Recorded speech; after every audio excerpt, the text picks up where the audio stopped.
Abstract Expressionism, The Rise of Non-Representational Art, written by High Event, narrated by Kara Miller.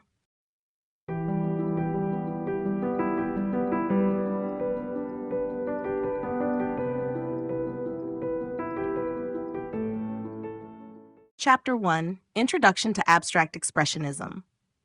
Abstract Expressionism, a revolutionary movement in modern art, emerged in the late 1940s and 1950s in New York City, marking a significant shift in the direction of art during the post-World War II era.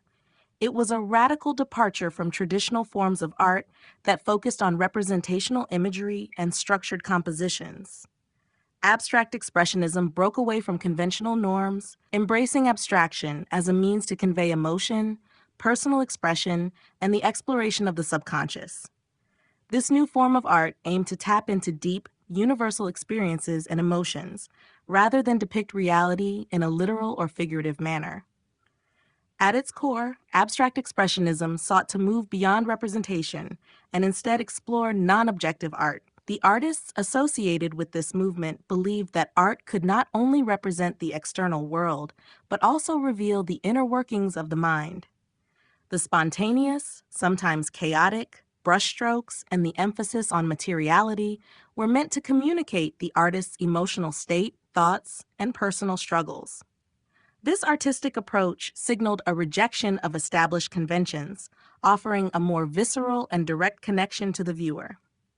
The roots of abstract expressionism can be traced to earlier art movements like Surrealism and Dadaism, which emphasized the importance of chance, subconscious processes, and automatic drawing. Surrealists, such as Salvador Dali and André Masson, inspired abstract expressionists to embrace irrationality and spontaneity in their creative process. Additionally, the influence of German Expressionism, with its focus on emotion over form, and the psychological theories of Carl Jung, further contributed to the conceptual framework of the movement. One of the key aspects of abstract expressionism was the idea of the artist's active engagement with the canvas. Unlike traditional painting, which often involved carefully planned compositions, abstract expressionist works were dynamic and energetic. The act of painting became just as important as the final product, as seen in the works of Jackson Pollock, whose drip paintings embodied the very essence of action and energy. This method of painting as performance was a significant departure from the meticulous brushwork of earlier styles. While abstract expressionism began as a distinctly American movement, its impact was far-reaching, influencing artists globally. The movement's embrace of freedom, individuality, and emotional authenticity resonated with a wide range of artists, and its revolutionary approach to painting paved the way for future movements in modern art. Today, abstract expressionism continues to be recognized as one of the most influential and transformative periods in the history of art. The emergence of a new art movement. The emergence of abstract expressionism as a new art movement in the late 1940s and early 1950s marked a dramatic break from the traditions that had dominated Western art for centuries. In the wake of World War II, many artists sought to reflect the complex emotional and psychological landscape of a fractured world. Abstract expressionism arose as a response to the disillusionment and trauma that followed the war, offering a means for artists to express personal and collective anxiety, despair, and hope through non-representational forms. The movement found its roots in New York City, which had become the center of the global art world during this period, as Europe was recovering from the devastation of the war. While abstract expressionism did not emerge from any one singular event, its development was influenced by several key factors. A number of artists began to reject the conventions of figurative art and sought a more direct, emotional connection with their viewers. Their aim was not to recreate the visual world in a realistic way, but instead to convey the inner workings of the mind and the complexity of human experience. This desire for a new form of artistic expression was inspired in part by the philosophical climate of the time, which emphasized individualism and personal freedom. The movement was initially nurtured by a group of pioneering artists who were part of what came to be known as the New York School. Artists such as Jackson Pollock, Willem de Kooning, Mark Rothko, and Barnett Newman rejected the orderly, restrained nature of earlier artistic movements like realism and impressionism. They sought instead to create art that was spontaneous, free, and expressive, focusing on the physical act of painting as a form of personal liberation. One of the driving forces behind abstract expressionism was the desire to break free from the constraints of traditional artistic techniques and structures.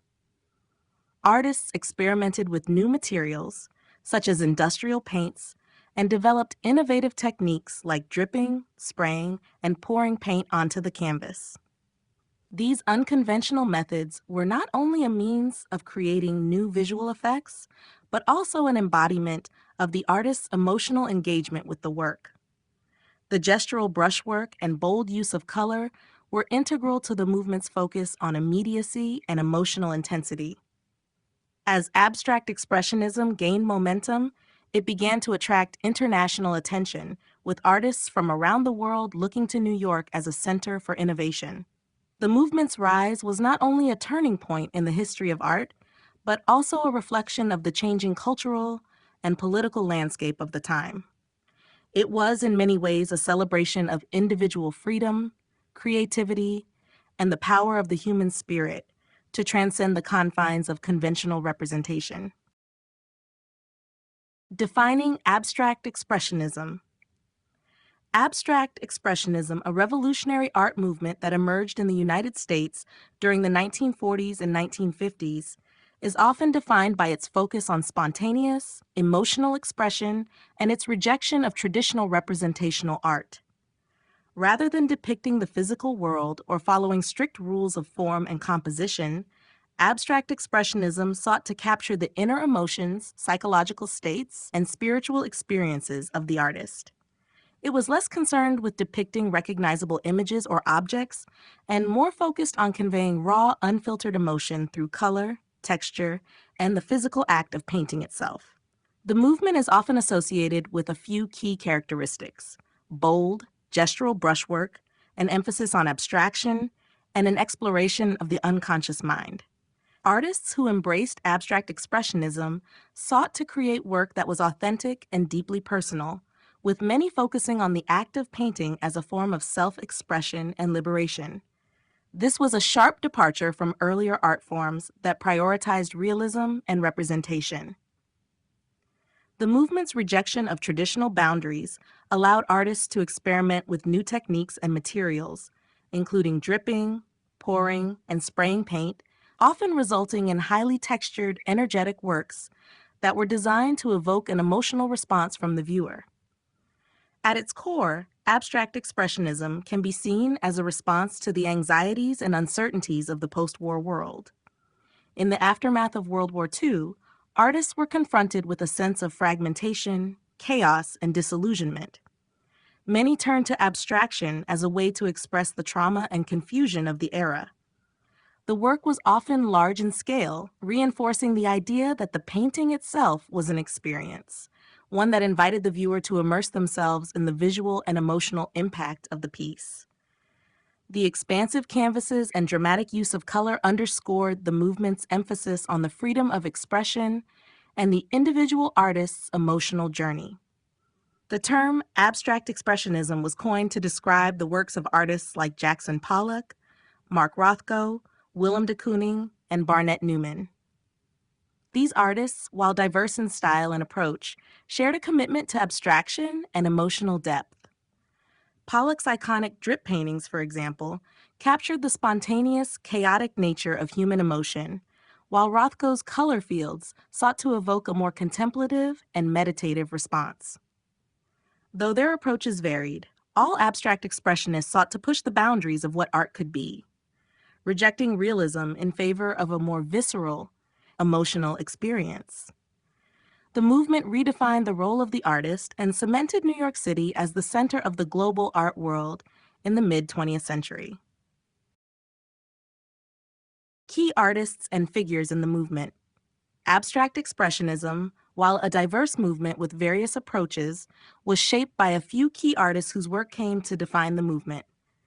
These figures were united by their shared desire to move away from representational art and explore new ways of conveying emotion, the unconscious mind, and human experience through abstraction. Among the most prominent artists of this movement were Jackson Pollock, Mark Rothko, Willem de Kooning, Barnett Newman, and Clifford Still, each contributing their unique style to the development of abstract expressionism. Jackson Pollock is perhaps the most iconic figure associated with abstract expressionism, known for his revolutionary technique of drip painting. Pollock's work is characterized by his chaotic, dynamic canvases that convey the intensity of emotional and physical energy. By dripping or pouring paint onto large canvases, Pollock transformed the act of painting into a performance, where the process of creating became just as important as the final image. His drip paintings, such as No. 5, 1948, encapsulate the freedom and spontaneous energy that defined abstract expressionism. Pollock's work emphasized the idea of the artist as an active, engaged participant in the creation process, and his work remains a symbol of the movement's dedication to raw, unfiltered expression. Mark Rothko, on the other hand, was known for his use of color as a means of evoking deep emotional responses. His signature style involved large fields of color, often arranged in rectangular blocks, designed to immerse the viewer in a contemplative, almost meditative experience. Rothko believed that color could communicate the most profound human emotions and sought to create an art that transcended the visual to reach the spiritual and emotional core of the viewer. Works like Nova 61, Rust and Blue, exemplify his quest to use color to connect with the soul. Willem de Kooning brought an element of figurative abstraction to the movement. His works, such as Woman Eye, blend distorted, exaggerated human forms with aggressive brushstrokes and vibrant colors. De Kooning's style evolved throughout his career, moving from representational works to more abstract compositions, but his focus remained on capturing human emotion and the essence of the figure in dynamic, expressive ways. His work was often seen as a struggle between abstraction and figuration, embodying the internal tension that defined much of abstract expressionism. Barnett Newman's work focused on the relationship between space and color, using a minimalist approach to create bold, almost spiritual works. His most famous contribution was the zip, a vertical line that ran through his canvases, creating a sense of scale and cosmic significance. Works like Vir Heroicus Sublimis demonstrate Newman's focus on the sublime, with large fields of color interrupted by stark, contrasting lines that convey both tension and transcendence. Clifford Still, while less well-known than his contemporaries, made profound contributions to the movement with his large, jagged compositions that combine dramatic color contrasts and sharp forms. His works, such as 1957 J No. 2, are often seen as both primal and mystical, evoking deep emotional reactions through their abstract forms and expansive use of space. Still's work helped lay the groundwork for the movement's exploration of abstraction as a means of reaching deeper truths about the human experience. Together, these artists shaped abstract expressionism into one of the most influential movements in modern art, each contributing their distinct voice while exploring shared themes of freedom, emotion, and the power of abstraction. Historical context: post-war America. The emergence of abstract expressionism in the late 1940s and 1950s cannot be fully understood without considering the historical context of post-war America. After World War II, the United States found itself at the center of a rapidly changing global landscape. The war had left much of Europe devastated, both physically and culturally, while the U.S. emerged as a dominant political and economic power. This shift marked the beginning of a new era, characterized by rapid industrialization, technological advancements, and the rise of the United States as a global cultural leader. It was in this environment of transformation, tension, and optimism that abstract expressionism began to take shape. The war had a profound impact on American society, leaving many disillusioned by the horrors of conflict and the uncertainty of the future. The sense of fragmentation and dislocation created by the war was reflected in the art of the period, with many artists feeling the need to break away from traditional forms of expression. The psychological toll of the war, coupled with the rise of existentialist philosophy and the exploration of the unconscious mind, led artists to embrace abstraction as a way to convey complex, often contradictory emotions. They sought to move beyond the constraints of realism and create art that was more immediate, personal, and direct. The post-war era also saw the rise of the Cold War, which further shaped the cultural landscape of the time. In the context of global political tensions, abstract expressionism was sometimes seen as a reflection of American freedom and individuality. As Europe grappled with the aftermath of war and Soviet influence loomed over the East, American artists embraced their newfound freedom to create without restriction. This sense of freedom, both artistic and political, resonated deeply in a nation that was increasingly defining itself as a beacon of democratic values in opposition to totalitarian regimes. New York City emerged as the epicenter of the abstract expressionist movement during this period, attracting artists from around the world. The city's vibrant cultural scene, fueled by an influx of immigrants and a booming post-war economy, provided the perfect environment for the growth of this radical new art form. In this climate, abstract expressionism was not just an artistic movement, but also a cultural statement, reflecting the complex emotional landscape of post-war America and the desire to break free from the past to create something entirely new. Influence of surrealism and other art movements. The development of abstract expressionism was deeply influenced by a variety of earlier art movements, particularly surrealism, along with elements of Dadaism and German expressionism. Each of these movements contributed key ideas and techniques that abstract expressionists would adopt, adapt, and transform as they sought to create a new artistic language that reflected the inner workings of the human mind and emotional experience. Surrealism, which emerged in the 1920s, had a profound impact on abstract expressionism, particularly in its emphasis on the unconscious mind and the importance of spontaneous creation. Surrealist artists like Salvador Dali and André Breton championed the exploration of dreams, irrationality, and the subconscious as a means of uncovering hidden truths about the human experience. Techniques such as automatic drawing and free association encouraged artists to bypass logical thought and embrace intuition.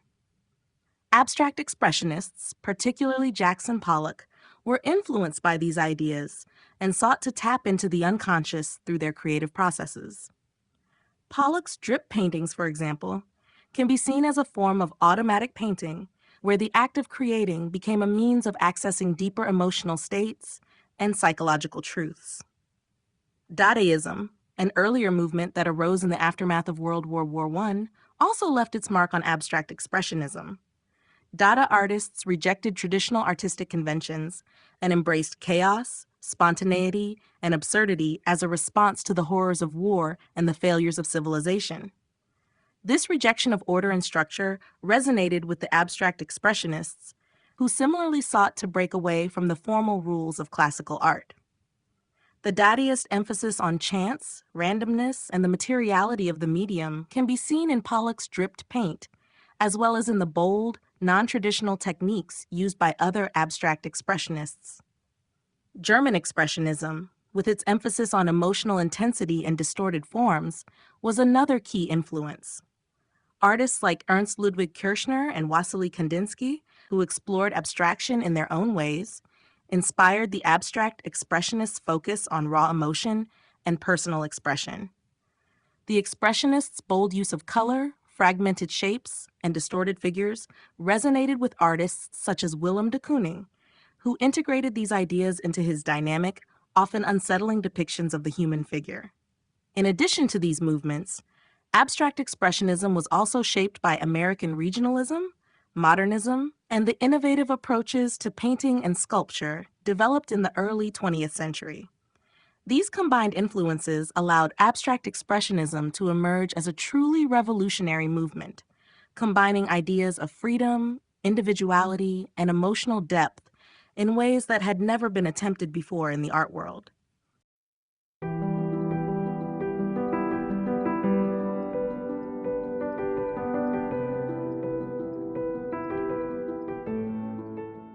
Chapter 2: The Philosophical Foundations. The philosophical foundations of abstract expressionism were deeply rooted in the existential and psychological currents of the early to mid 20th century. The movement emerged at a time when traditional ideas about art, reality, and the role of the artist were being challenged and redefined. Central to abstract expressionism was the desire to create art that transcended mere representation and delved into the realm of the unconscious, the emotional, and the existential. The work of artists such as Jackson Pollock, Willem de Kooning, and Mark Rothko reflected a deep engagement with philosophical ideas that questioned the nature of human existence, perception, and personal freedom. Existentialism, which was gaining prominence in Europe and the United States during the 1940s and 1950s, provided a significant philosophical backdrop for abstract expressionism. The existentialist thinkers of the time, such as Jean-Paul Sartre and Albert Camus, focused on themes of individual freedom, the search for meaning in a seemingly indifferent universe, and the tension between chaos and order. These ideas resonated with artists who were grappling with the emotional aftermath of World War II and the sense of disillusionment that pervaded the era. For many abstract expressionists, the act of creating was a way of asserting personal freedom and confronting the existential challenges of living in a fragmented world. They rejected the constraints of traditional artistic forms, embracing instead a spontaneous, intuitive process that allowed them to express their individual experience of existence. At the same time, the psychological theories of Sigmund Freud and Carl Jung had a profound influence on the movement. Freud's exploration of the unconscious and the importance of repressed desires in shaping human behavior encouraged artists to look beyond conscious thought and tap into deeper, often hidden aspects of the self. Carl Jung's theories of archetypes and the collective unconscious also played a key role, inspiring artists to explore universal symbols and themes that transcended individual experience. The abstract expressionists saw their work not only as a personal expression, but as a means of accessing a deeper, more universal truth. Furthermore, the concept of the sublime became central to many abstract expressionists' work. The sublime, as defined by philosophers such as Edmund Burke and Immanuel Kant, refers to experiences that transcend ordinary perception and evoke awe, wonder, even terror. Abstract expressionists, particularly in the use of vast expanses of color and intense brushwork, sought to create a sense of the sublime that would overwhelm the viewer's senses and provoke an emotional, almost spiritual reaction. In sum, the philosophical foundations of abstract expressionism were complex and multifaceted, drawing from existentialism, psychology, and metaphysical ideas about the nature of human experience. These influences helped shape the movement's focus on spontaneity, emotional intensity, and the search for meaning in a world that seemed increasingly fragmented and uncertain. The search for freedom in art. At the heart of abstract expressionism was a profound search for freedom, both in terms of artistic expression and personal liberation. For the artists involved in the movement, freedom was not just a stylistic choice, but a deeply ingrained philosophical and emotional pursuit. Emerging in the aftermath of World War II, abstract expressionism represented a rejection of the constraints imposed by traditional artistic forms, as well as a response to the political and social upheaval of the time. This freedom was not simply about abandoning previous artistic conventions. It was also about embracing the act of creation itself as a form of personal liberation and self-expression. One of the key aspects of this search for freedom was the movement's emphasis on spontaneity and the subconscious. Artists like Jackson Pollock, who pioneered the technique of drip painting, sought to free themselves from the formal constraints of composition, allowing the paint to flow and form on the canvas in an organic and unplanned manner. For Pollock, this was a way of tapping into his unconscious mind, where emotions and impulses could be freely expressed without the filtering of rational thought. The idea of letting go of control and allowing the creative process to unfold naturally was seen as a way to access a deeper, more authentic form of expression. This desire for freedom was also a response to the rigid, often highly structured forms of art that dominated the Western tradition. Abstract expressionists rejected the representational art of the past, which they saw as limiting and bound by conventional rules. Instead, they embraced abstraction as a means to break free from the literal and dive into the emotional and psychological depths of the human experience. The movement's emphasis on bold color, dramatic brushstrokes, and large-scale canvases was designed to engage the viewer in an immersive, visceral experience, one that could not be reduced to simple interpretation or representation. The political and cultural climate of post-war America also played a significant role in the abstract expressionists' search for freedom. In the context of the Cold War, the movement's emphasis on individuality and personal expression resonated with American ideals of democracy and personal liberty. Abstract expressionism, as an art form that celebrated autonomy and emotional freedom, became an emblem of the values that the United States sought to promote during a time of global tension and ideological division. For the artists involved, their work was not just a personal quest, but a reflection of the broader cultural struggle for freedom and self-determination in a world shaped by conflict and uncertainty. Ultimately, the search for freedom in abstract expressionism was about more than just breaking with tradition.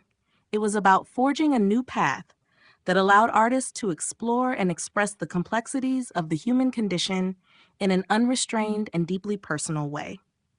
It was a pursuit of liberation, both artistic and emotional, that resonated on a global scale, reflecting the need for renewal and individuality in a world marked by instability.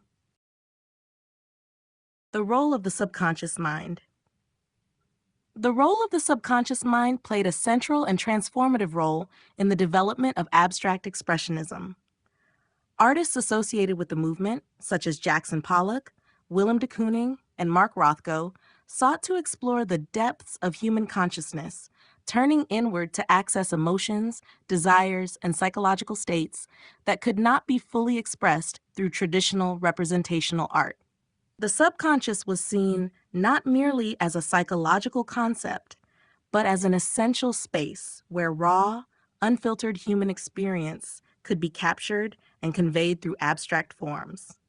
One of the most significant ways the subconscious influenced abstract expressionism was through the emphasis on spontaneity and the process of automatic creation. Surrealism, with its focus on tapping into the unconscious mind through techniques like automatic drawing, had a significant impact on abstract expressionist artists. This approach emphasized allowing the mind to flow freely, without intervention from the rational or conscious mind.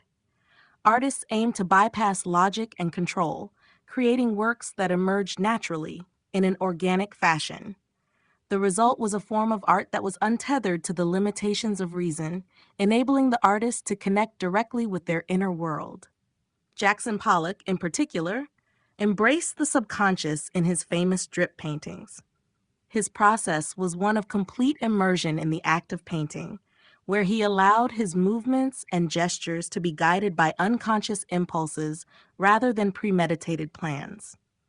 Pollock famously stated that he was not afraid of making mistakes, which reflects the freedom he found in surrendering control and letting his subconscious shape the artwork. The chaotic yet intricate layers of paint in his works, such as Autumn Rhythm and Number 5, 1948, reflect a complex inner landscape, one that was not easily translatable into words, but was instead conveyed through abstract marks and gestures. The emphasis on the subconscious mind also allowed artists to address emotions and psychological states that were often difficult to articulate. For many abstract expressionists, their work became a way of confronting trauma, anxiety, and existential questions. Mark Rothko, for example, used color as a tool to convey deep emotional states and explore the tension between human vulnerability and transcendence. His large, field-like canvases, filled with rich, evocative colors, invite the viewer to experience a direct emotional response, one that bypasses intellectual understanding and engages with the subconscious. In this way, the role of the subconscious in abstract expressionism was not only a reflection of the artist's personal explorations, but also a broader cultural movement toward understanding the deeper, often hidden parts of the human psyche. By channeling the subconscious, abstract expressionist artists sought to create work that was more authentic, more intimate, and ultimately more connected to the complexities of human existence. The subconscious for them was not a mysterious or frightening space, but one rich with creative potential and emotional truth. The influence of existentialism and phenomenology. The philosophical movements of existentialism and phenomenology had a profound impact on abstract expressionism, deeply shaping the way artists approached the act of creation and the role of the viewer in experiencing art. Both of these schools of thought were concerned with individual experience, freedom, and the search for meaning in a world that often appeared fragmented or absurd. Emerging in the early to mid-20th century, existentialism, with its focus on human freedom, anxiety, and authenticity, resonated strongly with artists like Jackson Pollock, Willem de Kooning, and Mark Rothko, who sought to express emotional truths and confront the uncertainties of existence. Existentialism, as articulated by philosophers such as Jean-Paul Sartre, Albert Camus, and Martin Heidegger, was centered on the idea that human beings are free and responsible for creating their own meaning in a world that lacks inherent purpose. Sartre's notion of being for itself emphasized the importance of subjective experience and the individual's ability to define their own existence. For abstract expressionist artists, this concept of personal freedom became central to their work. They sought to create art that was deeply personal and authentic, free from the constraints of formalism or tradition. The spontaneous, often chaotic techniques employed by Jackson Pollock, for example, can be understood as a direct manifestation of existential freedom. Pollock's drip paintings, in which the process of creation was just as significant as the finished piece, exemplified an act of raw, unfiltered self-expression, a physical engagement with the canvas that mirrored the artist's own experience of existence. The focus on individual subjectivity also aligned with the ideas of phenomenology, a philosophical approach that was concerned with how humans experience and perceive the world. Edmund Husserl and Maurice Merleau-Ponty, key figures in phenomenology, emphasized the importance of lived experience and the way in which objects and phenomena are perceived by the individual subject. For abstract expressionists, phenomenology's focus on perception and emotional engagement with the world influenced their desire to engage the viewer in an immediate, visceral way. The large-scale works of artists like Mark Rothko and Barnett Newman, with their bold, expansive use of color and space, were designed to envelop the viewer in a sensory experience that bypassed intellectual analysis and reached directly to the viewer's emotional and perceptual experience. Ultimately, the influence of existentialism and phenomenology in abstract expressionism can be seen in the movement's focus on personal freedom, the rejection of traditional norms, and the quest for a deeper emotional and perceptual connection to the world. Both philosophical frameworks emphasize the significance of human experience, subjectivity, and the search for meaning, themes that were central to the work of abstract expressionist artists as they explored new ways to engage with the complexities of existence and the self. The concept of the sublime in abstract art. The concept of the sublime played a significant role in the development and impact of abstract expressionism, influencing both the way artists approached their work and the way it was experienced by viewers. Rooted in the philosophical writings of Edmund Burke and Immanuel Kant, the sublime refers to an aesthetic experience that evokes feelings of awe, wonder, and even fear in the face of something vast, powerful, or overwhelming.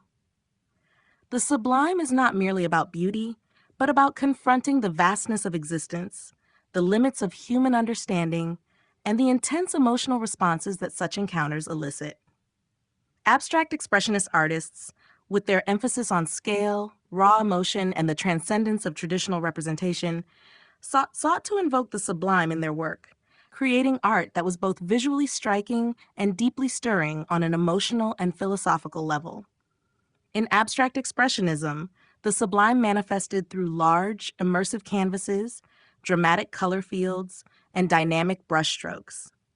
Artists like Mark Rothko, Barnett Newman, and Clifford Still used scale and color as tools to evoke a sense of the infinite, attempting to provoke an emotional response that went beyond intellectual analysis. Rothko's color fields, often monumental in size, envelop the viewer in deep, resonant hues, encouraging them to contemplate vast, unspoken emotional states. His works, such as Orange and Yellow or Nober 61, Rust and Blue, invite viewers into an almost meditative state, offering an experience that is less about the visual object itself and more about the emotional and psychological reaction it elicits. Rothko's focus on color as a means to evoke the sublime speaks to a desire to transcend the limitations of the material world and tap into something deeper, something spiritual. Similarly, Barnett Newman's work, with its iconic zips, vertical lines that slice through large expanses of color, was an attempt to evoke a sense of the infinite and the divine. In works like Vir Heroicus Sublimis, the stark contrast between the expansive color fields and the central zip creates a sense of tension and awe, suggesting a larger, unknowable force. Newman's exploration of the sublime sought to provide a direct, unmediated experience of something beyond the ordinary, something that resonated with the viewer on a deeply emotional and existential level. Pollock's drip paintings also resonate with the sublime, albeit in a more chaotic and energetic manner. The sheer physicality and intensity of his paintings evoke a sense of the uncontrollable, of nature's raw power and unpredictability. The wild swirls of paint on canvas can be seen as an attempt to capture the vastness of human emotion and existence, something that cannot be easily contained or understood, but must be experienced. In all of these works, the sublime in abstract expressionism is not merely about creating beauty, but about offering an experience that confronts the viewer with something beyond their understanding, an overwhelming force that engages both the emotional and the intellectual. Through abstraction, these artists sought to transcend the limitations of traditional art forms and tap into universal, existential themes that speak to the deeper human experience. The sublime in this context is both a reaction to the intensity of the human condition and an attempt to provide a glimpse into something beyond the finite, into the infinite, the divine, or the mysterious forces that govern life itself.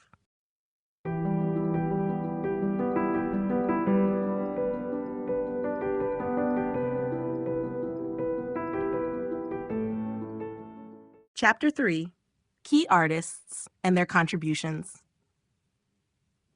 The abstract expressionist movement was defined not only by its innovative techniques and philosophies, but also by the groundbreaking work of its key artists.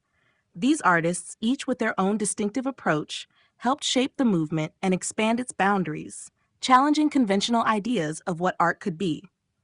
Among the most prominent figures were Jackson Pollock, Willem de Kooning, Mark Rothko, and Barnett Newman, each of whom made significant contributions that continue to influence contemporary art. Jackson Pollock is perhaps the most well-known abstract expressionist, renowned for his revolutionary drip paintings.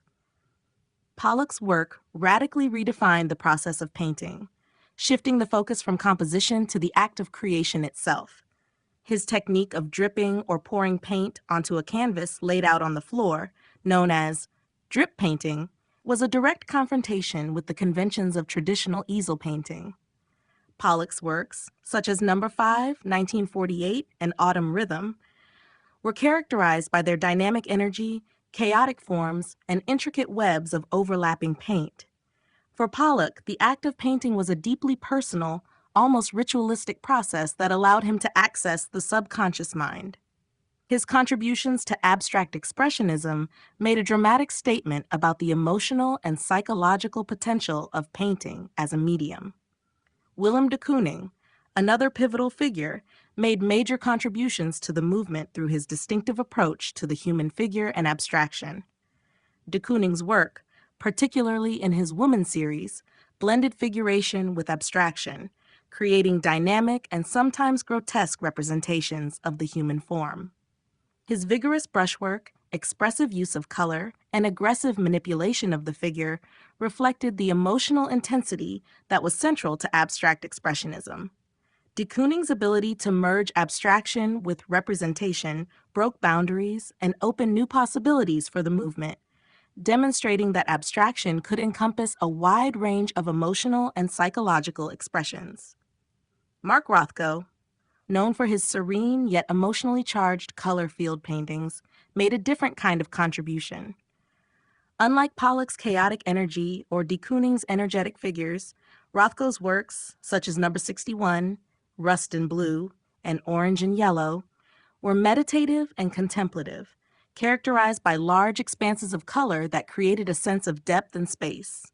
Rothko's aim was to evoke deep emotional responses in the viewer, tapping into universal feelings of awe, spirituality, and melancholy. His color fields were intended to elicit a transcendent experience, moving away from formal composition in favor of a direct emotional connection with the viewer. Barnett Newman, known for his iconic zips, vertical lines that divided large color fields, also played a key role in abstract expressionism. His minimalist yet bold compositions, such as Verheroica's Sublimis, sought to evoke the sublime and the infinite. Through his exploration of color and space, Newman aimed to create an experience of transcendence, emphasizing simplicity and purity of form to confront existential themes of life, death, and the human condition. Together, these artists exemplified the diverse approaches within abstract expressionism, from Pollock's spontaneous energy to Rothko's spiritual depth and de Kooning's fusion of abstraction with figuration. Each artist's unique contribution helped define the movement and ensure its lasting influence on the art world. Their work collectively represented a shift away from traditional notions of art, opening up new possibilities for expressing the complexities of the human experience. Jackson Pollock, the pioneer of action painting. Jackson Pollock is widely regarded as one of the most influential and innovative artists of the abstract expressionist movement. Known as the pioneer of action painting, Pollock's approach to creating art transformed the very nature of painting, making the act of creation itself as important as the final piece. His dramatic, energetic, and spontaneous style not only redefined the medium of painting, but also redefined the relationship between the artist, the artwork, and the viewer. Pollock's iconic drip paintings, which employed a radical departure from traditional painting techniques, revolutionized the art world and helped to establish him as a central figure in 20th century modern art. Pollock's distinctive approach, often referred to as drip painting, emerged in the late 1940s as he sought a way to break free from the constraints of traditional representational art. Working on large canvases placed on the floor, Pollock would pour, splash, and drip liquid paint onto the surface in a frenetic, almost primal manner. By using brushes, sticks, or even his hands, Pollock embraced a process of spontaneous physical action, allowing the paint to flow freely and unpredictably. This method of painting embodied a direct connection between the artist's emotions, movements, and the final piece. His physical engagement with the canvas, often involving full-body movement, turned the act of painting into a dynamic performance where the artist's inner world was expressed through rapid, unrestrained gestures. Pollock's most famous works, such as Number 5, 1948, and Autumn Rhythm, Number 30, exemplify his groundbreaking approach. These paintings, filled with dense layers of dripped and poured paint, create an intricate, chaotic web of lines and shapes that seem to pulse with energy. The resulting compositions are not just abstract forms, they are emotional landscapes that invite viewers to connect with the artist's state of mind. Pollock's work also introduced an element of chance, as the uncontrollable nature of his techniques led to an inherent unpredictability in the final outcome. The paint's interaction with the canvas, the speed of Pollock's movements, and the randomness of the process created an artwork that was always in flux, never entirely predictable. Pollock's use of the canvas as a physical space for action also had profound philosophical implications. His work represented a rejection of traditional artistic conventions, such as composition and perspective, which had long governed Western art. In abandoning these constraints, Pollock not only liberated his art from the confines of representation, but also made the act of creation itself a powerful statement about freedom, spontaneity, and the exploration of the unconscious. His influence on the abstract expressionist movement cannot be overstated. Through his radical techniques and conceptual breakthroughs, Pollock became a key figure in redefining what art could be and how it could be experienced. Mark Rothko, Color Field and Emotional Expression. Mark Rothko, one of the most important figures in abstract expressionism, is best known for his distinctive color field paintings, which focused on the emotional and spiritual resonance of color. While many of his contemporaries, such as Jackson Pollock, were celebrated for their dynamic and energetic works, Rothko's art was characterized by its simplicity, quietude, and meditative quality. Through his use of color, Rothko sought to create an immersive experience for the viewer, one that transcended intellectual understanding and engaged deeply with the viewer's emotions. Rothko's signature style emerged in the late 1940s and early 1950s, during which he began to move away from figuration and toward a form of abstraction that prioritized the emotional power of color. His compositions typically feature large, soft-edged rectangles of color that float on or within the canvas, often in contrasting hues. These color blocks are carefully layered and applied, creating a sense of depth and luminosity that invites the viewer to become enveloped by the painting. Unlike the aggressive energy found in the works of Pollock or Willem de Kooning, Rothko's color fields evoke a quieter, more introspective kind of emotional intensity. In paintings such as Number 61, Rust and Blue, and Orange and Yellow, Rothko used color to express universal human experiences, such as joy, sorrow, and the search for transcendence. The colors themselves were not simply aesthetic choices. They were means of conveying complex emotional states. Rothko's works often explore the tension between light and dark, evoking feelings of both calm and turbulence.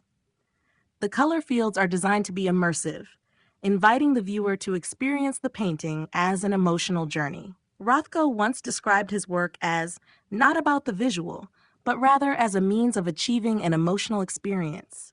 His paintings were meant to speak directly to the viewer's subconscious, bypassing intellectual interpretation in favor of a deeper emotional connection. One of Rothko's most iconic contributions was his exploration of the spiritual and the sublime through color. He sought to create an atmosphere where the viewer could experience a sense of awe and wonder, similar to the experience of encountering a vast, infinite space. Rothko believed that art could serve as a vehicle for spiritual exploration, and his color fields were designed to engage viewers on a deeply personal and transcendent level. In works such as Four Darks in Red and Untitled Black on Maroon, Rothko sought to create a space where emotion, meditation, and spirituality could coexist, drawing viewers into a reflective, almost contemplative state. Through his color field paintings, Rothko revolutionized the way that color was perceived in art, shifting it from a purely decorative element to a profound tool for emotional and spiritual expression. His legacy remains one of emotional depth, subtlety, and the pursuit of a universal human experience through abstraction. Willem de Kooning, Feminine Figures and Abstract Portraiture. Willem de Kooning, a key figure in the abstract expressionist movement, made significant contributions to the development of modern art through his groundbreaking approach to abstraction, particularly in his depiction of the female form. His exploration of feminine figures, characterized by a striking balance between abstraction and figuration, redefined the boundaries of portraiture and profoundly influenced the course of 20th century art. De Kooning's ability to blend raw emotion with complex, dynamic forms set his work apart, making him one of the most innovative and controversial artists of his time. De Kooning's most famous series, Woman, painted in the late 1940s and early 1950s, is a radical reimagining of the female figure. In these works, he fused abstraction with distorted representations of the human body, creating portraits that were at once violent, sensual, and emotional. The women in these paintings are often portrayed in a fragmented, distorted manner, with exaggerated facial features, aggressive brushstrokes, and a sense of chaos that challenges traditional depictions of the female form. While some critics have interpreted these works as misogynistic, de Kooning himself emphasized that they were an exploration of the complexity and power of the female figure, not a reduction of it. His use of bold, sweeping lines and intense color, applied in layers, often with a sense of urgency and force, reflects both the artist's physical engagement with the canvas and the emotional intensity of his subject matter. The Woman series marked a turning point in de Kooning's career as he moved beyond the more restrained abstraction of his earlier works toward a more expressive, gestural approach. His dynamic brushstrokes and fractured forms were emblematic of the abstract expressionist emphasis on spontaneity and emotion. De Kooning's figures, despite being abstracted, are not purely formal exercises. They embody a visceral, emotional response to the human body and experience. The chaotic, almost violent treatment of the figure in these works suggests a struggle between order and disorder, a theme that runs throughout much of de Kooning's oeuvre. While the Woman series is perhaps de Kooning's most iconic work, his contributions to abstract expressionism were not limited to this theme alone. Throughout his career, he explored a range of subjects, from landscapes to still lifes, using abstraction as a tool for emotional expression rather than representation. His portraiture, whether of women or other figures, remained a vehicle for exploring complex psychological and emotional states, blurring the line between abstraction and figuration. Willem de Kooning's legacy lies in his ability to push the boundaries of abstraction, creating work that was both profoundly personal and universally resonant. His exploration of the female form through abstraction continues to influence and inspire contemporary artists, while his emotional intensity and innovative use of the human figure solidified his place as a central figure in abstract expressionism. Barnett Newman, Zips and the Search for Meaning. Barnett Newman was one of the most significant figures in abstract expressionism, known for his minimalist style and his pioneering use of zips, vertical lines that cut through large expanses of color in his work. His art was rooted in a quest for profound meaning, exploring the existential and spiritual aspects of the human condition. Newman's distinctive approach to abstraction was less about creating visual forms for their own sake and more about expressing a deep, universal need for transcendence and self-reflection. Through his use of color, space, and the iconic zip, Newman created paintings that encouraged viewers to engage with the sublime and explore the very essence of existence. Newman's best-known works, such as Vir Heroicus Sublimis and On Ment, feature large color fields that are interrupted by single vertical lines, the zips. These zips, which are typically centered within the canvas or placed asymmetrically, evoke a sense of tension between the vastness of the surrounding color fields and the sharp, commanding presence of the line. The zip is more than just a compositional tool. It is symbolic of human experience, an interruption, a division, and a point of connection. The line can be seen as a metaphor for the human figure, the self, or the passage of time, and it serves as a visual cue for the viewer to explore the depths of emotional and spiritual states. Newman often spoke about the zip as a form of communication that transcends the material, suggesting that it was a symbol for the ineffable and the infinite. For Newman, color was a means of creating an immersive, almost metaphysical experience. His vast, luminous color fields are not simply aesthetic choices, but emotional and psychological landscapes. The colors he used were intended to evoke specific moods, emotions, and even spiritual sensations.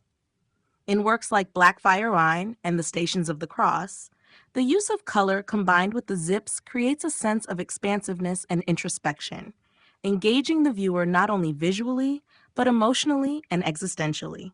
Newman sought to create works that did not represent the world, but resonated with the viewer on a deeply personal level, encouraging an encounter with the sublime.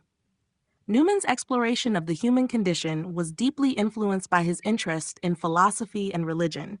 His work often dealt with the tension between life and death, the search for meaning, and the existential challenge of existence. His canvases, often devoid of any recognizable subject matter, offered a space where viewers could confront these themes without the distractions of representation. The zip, in its simplicity, became a focal point for understanding the larger, more profound questions of human experience. Barnett Newman's contributions to abstract expressionism were marked by his quest for something beyond the physical realm, a search for meaning, spirituality, and transcendence. His work remains a powerful testament to the ability of abstract art to engage with complex existential themes and to communicate profound emotional and intellectual ideas. Through the use of color, space, and the zip, Newman created a body of work that continues to challenge and inspire viewers to confront the mysteries of existence and the human spirit. Clyfford Still, creating a new visual language. Clyfford Still was one of the pioneering figures in abstract expressionism, whose work laid the groundwork for the development of a new visual language in the world of modern art. Known for his large, emotive canvases and dramatic use of color and form, Still was determined to create a unique visual language that moved away from traditional representation and sought to express deep, often existential themes. His distinctive style, characterized by bold, jagged shapes and vibrant colors, set him apart from his contemporaries, and his work became central to the evolution of abstract expressionism in the 1950s. Still's approach to painting was rooted in a desire to transcend the material world and connect with something deeper, spiritual, emotional, or even primal. His canvases are often vast, monumental works, which seem to invite the viewer into a raw and unfiltered experience of the artist's emotional state. His paintings are not about depicting the physical world. Instead, they use abstraction to explore concepts of existence, time, and human experience. In works such as PH 385 and 1944 and Number 2, Still employed jagged, almost violent shapes that evoke a sense of upheaval or tension, while the vibrant, contrasting colors suggest a confrontation with both inner and outer forces. These abstract forms are not merely ornamental. They are the embodiment of his emotional and philosophical concerns, expressed through a new visual language that was non-representational but full of meaning. Still's decision to move away from recognizable forms in favor of abstract shapes was a conscious choice to break free from the constraints of representational art. He believed that traditional forms of art were too limiting for the expression of complex, internal experiences. His unique technique of applying paint in thick layers, sometimes directly onto the canvas with a palette knife, created a textured, almost sculptural quality to his work. This physicality and rawness of his painting process mirrored the intensity of his emotional engagement with his subject matter. His use of color, bold, saturated hues applied in large, sweeping areas, further reinforced his intention to create a visceral, sensory experience for the viewer. What made Still's work truly innovative was his ability to communicate powerful, existential themes through purely abstract forms. His paintings evoke feelings of solitude, conflict, and transcendence, offering a visual language that is deeply personal yet universally resonant.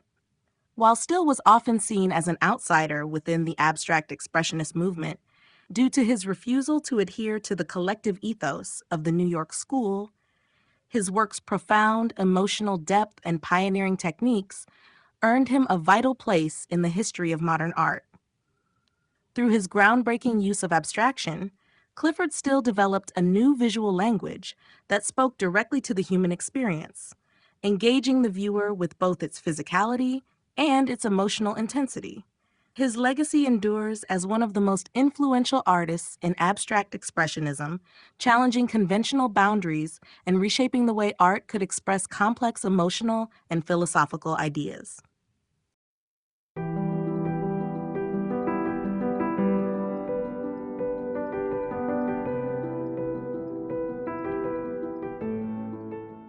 Chapter 4: Techniques and Styles in Abstract Expressionism.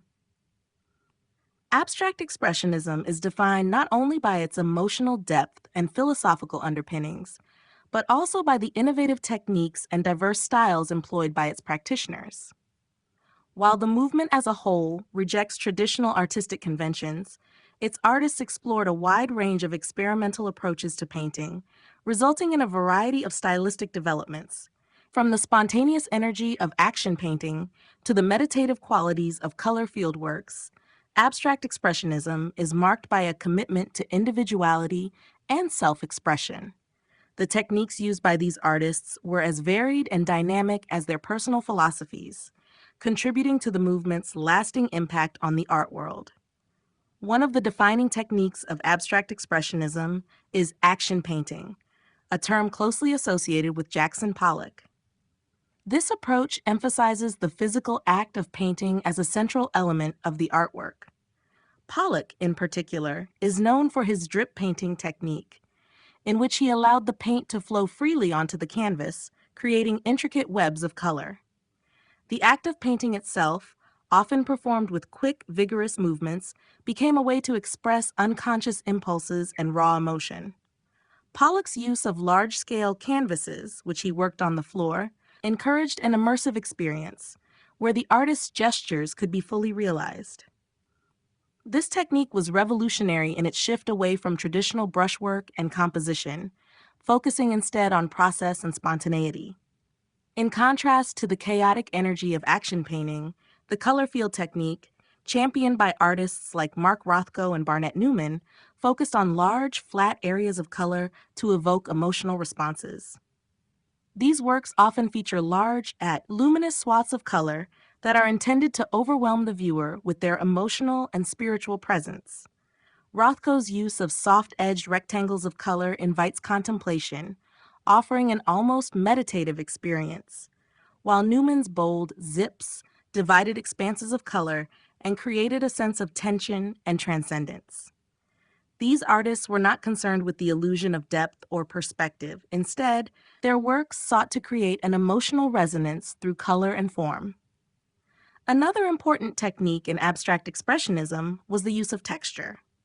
Artists such as Clifford Still and Willem de Kooning employed thick, impasto applications of paint, often using palette knives, brushes, or even their hands to build up layers of paint that created a tactile surface. This textural approach added a physical dimension to the artwork, emphasizing the artist's direct interaction with the medium. De Kooning, in particular, combined aggressive brushstrokes with smears and scraped areas, creating a sense of dynamic tension between the painted surface and the viewer's perception of space. These techniques, ranging from Pollock's dynamic dripping to Rothko's contemplative fields of color, reflect the abstract expressionists' shared commitment to emotional authenticity and artistic freedom. While the movement embraced a wide variety of methods, all sought to break free from representational art and create works that engage the viewer on a visceral, emotional level.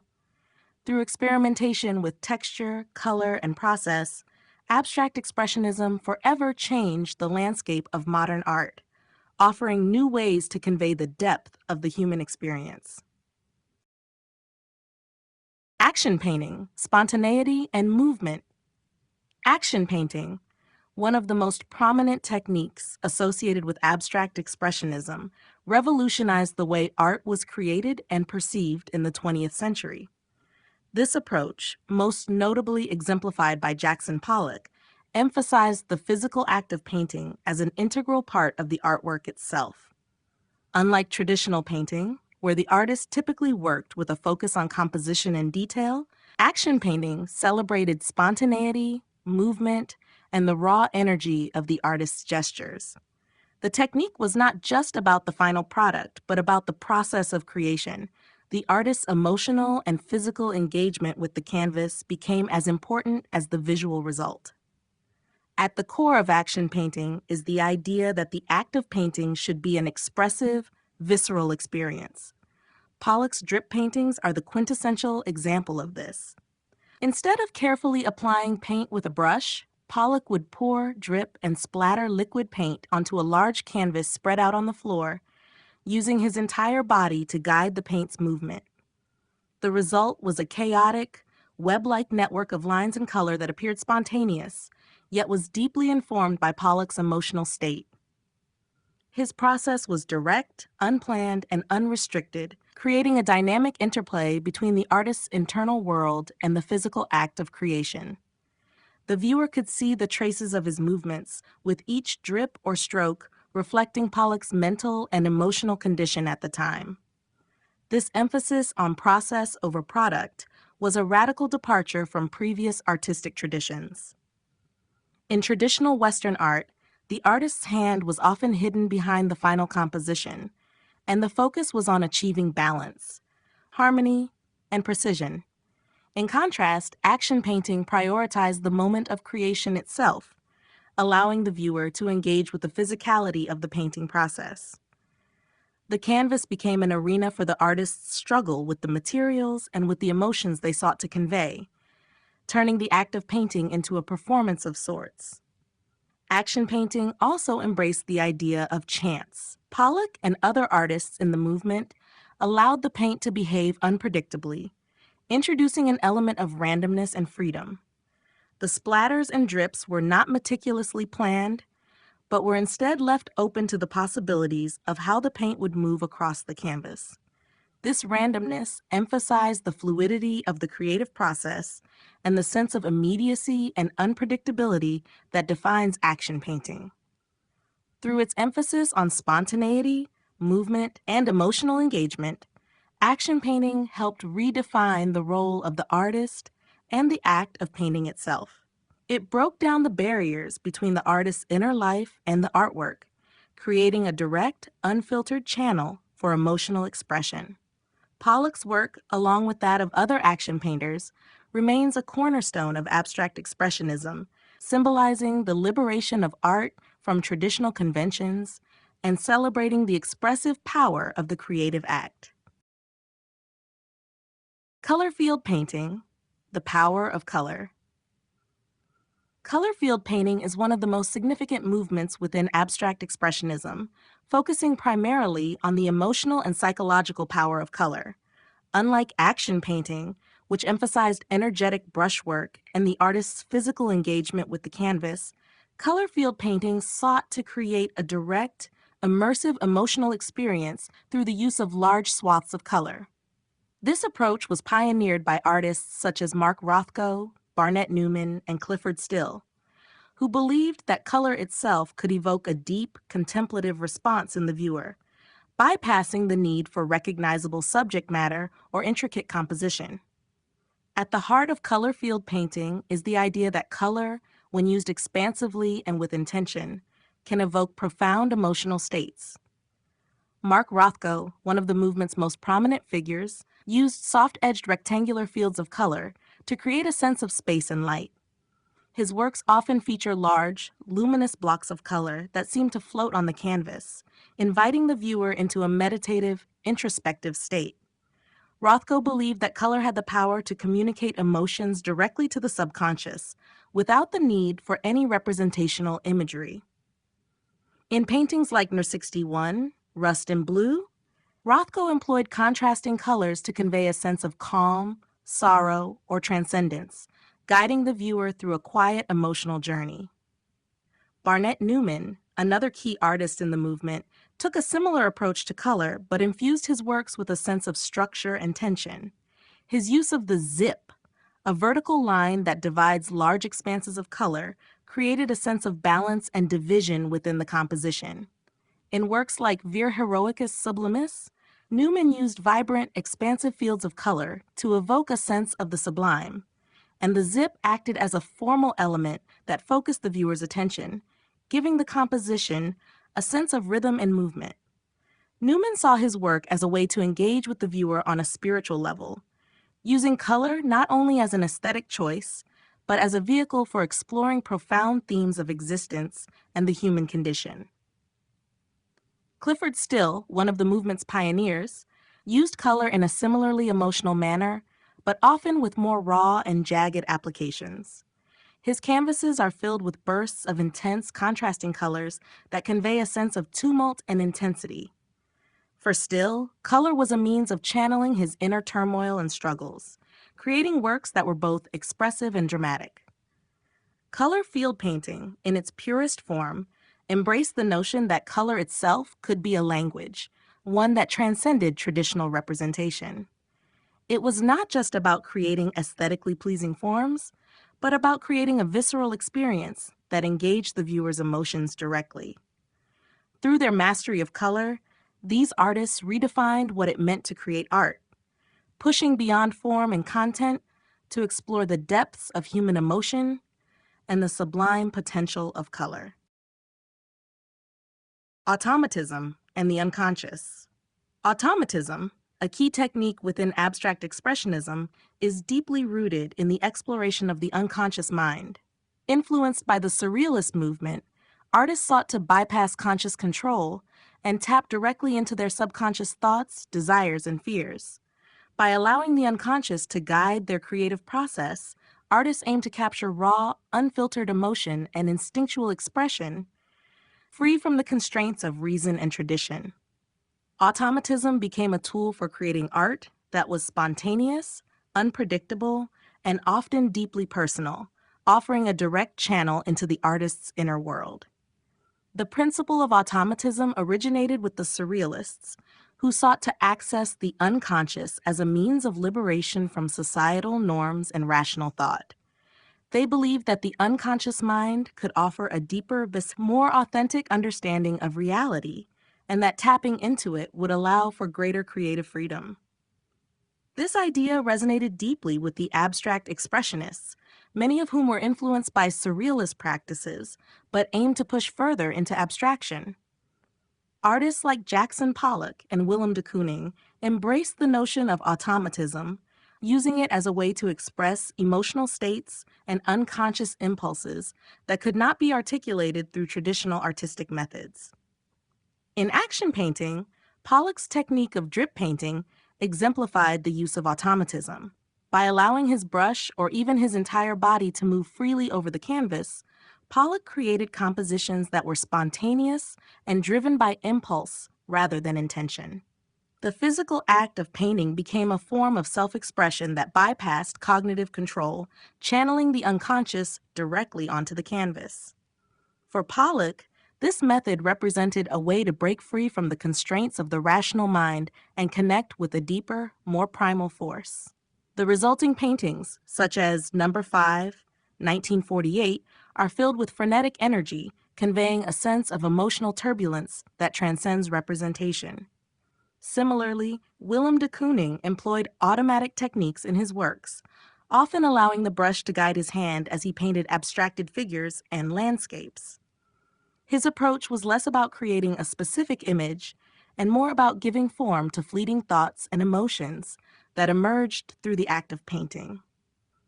In his series of woman paintings, the distortion and fragmentation of the female figure can be seen as a direct result of his subconscious mind pushing through the surface of the work.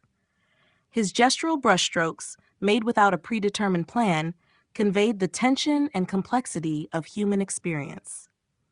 Automatism, in its essence, is about surrendering control to the unconscious mind. Through this approach, abstract expressionist artists sought to create works that were not only visually striking, but also deeply expressive, reflecting the raw, emotional, and psychological states of the artist.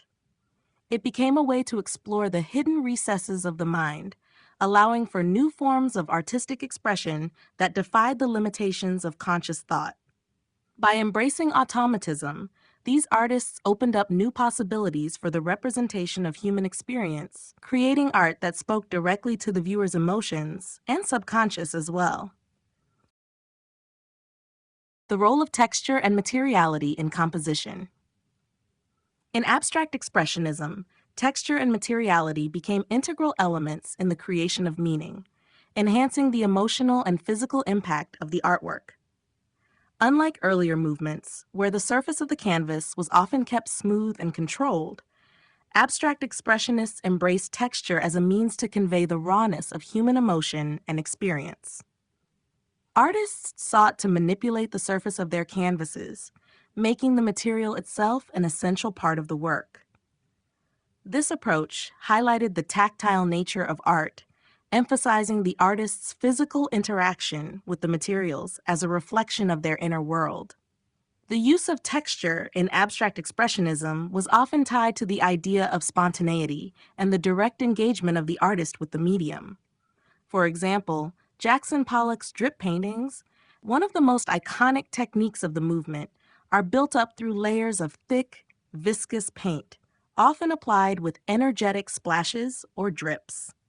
These marks, left by Pollock's chaotic and spontaneous movements, give the paintings a rough, textured surface that invites viewers to engage with the work not just visually, but almost physically. The raised, uneven surfaces of his paintings are a testament to the artist's process and his intense interaction with the canvas. By leaving the traces of his brushstrokes, drips, and splatters visible, Pollock's works become more than just visual compositions. They are records of the artist's emotional and physical struggle. Similarly, Willem de Kooning's paintings often feature thick layers of paint applied with aggressive brushstrokes, palette knives, and even his hands. The resulting texture is dynamic and forceful, contributing to the sense of tension in his works. In his Woman series, for instance, the texture of the paint mirrors the distortion of the human form, heightening the emotional intensity of the figures. The thick, impasto applications of paint give the work a palpable physicality, allowing the viewer to sense the artist's hand in every stroke. This use of texture, combined with bold and fragmented shapes, transforms the surface of the painting into a space where emotional and psychological forces are visibly at play. The materiality of the paint itself also played a key role in abstract expressionism. The medium was no longer merely a tool for applying color, but became part of the composition. Artists like Clifford Still and Mark Rothko employed thick layers of paint, sometimes mixed with other materials such as sand, to create depth and texture. This not only added visual interest, but also gave the works a sense of weight and presence, inviting the viewer to experience the work as a physical object rather than just a flat representation. Texture and materiality in abstract expressionism served as vehicles for emotional expression and were crucial in breaking down the boundaries between artist, medium, and viewer. By emphasizing the physicality of the painting process, abstract expressionists transformed the act of creation into an immersive, multisensory experience. Through these textured surfaces and the use of varied materials, they sought to convey the complexities of human emotion and the immediacy of artistic expression. The result was a movement that valued the tangible presence of the artwork, offering viewers an intimate and visceral encounter with both the materials and the emotions embedded in the piece.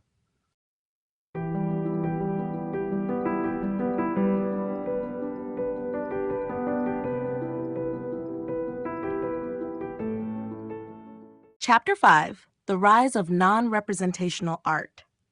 The rise of non-representational art marked a dramatic departure from centuries of artistic traditions rooted in the depiction of the physical world. While early art movements, from Renaissance to Impressionism, were focused on representing reality or capturing nature, the mid-20th century saw a fundamental shift. Non-representational art, also known as abstract or non-objective art, became a central feature of modern art, and abstract expressionism emerged as one of its most influential manifestations. In this context, artists began to experiment with form, color, and texture, moving away from any attempt to portray recognizable subjects or objects. One of the driving forces behind the rise of non-representational art was the desire to convey emotional and psychological depth without relying on the constraints of realism. Artists like Wassily Kandinsky, Kazimir Malevich, and Piet Mondrian had already begun exploring abstraction in the early 20th century, but it was abstract expressionism in the 1940s and 1950s that truly elevated the movement to the forefront of the art world. These artists sought to express universal human experiences and inner states, such as fear, joy, and anxiety, through non-representational means. Instead of relying on familiar images or symbols, they turned to the power of color, shape, and composition to communicate the intangible. The move towards abstraction was also influenced by broader cultural shifts, particularly the tumultuous events of the World War II era. In the aftermath of the war, traditional norms of representation seemed increasingly inadequate to address the complexities of modern life. Artists sought new ways to respond to the trauma, disillusionment, and uncertainty of the times. Non-representational art allowed for a more open-ended, subjective expression, where the meaning was not fixed, but rather left to the interpretation of the viewer. This departure from representation offered a sense of liberation, allowing artists to explore the full range of human experience in ways that were not bound by the literal or the observable. The rise of non-representational art also paralleled the increasing emphasis on individualism in both the art world and society at large. Abstract expressionism, in particular, celebrated the unique vision and emotional authenticity of each artist. Through techniques such as action painting and color field painting, artists like Jackson Pollock, Mark Rothko, and Barnett Newman emphasized the artist's personal engagement with the medium and the importance of the painting process itself. The absence of recognizable forms in their work underscored the notion that art could transcend representation and become a purely emotional or spiritual experience. Ultimately, the rise of non-representational art represented a profound shift in how art was understood and experienced.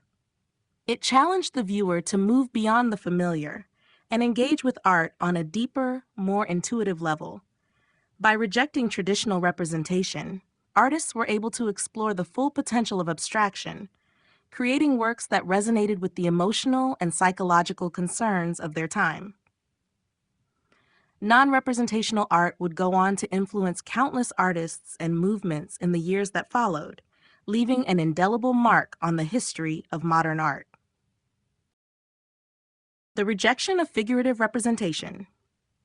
The rejection of figurative representation was one of the most radical and defining features of abstract expressionism, marking a decisive break from centuries of Western art tradition. For centuries, art had been predominantly focused on the realistic depiction of the human form, landscapes, and recognizable objects. However, the abstract expressionists challenged this norm, seeking to move beyond the constraints of representation in favor of pure abstraction. This shift was motivated by a desire to express deeper emotional truths and psychological states that could not be captured by literal depictions of the external world.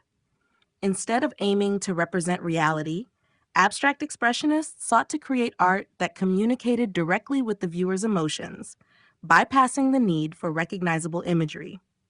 This rejection of figurative representation was influenced by several factors, including the philosophical and cultural changes of the early 20th century. The horrors of World War I, the subsequent disillusionment, and the rapid advancements in technology and science contributed to a sense of uncertainty and fragmentation in society. Traditional depictions of the human figure or the natural world no longer seemed adequate for conveying the complexities of modern life. Artists sought to break free from the expectations of realism and representation, instead focusing on the inner emotional experience. The idea was that abstraction, free from recognizable subjects, could evoke a more direct, primal response from the viewer, allowing for a deeper connection with the work. In addition to these cultural shifts, Abstract Expressionism was also deeply influenced by the growing interest in psychology and the unconscious mind. Artists such as Jackson Pollock, Mark Rothko, and Willem de Kooning were inspired by Freudian and Jungian concepts of the unconscious, seeking to express repressed emotions, desires, and psychological states through non-representational means. Pollock's drip paintings, for example, abandoned any trace of figuration in favor of spontaneous gestures and chaotic lines, reflecting the artist's unconscious impulses. The rejection of the figure allowed artists to focus purely on color, line, and texture as vehicles for emotional expression, giving them the freedom to explore the internal world rather than external appearances. The move away from figurative representation also opened the door to new artistic techniques and approaches. Artists used large-scale canvases, experimental brushstrokes, and even non-traditional materials to create works that were less about the subject and more about the process of creation itself. For instance, Pollock's physicality in his action painting technique was integral to the work, as the act of painting became as important as the final image. Similarly, Rothko's color field paintings, which featured large blocks of color without any recognizable form, invited viewers to engage with the emotional resonance of color itself, creating an almost meditative experience. Ultimately, the rejection of figurative representation in abstract expressionism was not a denial of the importance of the human experience, but rather an attempt to expand the possibilities of art. It was an effort to capture the emotions, thoughts, and states of mind that transcended visual representation, seeking to explore what lay beyond the visible world. Through abstraction, these artists offered new ways for both themselves and their audience to experience and interpret the complexities of modern existence. The influence of non-Western art traditions. The influence of non-Western art traditions played a significant role in shaping the evolution of abstract expressionism, offering artists new perspectives and forms of expression that transcended the limitations of Western artistic conventions. As the world became increasingly interconnected in the early to mid-20th century, Western artists began to look beyond their own cultural traditions for inspiration.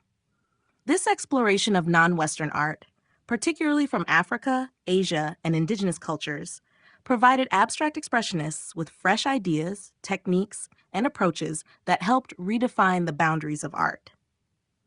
One of the most profound influences came from traditional African art, which was highly abstract and focused on symbolic representations rather than realistic depictions of the human figure. Many abstract expressionist artists were drawn to the powerful simplicity of African sculptures, masks, and textiles, which emphasized bold forms, rhythmic patterns, and spiritual meaning. The use of abstraction in African art, often linked to ritual and ceremony, suggested that art could be more than a mere representation of the visible world. It could be a means of conveying deeper truths, emotions, and experiences. Artists like Willem de Kooning and Jackson Pollock were particularly influenced by the dynamic energy and expressive forms found in African art, which encouraged them to move away from traditional figurative representation and explore more visceral, intuitive forms of abstraction. Similarly, Asian art traditions, including those from Japan and China, had a significant impact on abstract expressionism. The meditative, minimalistic qualities of traditional Japanese ink painting, with its emphasis on brushstroke and space, resonated deeply with artists like Mark Rothko and Barnett Newman. The Zen philosophy that underpinned much of Japanese art, which emphasizes simplicity, impermanence, and the concept of emptiness, aligned with the abstract expressionist interest in creating art that was more about process and emotion than representation. Rothko's use of large, uninterrupted color fields, for instance, can be seen as a reflection of this Eastern influence, inviting contemplation and introspection in a way similar to the meditative qualities of Zen art. In addition, the calligraphy and gestural brushstrokes of Chinese art, which emphasized fluidity and spontaneity, also informed the abstract expressionists' approach to painting. The idea of capturing the movement of the artist's hand and the energy of the moment became central to the practice of action painting, where the process of painting itself was an expression of the artist's emotional and physical engagement with the canvas.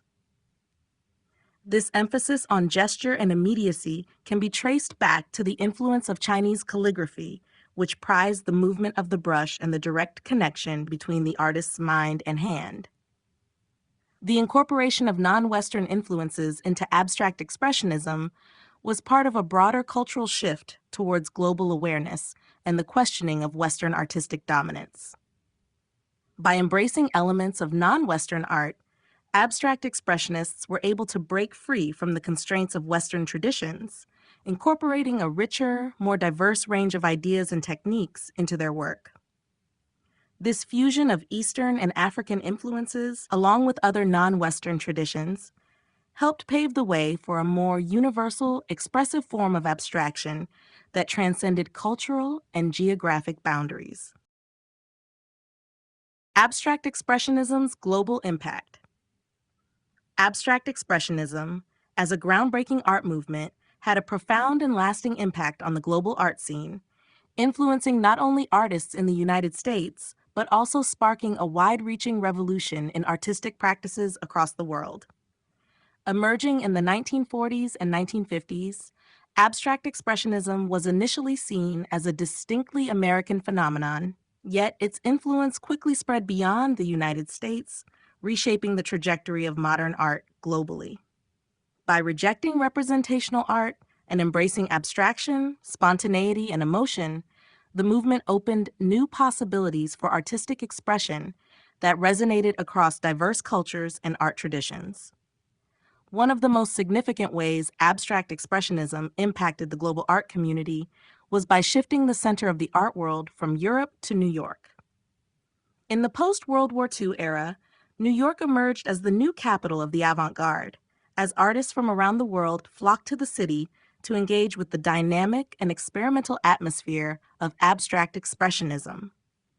The movement's emphasis on individual expression and the breaking down of artistic boundaries encouraged a generation of artists in Europe and beyond to move away from traditional techniques and explore more experimental and abstract forms.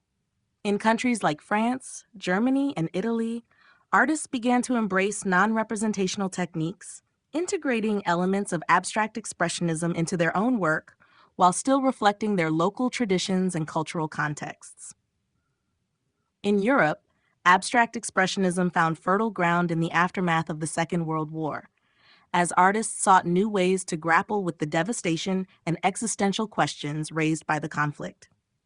In France, artists like Jean-Paul Riopel and Hans Hartung incorporated elements of abstract expressionism's gestural painting style into their works, using dynamic brushstrokes and spontaneous mark-making to express the turmoil and emotional intensity of the post-war era. The influence of abstract expressionism was also evident in the work of the Italian artist Alberto Burri, who embraced unconventional materials and methods to create his textured, abstract pieces, challenging the limits of traditional painting.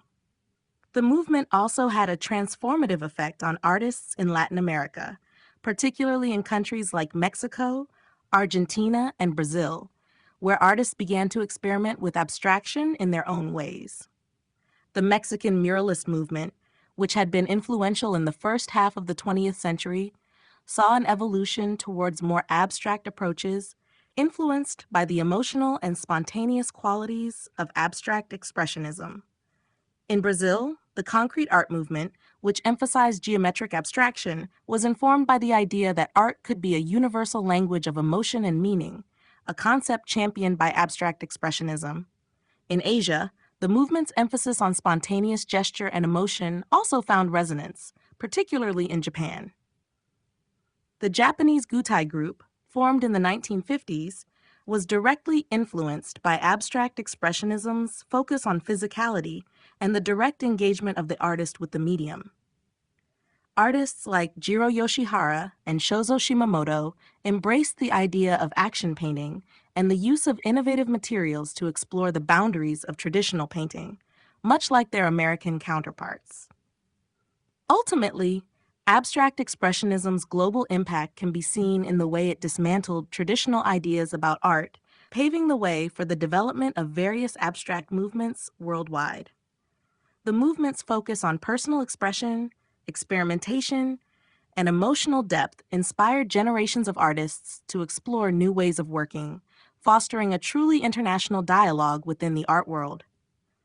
Abstract Expressionism not only redefined what art could be, but also reinforced the idea that artistic innovation could transcend national borders, creating a universal language that spoke to the shared human experience.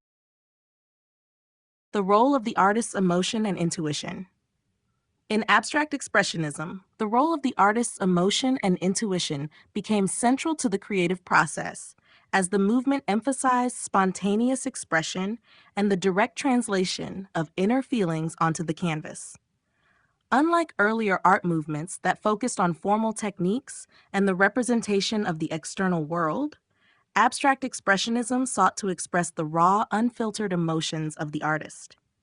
This emphasis on emotion and intuition was not just about creating aesthetically pleasing compositions, but about channeling the artist's subconscious mind and inner turmoil into their artwork. For many abstract expressionists, the act of painting became a deeply personal and almost therapeutic endeavor. The artists aimed to convey not just their thoughts, but their visceral experiences, making the work an extension of their emotional state. Jackson Pollock's iconic drip paintings are a prime example of this approach. Pollock often spoke of his need to let go of control during the creative process, allowing his emotions and physical movements to dictate the form and direction of his work.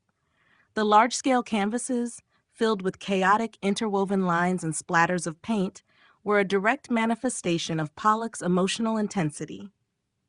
His approach to painting was not about creating a recognizable image, but about expressing the internal forces and energy that surged through him. Through this process, Pollock's work became an exploration of his subconscious, a space where personal and collective emotions were free to emerge and take shape. Mark Rothko's work also highlights the importance of emotion in abstract expressionism, though in a different way. Rothko's color field paintings, characterized by large blocks of color, sought to evoke deep emotional responses from the viewer, with each painting serving as a window into the artist's inner world. Rothko often spoke about his desire to create art that was about human experience, its struggles, joys, and pain. The colors and their arrangement on the canvas were not arbitrary, but carefully chosen to elicit a specific emotional resonance. For Rothko, the emotional experience of the viewer was just as important as the artist's own emotional state during the creation of the work. His use of color and form was intuitive, designed to provoke reflection and a sense of transcendence. In addition to the conscious expression of emotion, intuition played a key role in the abstract expressionist process. Artists often let their instincts guide their work, trusting their inner sense of direction rather than adhering to a rigid plan or concept. This intuitive approach to painting gave rise to the gestural style that became synonymous with the movement, where the process of painting itself, marked by impulsive brushstrokes, splashes, and drips, was seen as a direct reflection of the artist's emotional and physical presence. The act of creating was, in many ways, a dialogue between the artist's inner self and the materials, allowing for the unfiltered release of emotion onto the canvas. Ultimately, the role of emotion and intuition in abstract expressionism was a response to the limitations of representational art, offering an alternative way to engage with both the world and the artist's inner experience. Through this emphasis on raw, emotional expression, abstract expressionists created works that were deeply personal and universally resonant, transcending mere visual representation to become a powerful exploration of human emotion and the creative process itself.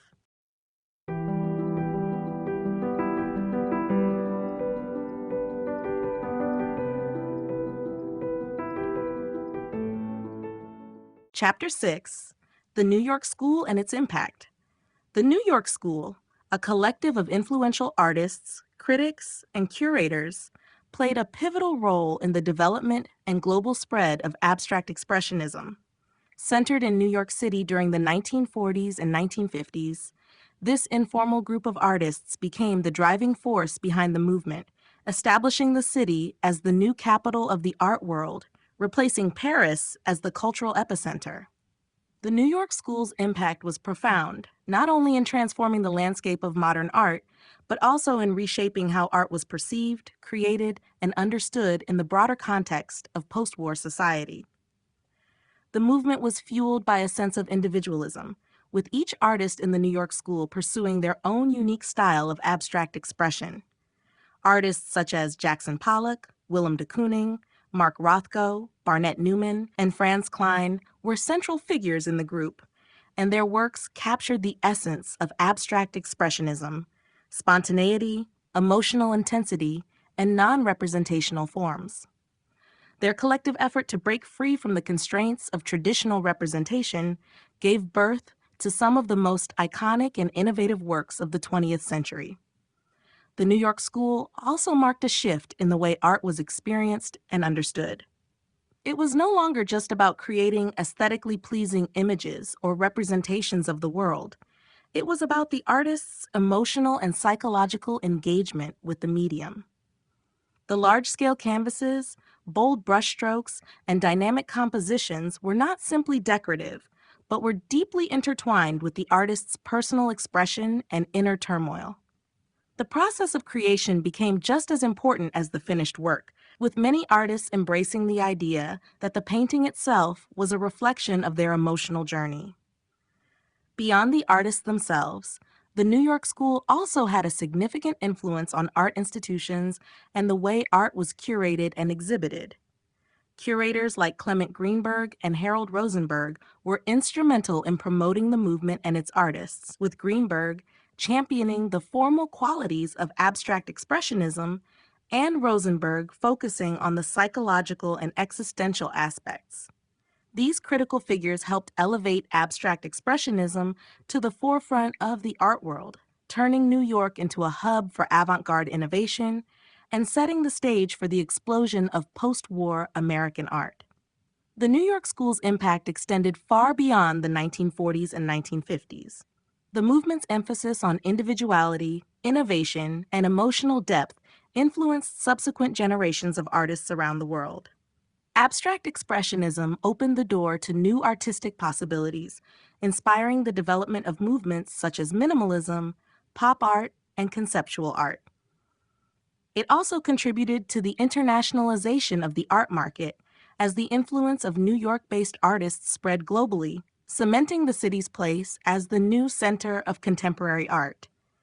Through its radical departure from tradition and its embrace of emotional expression, the New York School helped redefine the role of the artist and the purpose of art in the modern world. The formation of the New York School. The formation of the New York School in the 1940s marked a pivotal moment in the history of modern art, as it signaled the emergence of New York City as the new cultural and artistic center of the world. Following World War II, New York rapidly became the focal point for innovation and experimentation in the visual arts, displacing Paris, which had long held this status.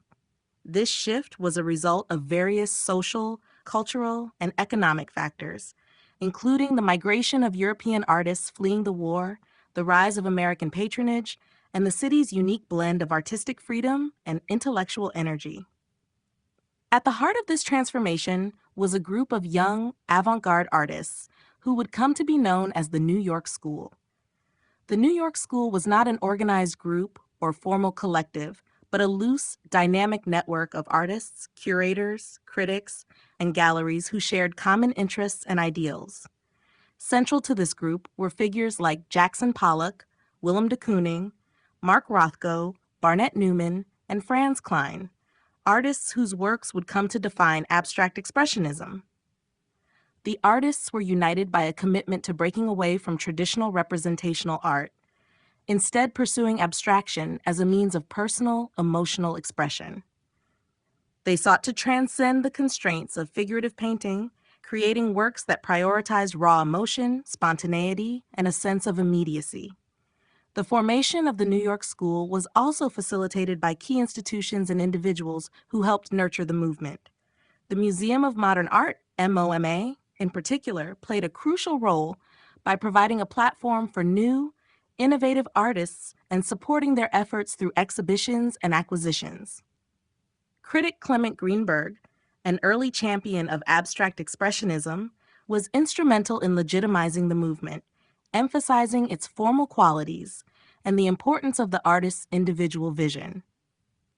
At the same time, Harold Rosenberg focused on the psychological and existential dimensions of the work, viewing the artist's act of creation as an expression of personal freedom and a confrontation with the self. The New York School's formation was also shaped by the city itself, which provided a fertile ground for artistic experimentation. New York's dynamic atmosphere, filled with cultural energy, intellectual exchange, and a rapidly evolving art market, allowed artists to push boundaries and take risks.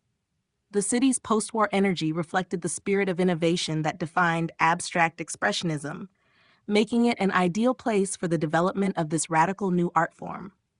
Artists worked in close proximity to one another, sharing ideas and influencing each other's practices, while the city's galleries and museums attracted growing international attention. The formation of the New York School marked a watershed moment in the art world, not only elevating abstract expressionism as a dominant force, but also establishing New York as the global capital of contemporary art. Through their collective pursuit of new modes of expression, the artists of the New York School redefined the role of the artist and the purpose of art, setting the stage for decades of artistic innovation. The role of the Abstract Expressionist Artists Colony. The Abstract Expressionist Artists Colony played a crucial role in the development and dissemination of abstract expressionism, creating an environment where creativity flourished and where artists could share ideas, techniques, and inspirations. Located primarily in New York, these informal artists' communities allowed for a spirit of collaboration and experimentation, fostering the growth of a new, groundbreaking art movement. The sense of camaraderie within the colony was vital to the success of abstract expressionism, as it provided the necessary support system for artists who were pushing against the boundaries of traditional artistic practices. One of the most prominent artist colonies was located in the neighborhood of Greenwich Village and surrounding areas of Manhattan, where many abstract expressionists settled in the 1940s and 1950s. Here, artists like Jackson Pollock, Willem de Kooning, Franz Klein, and others would often interact socially and professionally, sharing ideas and engaging in intellectual and artistic discussions. These interactions were instrumental in forming the theoretical foundations of abstract expressionism, as artists would challenge each other's perspectives and encourage risk-taking in their work. The exchange of ideas and experiences became essential to the development of individual styles, while simultaneously reinforcing the collective nature of the movement. In addition to the urban network of artists, the role of the artists' colony was strengthened by various off-site locations where artists could retreat and work away from the distractions of the city. One notable example was the influence of the famous summer colony at the renowned Betty Parsons Gallery, where artists could focus on their work in a more secluded environment. This allowed for an escape from the pressures of the commercial art scene and gave artists the freedom to experiment with their craft. Moreover, the colony's sense of community was enhanced by social gatherings, events, and informal exhibitions that allowed the artists to showcase their work and receive feedback from their peers. These gatherings were often charged with intellectual and creative energy, providing a space where abstract expressionism could thrive and evolve. The colony also became a space for artists to engage with the political and cultural climate of the time. With the rise of the Cold War, the abstract expressionists were seen by many as a reflection of America's new artistic identity, and their work became associated with a sense of freedom and individual expression. The artists' collective presence in the city symbolized both a rejection of old artistic traditions and an embrace of the new, bold ideas that abstract expressionism represented. In sum, the abstract expressionist artists' colony was fundamental to the growth of the movement, offering both an intellectual and emotional support system that enabled artists to take risks and explore new artistic terrain. The colony became a place where creative energy flowed freely, inspiring a generation of artists to redefine the boundaries of art and to establish New York as the new center of the global art world. The relationships and collaborative spirit nurtured in these artists' colonies proved indispensable in the transformation of abstract expressionism from an emerging style into a dominant force in modern art. Critical reception and exhibitions. The critical reception of abstract expressionism was mixed in its early years, with some lauding the movement for its bold departure from tradition, while others criticized it as chaotic and incomprehensible.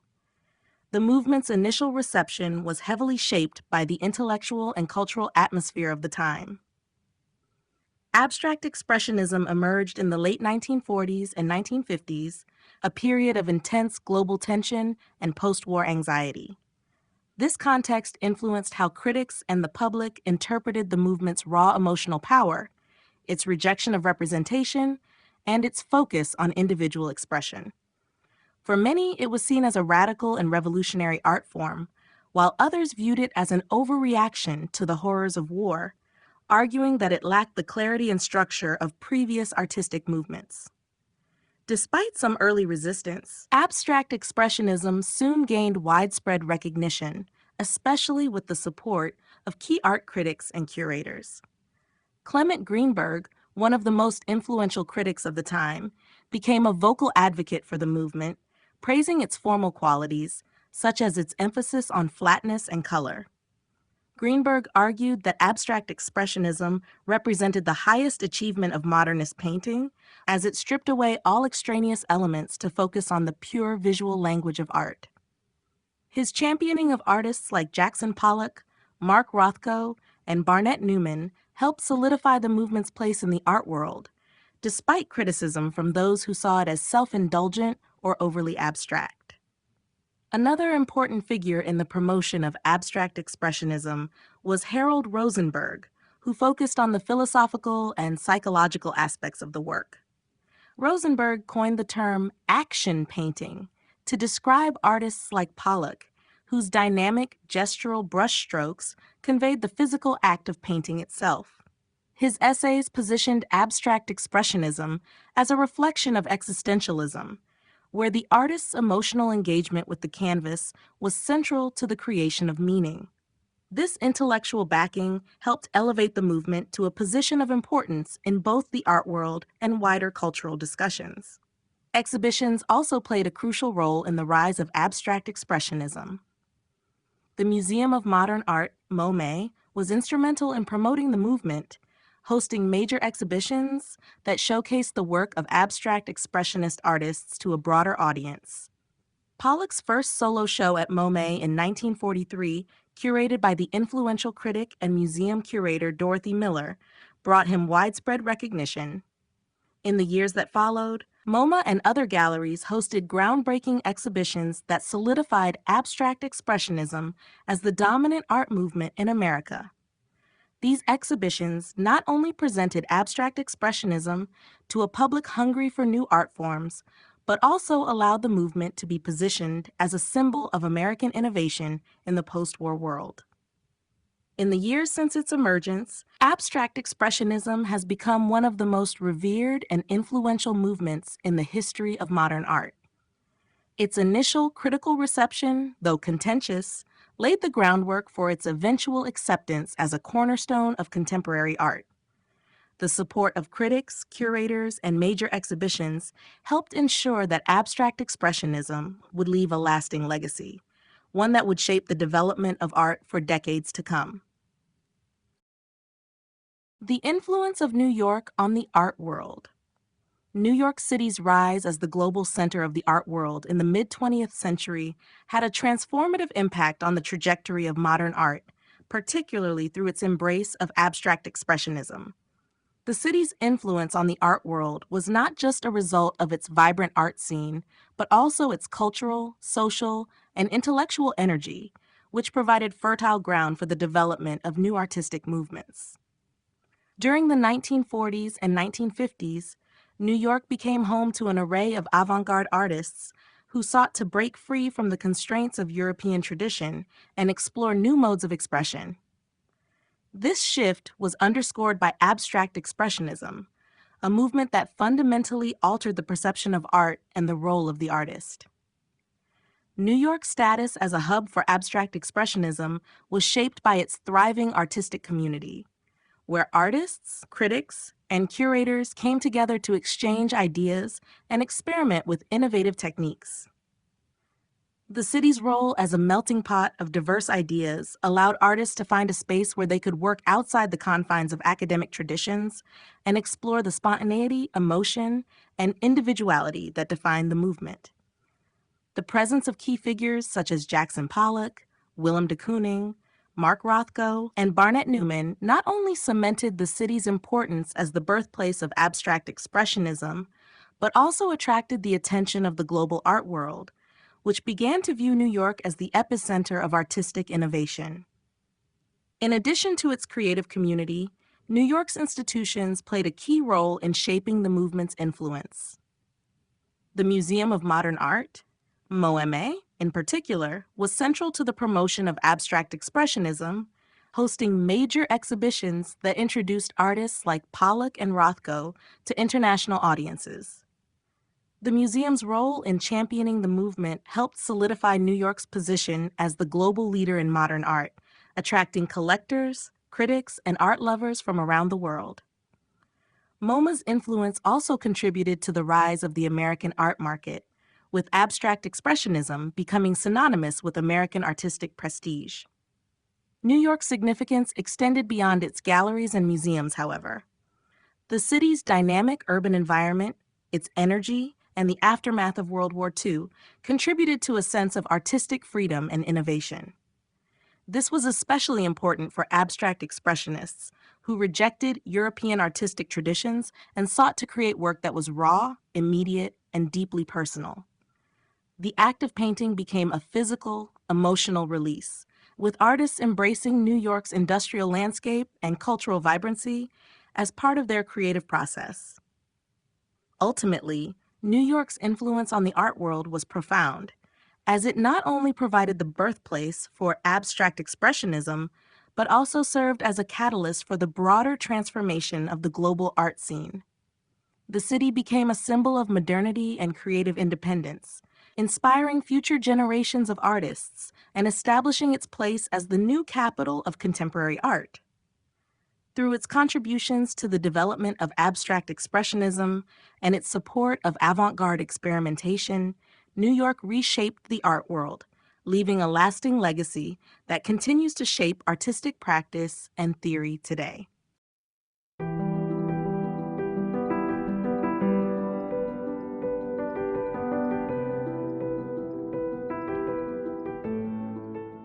Chapter 7: The Role of Criticism and Media.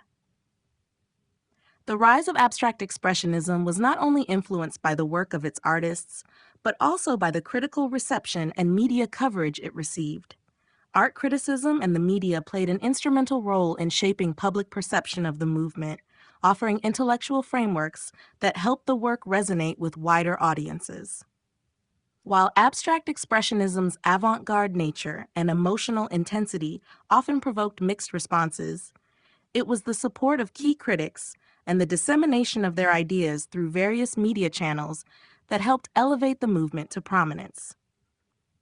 One of the most significant figures in the promotion of abstract expressionism was the critic Clement Greenberg, who became its primary champion. Greenberg's essays and reviews, particularly in the 1940s and 1950s, helped establish abstract expressionism as the pinnacle of modernist art. Greenberg praised the formal qualities of the movement, such as its emphasis on flatness, color, and the physical act of painting. He argued that abstract expressionism represented a break from traditional representational art and offered a more direct form of communication between the artist and the viewer. Greenberg's influence helped secure the movement's place in the mainstream art world, despite initial skepticism from certain quarters. Alongside Greenberg, critic Harold Rosenberg played a crucial role in articulating the philosophical and existential dimensions of abstract expressionism. Rosenberg's concept of action painting emphasized the importance of the artist's emotional and physical engagement with the canvas, framing the act of painting itself as a personal and transformative experience. He argued that the canvas became a battleground where the artist confronted their inner self, and this psychological element of the work gave abstract expressionism its depth and meaning. Rosenberg's perspective highlighted the intellectual complexity of the movement, attracting a more diverse and reflective audience. The media also contributed to the widespread recognition of abstract expressionism, with major newspapers and magazines covering the movement and its artists. Magazines like Life and Time provided platforms for discussing the work of artists like Jackson Pollock and Mark Rothko, often showcasing their large-scale paintings and capturing their creative process. The media's portrayal of these artists as icons of American modernism helped elevate the movement beyond the confines of the art world, allowing it to resonate with the general public. While some press coverage was critical, especially in the early years, much of it contributed to the growing mythos surrounding abstract expressionism, framing the artists as bold and revolutionary figures. In addition to the critical discourse, the media's role in the visual representation of abstract expressionism had a profound impact on how the movement was perceived. The photographic documentation of artists like Pollock working in their studios or creating their dynamic, gestural paintings became iconic, symbolizing the freedom and spontaneity central to the movement. These images captured the intensity and energy of the artist's process, offering a glimpse into the physical and emotional act of creation. Ultimately, criticism and media coverage were essential in shaping abstract expressionism's legacy, helping to frame it as a groundbreaking and culturally significant movement. The dialogue between critics, artists, and the media not only elevated the movement's intellectual stature, but also ensured that it would be recognized as a defining force in the history of modern art. Through the support of critics and the widespread media attention it garnered, abstract expressionism became not just a style of painting, but a cultural phenomenon that resonated on multiple levels, from the personal to the political. The influence of critics like Clement Greenberg. Clement Greenberg was one of the most influential critics in shaping the reception of abstract expressionism, and his writings were instrumental in solidifying the movement's place in the history of modern art. Greenberg's critical approach was deeply tied to his understanding of formalism, the belief that the visual elements of a painting, such as color, form, and composition, were of paramount importance in understanding its value. For Greenberg, abstract expressionism represented the culmination of modernist trends, particularly the development of a painting style that was free from external references and focused entirely on the medium itself. Greenberg was particularly drawn to the work of Jackson Pollock, whom he championed as the quintessential abstract expressionist artist. Greenberg's support of Pollock and other leading figures in the movement helped elevate abstract expressionism to international recognition. He praised Pollock's unique approach to painting, specifically his use of drip techniques, as a breakthrough in the history of art. For Greenberg, the act of painting became a kind of performance where the artist's gestures and movements were as important as the final composition. Pollock's emphasis on the physical act of creation, as seen in his energetic and spontaneous application of paint, was a prime example of the modernist ideal that Greenberg promoted. Art should engage with its medium and transcend representational content. Greenberg's writing, including his famous essay, Avant-Garde and Kitsch, positioned abstract expressionism as a radical departure from traditional representational art. He argued that art should be self-critical and self-referential, focusing on its inherent properties. Abstract expressionism, in his view, exemplified this idea, rejecting the illusion of depth and the mimetic representation of the visible world. Greenberg's formalist criticism underscored the importance of the two-dimensional surface of the canvas, encouraging an appreciation of how color, texture, and brushstroke could create meaning without the need for recognizable subjects. In addition to championing abstract expressionism, Greenberg's influence extended to the broader development of modernist art. His support for the movement helped secure its legitimacy within the institutional framework of the New York art world. Through his writings in journals such as Partisan Review and The Nation, and his close relationships with curators and museum directors, Greenberg ensured that abstract expressionism would be recognized as a key development in 20th century art.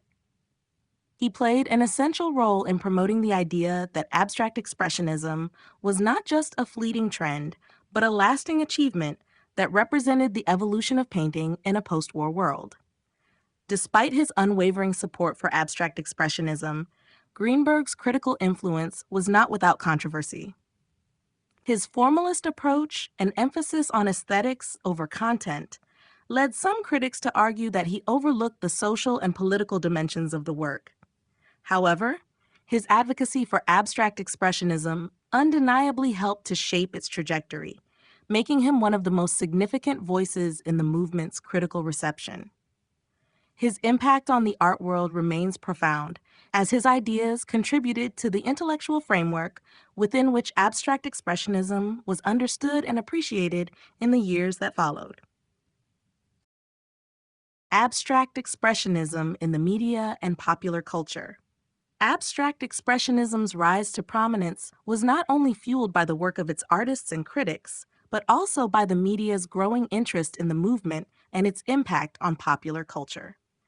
The media played a significant role in framing abstract expressionism as a revolutionary movement, transforming it from an avant-garde artistic style into a broader cultural phenomenon. Through widespread media coverage in newspapers, magazines, and television, abstract expressionism became linked with American identity, artistic freedom, and modernity, attracting both praise and controversy. In the 1940s and 1950s, abstract expressionism began to gain visibility through major magazines such as Life and Time, which published articles about the movement and its leading figures. These publications presented abstract expressionism as an exciting new chapter in the history of art, capturing the public's imagination with images of artists like Jackson Pollock creating their bold and dynamic works. The media often depicted these artists as avant-garde heroes, positioned at the forefront of artistic and cultural change. The dramatic imagery of Pollock, for instance, draped in paint and working intensely on large canvases, reinforced the idea of the artist as a passionate, individualistic figure. This representation contributed to the public's fascination with abstract expressionism and helped elevate artists to celebrity status. Media coverage also played a key role in defining abstract expressionism in relation to broader cultural and political currents. In the post-war context, as the United States sought to assert its cultural dominance over the Soviet Union during the Cold War, abstract expressionism became a symbol of American freedom and creative expression. U.S. officials and institutions recognized the movement as a valuable tool in promoting American values abroad, with the U.S. Information Agency organizing exhibitions of abstract expressionism in Europe. The artists' rejection of European artistic traditions and their embrace of spontaneity and individuality were seen as aligning with democratic ideals, further bolstering the movement's international prestige. On the other hand, the media's portrayal of abstract expressionism was not universally positive. Some conservative critics, both in the media and in the general public, rejected the movement's seemingly chaotic and non-representational nature, viewing it as incomprehensible or even un-American. This backlash, however, served to amplify the movement's rebellious and avant-garde image, which, in turn, enhanced its appeal to young, progressive audiences eager for artistic innovation and social change. Beyond the art world, abstract expressionism also permeated popular culture, influencing a range of creative disciplines, including design, fashion, architecture, and music. The expressive brushwork and bold colors found in the paintings of artists like Mark Rothko and Willem de Kooning began to inform visual styles in advertising, fashion, and graphic design. The abstract aesthetic aligned with the modernist ideals of the mid-20th century and was incorporated into the broader cultural landscape, influencing everything from album covers to commercial art. Ultimately, abstract expressionism's relationship with the media and popular culture helped ensure its place in the cultural canon. Through media coverage, the movement transcended the realm of high art and became a symbol of American creativity and modernity. The movement's profound impact on both the art world and popular culture continues to resonate today, as its influence can be seen in contemporary visual art, design, and culture at large. The creation of an art market for abstract expressionism. The rise of abstract expressionism in the mid-20th century was not only a cultural and artistic revolution, but also the foundation of a new art market that would redefine the way contemporary art was bought, sold, and valued. As abstract expressionism gained prominence in New York, it quickly attracted the attention of collectors, dealers, and institutions who recognized the movement's potential both as a financial investment and as a symbol of American cultural supremacy. The creation of an art market for abstract expressionism was a multifaceted process that involved a combination of key players, shifts in art market dynamics, and the changing role of galleries and museums. One of the most important factors in the establishment of the abstract expressionism art market was the involvement of art dealers who saw the financial potential of the movement. Dealers like Peggy Guggenheim, who was one of the first to recognize Pollock's work, played a critical role in bringing abstract expressionist artists into the commercial spotlight. Guggenheim's gallery, Art of This Century, was not only a space for displaying avant-garde art, but also a launching pad for many of the movement's key figures, including Pollock, de Kooning, and Rothko. Guggenheim and other dealers began promoting abstract expressionism to wealthy collectors and institutions, helping to establish the artists' reputations and secure their place in the market. As the movement gained momentum, the role of galleries became increasingly significant. The New York gallery scene was transformed by the growing interest in abstract expressionism, with galleries like the Sidney Janis Gallery, the Betty Parsons Gallery, and the Leo Castelli Gallery emerging as key players in the promotion and sale of the work. These galleries not only presented the work of leading abstract expressionist artists, but also played an active role in shaping the market by cultivating relationships with collectors, curators, and critics. The marketing of abstract expressionism was heavily influenced by the efforts of these galleries, who worked tirelessly to position the artists as innovators and icons of modern art. The increasing commercial success of abstract expressionism was also tied to the growing role of museums and institutions. The Museum of Modern Art, MoMA, in New York, under the leadership of Alfred Barr, was instrumental in legitimizing abstract expressionism and helping to create a market for it. MoMA's exhibitions and acquisitions, coupled with its scholarly support for the movement, made abstract expressionism a central focus of the American art scene. Museums and private collectors began to compete for the acquisition of major works, driving up the value of abstract expressionist paintings. This new commercial interest led to a booming art market, with prices for works by artists like Pollock and Rothko rising rapidly, turning them into valuable assets for collectors and investors alike. However, the commercial success of abstract expressionism was not without controversy. The movement's embrace of non-representational and emotionally charged work was, for some, a symbol of artistic purity and creativity. Yet, for others, the increasing commercialization of the movement raised questions about the intersection of art and commerce. Critics and artists alike debated whether the rise of abstract expressionism in the art market compromised its artistic integrity. Despite this, the creation of an art market for abstract expressionism marked a new chapter in the history of art, with the movement's financial success helping to secure its place as a dominant force in the global art world. In the years following the rise of abstract expressionism, the art market would continue to evolve, with the movement's legacy serving as a foundation for subsequent generations of artists.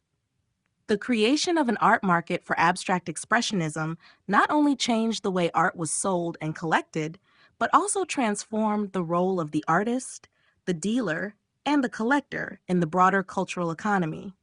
Through its commercial success, abstract expressionism became a defining movement of the 20th century, securing its place in both the art world and the market.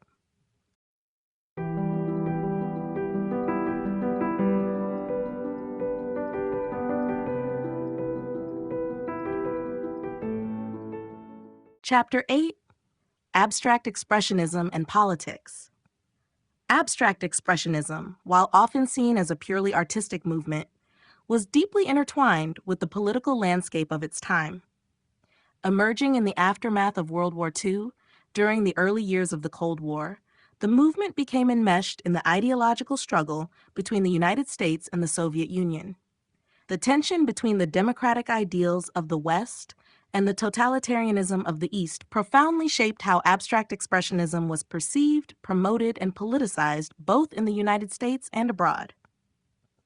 Far from existing in a vacuum, abstract expressionism became a powerful symbol of American cultural dominance and political values, influencing how the movement was understood within global political contexts.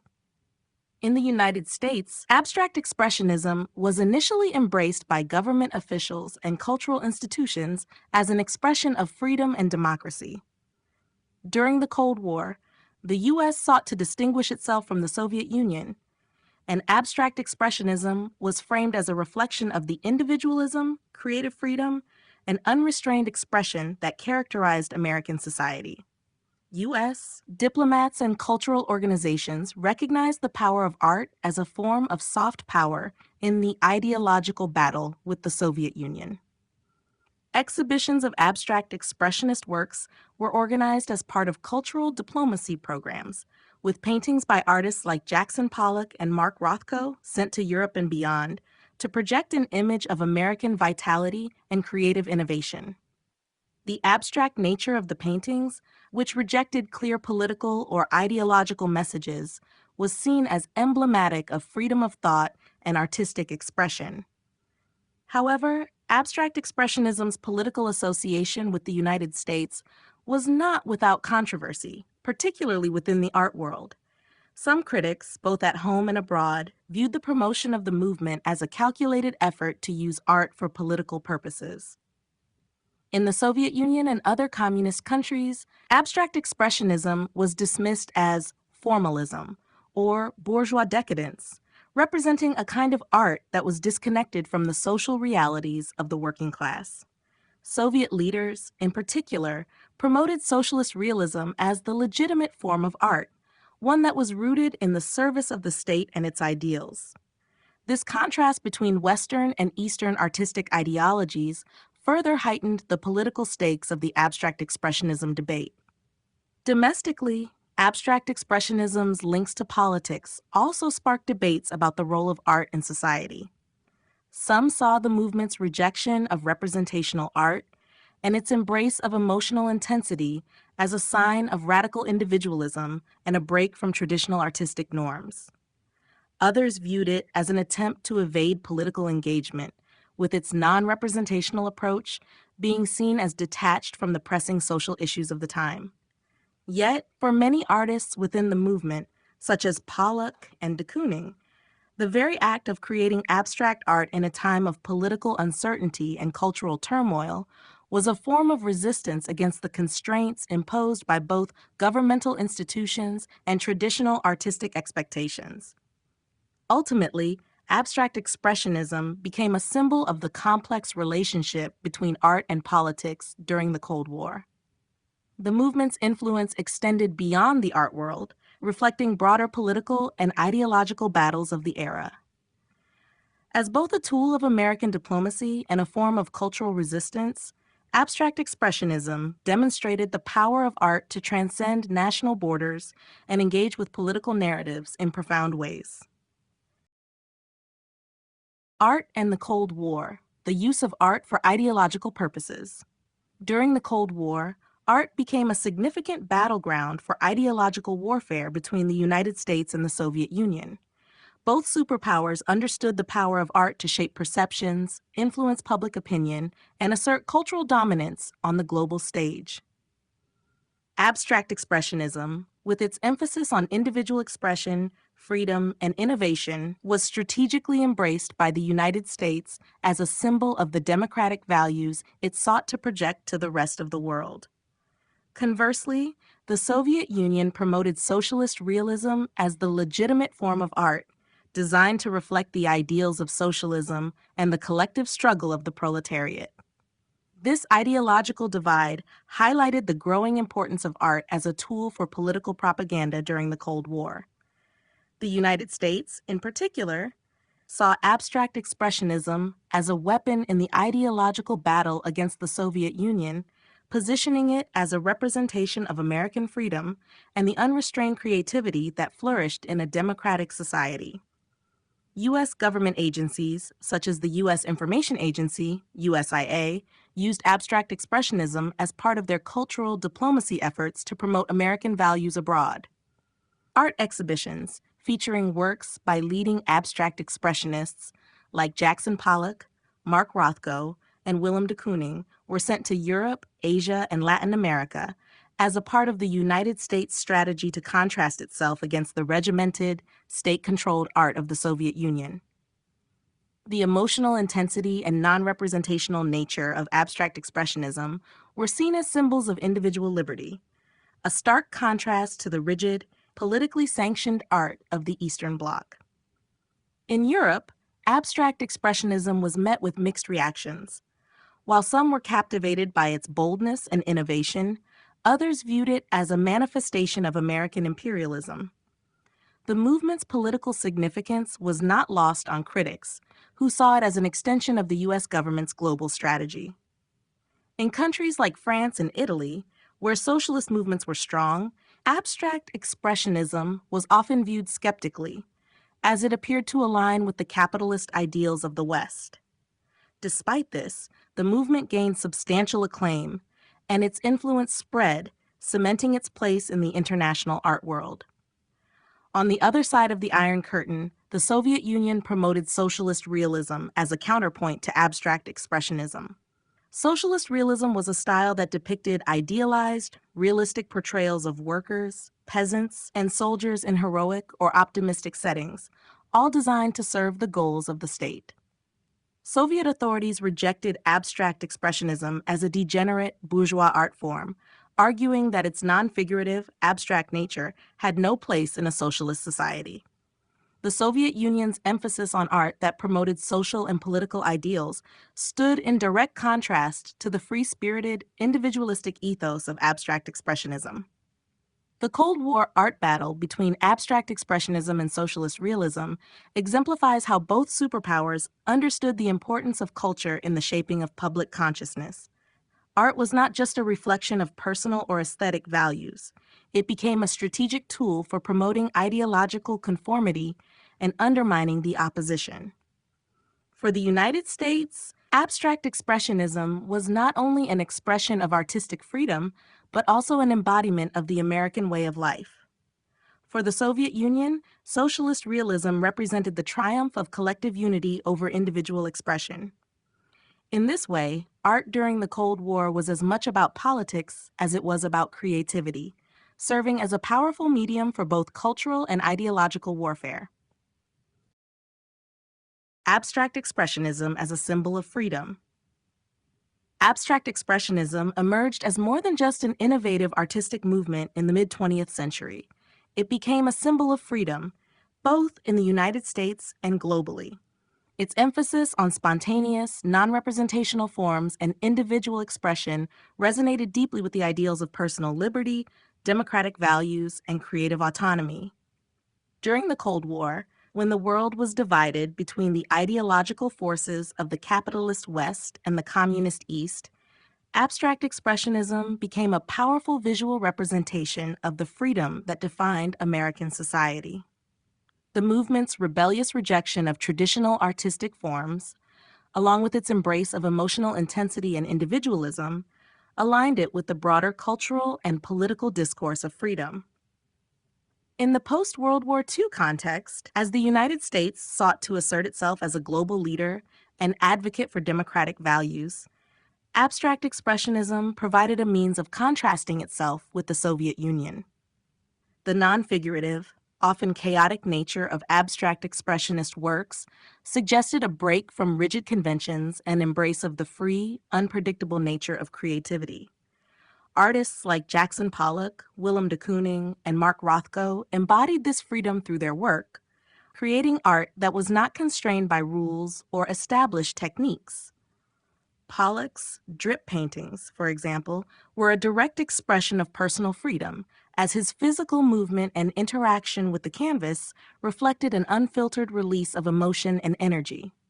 The United States government recognized the political potential of abstract expressionism during the Cold War and used it as a form of cultural diplomacy. U.S. diplomats and cultural organizations promoted the movement as a symbol of the American commitment to individual freedom, positioning abstract expressionism in direct opposition to the control and conformity that characterized the Soviet regime. Exhibitions of abstract expressionist works were organized and sent abroad, particularly to Europe, where they were presented as a testament to American cultural supremacy. The movement's rejection of figurative art, which was often seen as bound to tradition and politics, allowed it to be framed as an embodiment of the free spirit of the West. In this context, abstract expressionism became an art form that transcended aesthetic concerns and was imbued with political meaning. The spontaneity, emotional depth, and freedom of expression within the paintings mirrored the democratic ideals of choice, autonomy, and individuality. The very act of painting, free from the constraints of realism or representation, became a metaphor for the broader social and political freedoms that were central to the American identity. Thus, abstract expressionism not only reshaped the art world, but also became a powerful symbol of freedom, linking creative expression with the ideals of liberty, democracy, and personal autonomy during one of the most politically charged periods in history. The movement's connection to American identity. Abstract expressionism as an art movement became deeply intertwined with the development of American identity during the mid-20th century. Emerging in the post-World War II era, it reflected the cultural, social, and political shifts of the time and came to symbolize the United States' emerging position as a global superpower. As the Cold War tensions between the United States and the Soviet Union escalated, abstract expressionism was adopted as a key marker of American culture, representing the values of freedom, individuality, and innovation that were central to the American ethos. The movement's emphasis on personal expression and rejection of traditional artistic conventions mirrored the democratic ideals that defined American society. Abstract expressionist artists were seen as embodying the core tenets of American freedom: the ability to create art without constraint, to break free from the established rules of representation, and to convey raw, unmediated emotion. This connection between the movement and American identity was further cemented as the U.S. government, eager to promote its democratic values in the face of Soviet opposition, began to use abstract expressionism as a form of cultural diplomacy. Exhibitions of abstract expressionist works were organized around the world, particularly in Europe, where they were presented as a testament to the creativity and freedom that flourished in American society. Jackson Pollock, perhaps the most iconic of the abstract expressionists, became synonymous with the American avant-garde. His unique style, characterized by his drip technique, expressed the dynamic energy and boundless potential that seemed to embody the American spirit. Pollock's work, along with that of his contemporaries, such as Mark Rothko and Willem de Kooning, symbolized the nation's belief in the individual's ability to create and innovate outside of formalized constraints. In this way, abstract expressionism came to represent an artistic manifestation of the American dream, the idea that anyone, regardless of background, could achieve greatness through sheer effort and personal expression. However, the connection between abstract expressionism and American identity was not without controversy. Some critics viewed the movement as too inward-focused or disconnected from the social and political issues of the time, particularly during the Civil Rights Movement and other protests against American inequality. Yet, the broader cultural embrace of abstract expressionism as a symbol of American exceptionalism revealed the way art was instrumentalized to reflect the nation's values on the world stage.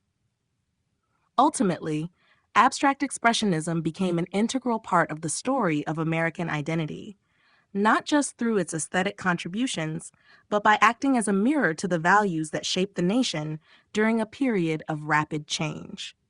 The movement's revolutionary approach to art mirrored the American belief in the power of the individual and the pursuit of freedom, making it an essential part of America's cultural legacy.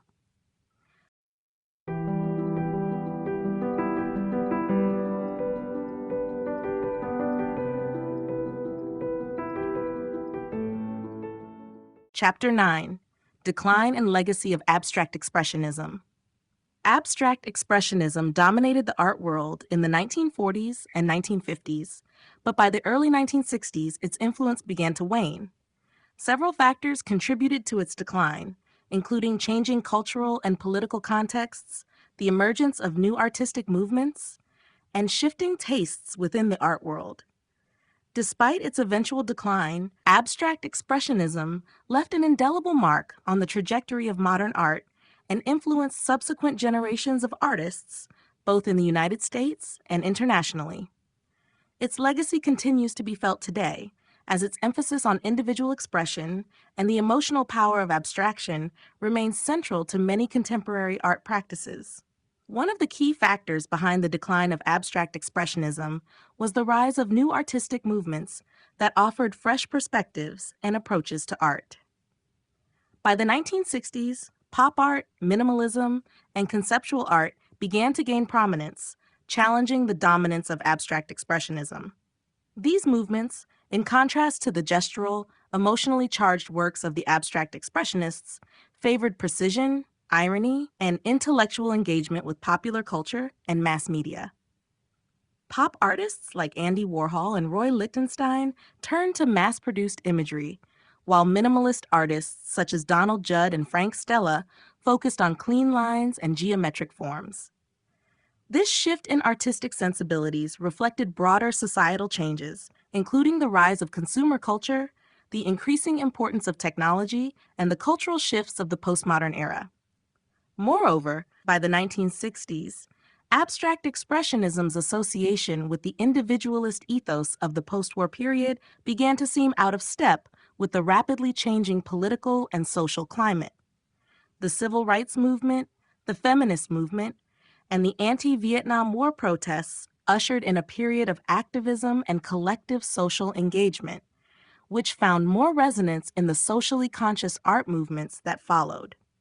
As the world became more politically polarized and socially active, abstract expressionism's focus on personal expression and the autonomous artist began to be seen as disconnected from the pressing issues of the time.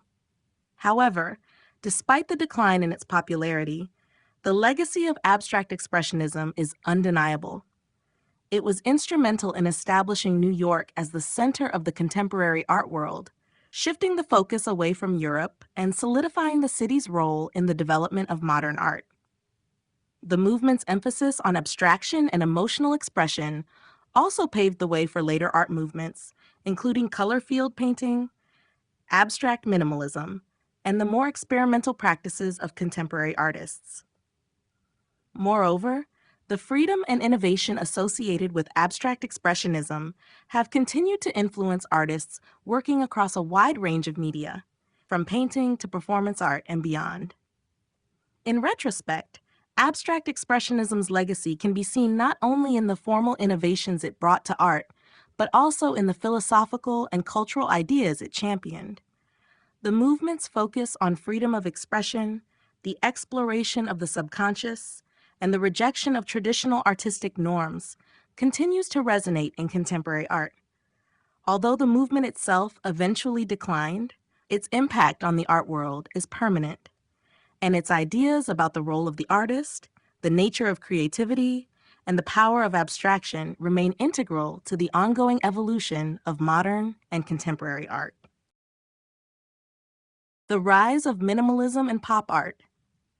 In the 1960s, the dominance of abstract expressionism began to fade as new artistic movements emerged, most notably minimalism in pop art. These movements arose in response to the emotional intensity and gestural abstraction of abstract expressionism, offering fresh perspectives and reflecting the cultural, social, and political shifts of the time. Both minimalism and pop art challenged the ideals of individual expression and abstraction that defined abstract expressionism, and in doing so, they marked a significant shift in the direction of modern art. Minimalism, with its emphasis on simplicity, geometry, and industrial materials, stood in stark contrast to the emotional, spontaneous works of the abstract expressionists. Artists like Donald Judd, Dan Flavin, and Frank Stella rejected the subjective, highly personal expressions that characterized abstract expressionism. Instead, they focused on creating art that was impersonal, rational, and often made from everyday materials such as metal, plastic, and fluorescent lights. Minimalism's pared-down aesthetic and its emphasis on form over content reflected the era's growing interest in technology, industrialization, and the desire for precision. The movement's simplicity was a direct response to the chaotic, spontaneous nature of abstract expressionism, offering a more systematic and objective approach to art. Minimalist works often stripped away any overt emotional expression, inviting viewers to engage with the formal qualities of art, such as line, shape, and space, in a more intellectual manner. On the other hand, pop art emerged as a vibrant and playful counterpoint to the seriousness of abstract expressionism. Artists like Andy Warhol, Roy Lichtenstein, and Claes Oldenburg drew inspiration from mass culture, consumerism, and the imagery of advertising, popular media, and consumer products. Pop art's use of everyday objects, such as Campbell's soup cans and comic strips, challenged the notion of high art and its separation from popular culture. By incorporating mass-produced images and commercial techniques, pop art bridged the gap between art and consumer culture, reflecting the increasing commodification of culture in post-war America. Unlike the introspective, often obscure nature of abstract expressionism, pop art was bold, colorful, and accessible, reflecting the optimism and commercialism of the 1960s. The rise of minimalism in pop art signified a broader cultural shift away from the emotional intensity and subjective exploration of abstract expressionism toward a more externalized engagement with the world.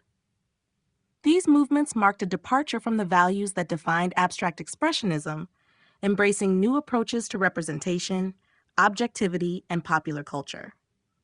While abstract expressionism's emphasis on individual emotion and freedom of expression remained influential, minimalism and pop art provided a more socially aware, accessible, and often ironic approach to art that resonated with the increasingly media-saturated and consumer-driven society of the 1960s. These movements not only reflected the changing cultural landscape, but also helped to shape the course of contemporary art for years to come. Abstract expressionism's influence on later movements. Although abstract expressionism's prominence began to wane in the 1960s, its influence on later art movements remains profound. The movement's emphasis on individual expression, emotional intensity, and the rejection of representational art helped to pave the way for numerous subsequent developments in the art world. Movements such as minimalism, color field painting, Neo-expressionism, and postmodernism all drew inspiration from abstract expressionism, whether through its formal innovations or its conceptual approach to the role of the artist. One of the most direct descendants of abstract expressionism was color field painting, which emerged in the 1950s and 1960s.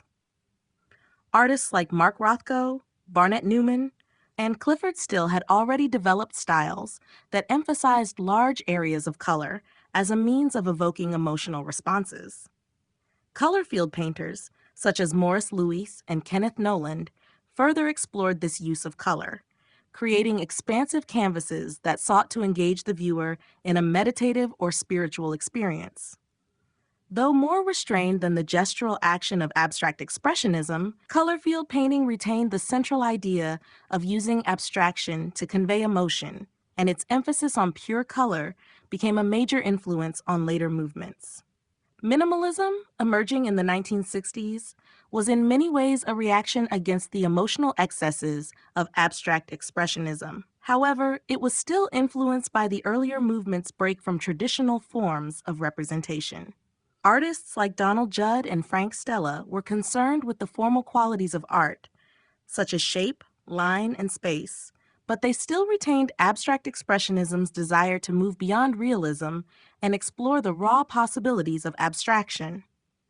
While minimalism sought to strip away subjective emotion, it inherited from abstract expressionism the belief in art as a direct expression of the artist's inner world, albeit in a more impersonal and intellectual manner. Another major influence of abstract expressionism was the rise of neo-expressionism in the late 1970s and 1980s. Neo-expressionist artists, including Julian Schnabel and Anselm Kiefer, returned to the emotional intensity and bold brushwork of abstract expressionism, but they incorporated figurative elements and social commentary into their works. This movement embraced the raw, visceral energy of abstract expressionism, fusing it with contemporary themes, such as the human condition, politics, and history. Finally, abstract expressionism's legacy can be seen in postmodern art, which frequently challenges established norms and embraces a diverse range of styles, techniques, and materials. The movement's rejection of traditional artistic boundaries paved the way for the pluralistic, eclectic nature of postmodernism, which often blends different genres, cultural references, and mediums in a way that recalls abstract expressionism's embrace of freedom and innovation. Ultimately, abstract expressionism's influence continues to resonate in contemporary art. Its ideas about artistic freedom, emotional expression, and the rejection of representational forms continuing to shape the work of today's artists. The continued relevance of abstract expressionism today. Despite being born in the mid-20th century, abstract expressionism remains highly relevant in the contemporary art world. Its influence can be seen across a wide range of artistic practices, from painting and sculpture to digital media and performance art. The movement's core principles, emphasis on personal expression, the liberation of form, and the exploration of raw emotion, continue to resonate with both artists and audiences today, demonstrating its lasting significance as a cornerstone of modern art. One of the key reasons abstract expressionism remains relevant is its commitment to individual freedom and emotional expression. In a world that is increasingly diverse, fragmented, and complex, the idea of art as a deeply personal and cathartic form of expression continues to hold great power. Artists today still find inspiration in the movement's rejection of representation and its focus on abstraction as a means to convey universal emotions and experiences. Abstract expressionism's focus on the process of creation, often characterized by spontaneity, intuition, and experimentation, resonates with contemporary artists who seek to break free from commercialized, formulaic art practices. Additionally, abstract expressionism's influence can be seen in the ways contemporary artists address social, political, and personal issues. While the abstract expressionists themselves were primarily focused on exploring the self, their works laid the foundation for art that reflects the inner emotional and psychological landscapes of the artist, often with a focus on identity, power, and personal struggle. Today's artists, particularly in the context of movements like postmodernism, continue to use abstraction and expression to examine the complexities of contemporary life. Artists like Mark Bradford, Julie Moretu, and Elizabeth Murray, for example, channel abstract expressionist techniques to convey complex narratives about race, gender, and global politics, reflecting how the movement's concerns with emotion and subjectivity are still vital in art. Furthermore, abstract expressionism's legacy lives on in the ways that art continues to be a site for experimentation. The techniques of gestural mark-making, the use of large-scale canvases, and the layering of textures are practices that still inform much of contemporary abstract painting. Artists working today often look back to Pollock's action painting or Rothko's color fields as a point of departure, while simultaneously pushing these ideas into new realms using digital tools, mixed media, and performance. The movement also maintains its relevance in art education, where it continues to serve as a fundamental reference point for discussing the evolution of modern art. Abstract expressionism's focus on process, emotion, and the rejection of traditional norms shape the trajectory of contemporary art and remains a key component in the study of artistic freedom and experimentation. Thus, abstract expressionism's power to speak to both the artist and the audience ensures its enduring presence in the landscape of contemporary art. Conclusion: the enduring impact on contemporary art. The legacy of abstract expressionism continues to shape the trajectory of contemporary art, ensuring its place as a foundational movement in the history of modern art. While the movement itself may have peaked in the mid-20th century, its influence remains deeply woven into the fabric of the art world today. The principles of emotional intensity, personal expression, and the liberation of form, which defined abstract expressionism, continue to resonate with contemporary artists who push boundaries, break conventions, and explore new means of communication through abstract techniques. One of the most enduring impacts of abstract expressionism is its emphasis on the artist's emotional and psychological engagement with their work. The movement's focus on the subconscious, intuition, and self-expression laid the groundwork for later art practices that prioritize the personal and subjective experience of the artist.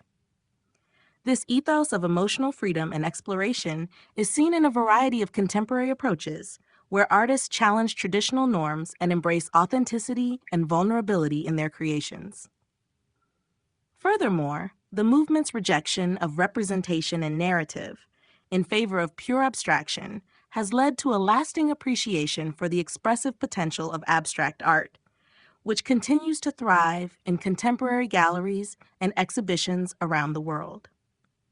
Abstract expressionism also played a crucial role in establishing New York as the center of the global art world. The movement's rise coincided with the emergence of the United States as a dominant cultural force, particularly during the Cold War. Its global impact as a symbol of American freedom, individuality, and innovation created an art world that embraced bold, innovative practices. Today, the influence of abstract expressionism is still visible in New York and beyond, where contemporary artists continue to find inspiration in the exploration of color, texture, and the expressive use of space.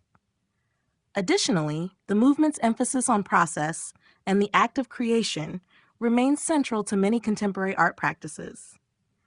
The idea that art is not just the finished product, but also the result of an active, dynamic process, is a principle that has permeated various disciplines, from performance art to installation art and beyond.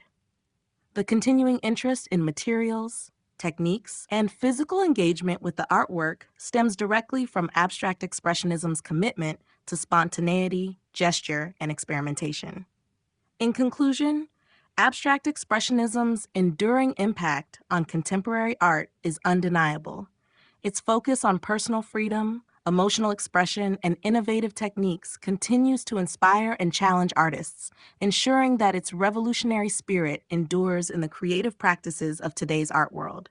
The movement's legacy, while shaped by its mid-century context, remains a vital and transformative force in the ongoing evolution of modern and contemporary art.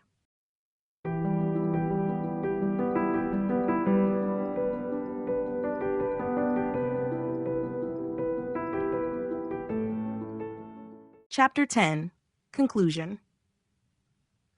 Abstract Expressionism stands as one of the most influential movements in the history of modern art, shaping the landscape of 20th century artistic practice and continuing to reverberate throughout contemporary art today.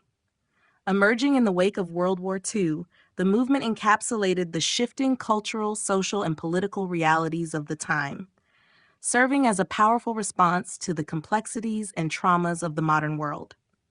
Through its radical departure from traditional representation and its emphasis on personal expression, emotion, and abstraction, abstract expressionism redefined the role of the artist and the very nature of art itself.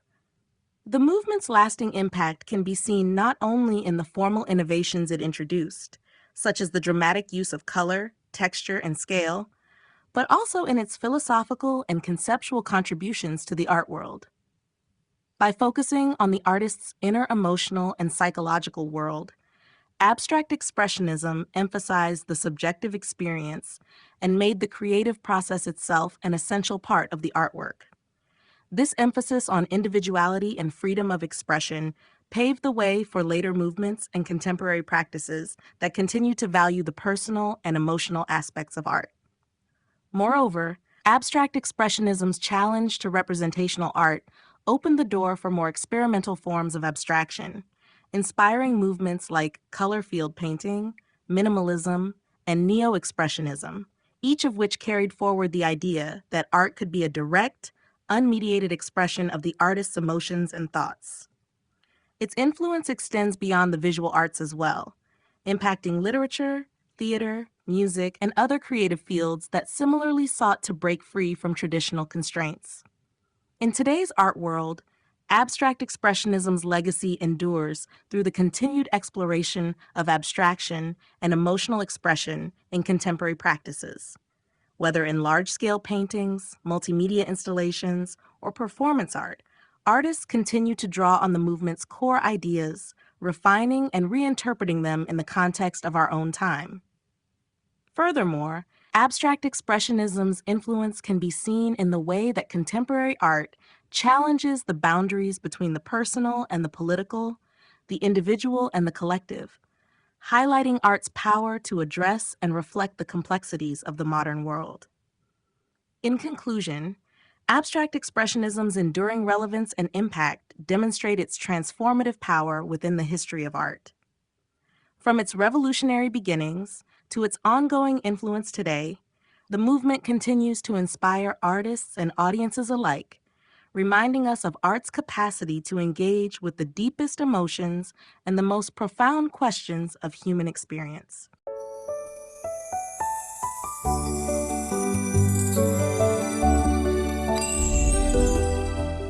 The Art of the Russian Avant-Garde: Revolutionary Changes in Russian Art, written by Haya Vent, narrated by Kara Miller.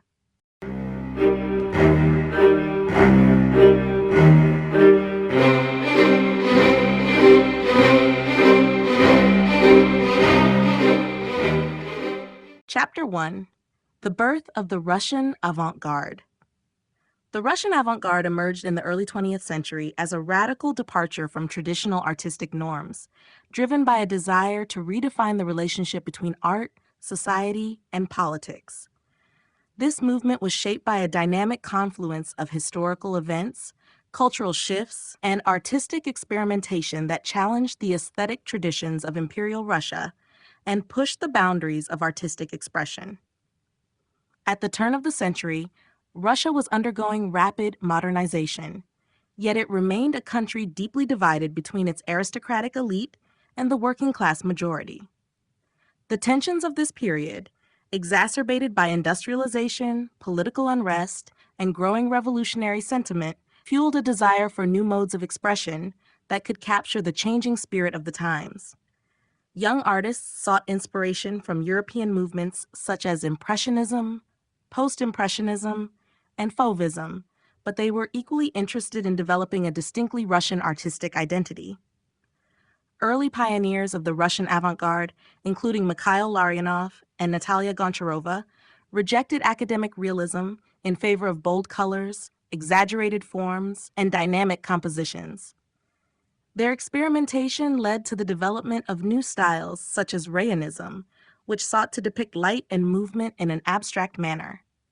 At the same time, Wassily Kandinsky explored the spiritual potential of abstract art, laying the foundation for the non-objective painting that would later define the movement.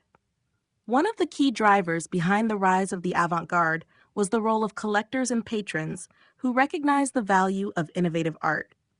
Notable figures such as Sergei Shukin and Ivan Morozov amassed significant collections of French modernist paintings, introducing Russian artists to the works of Picasso, Matisse, and Cézanne.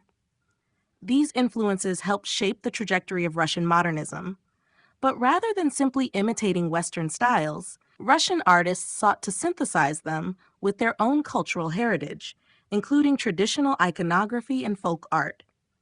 By the 1910s, the Russian avant-garde had begun to gain traction, with major exhibitions showcasing its groundbreaking works. The Jack of Diamonds and Donkey's Tail groups, as well as the Radical Union of Youth, provided platforms for artists to present their ideas to the public.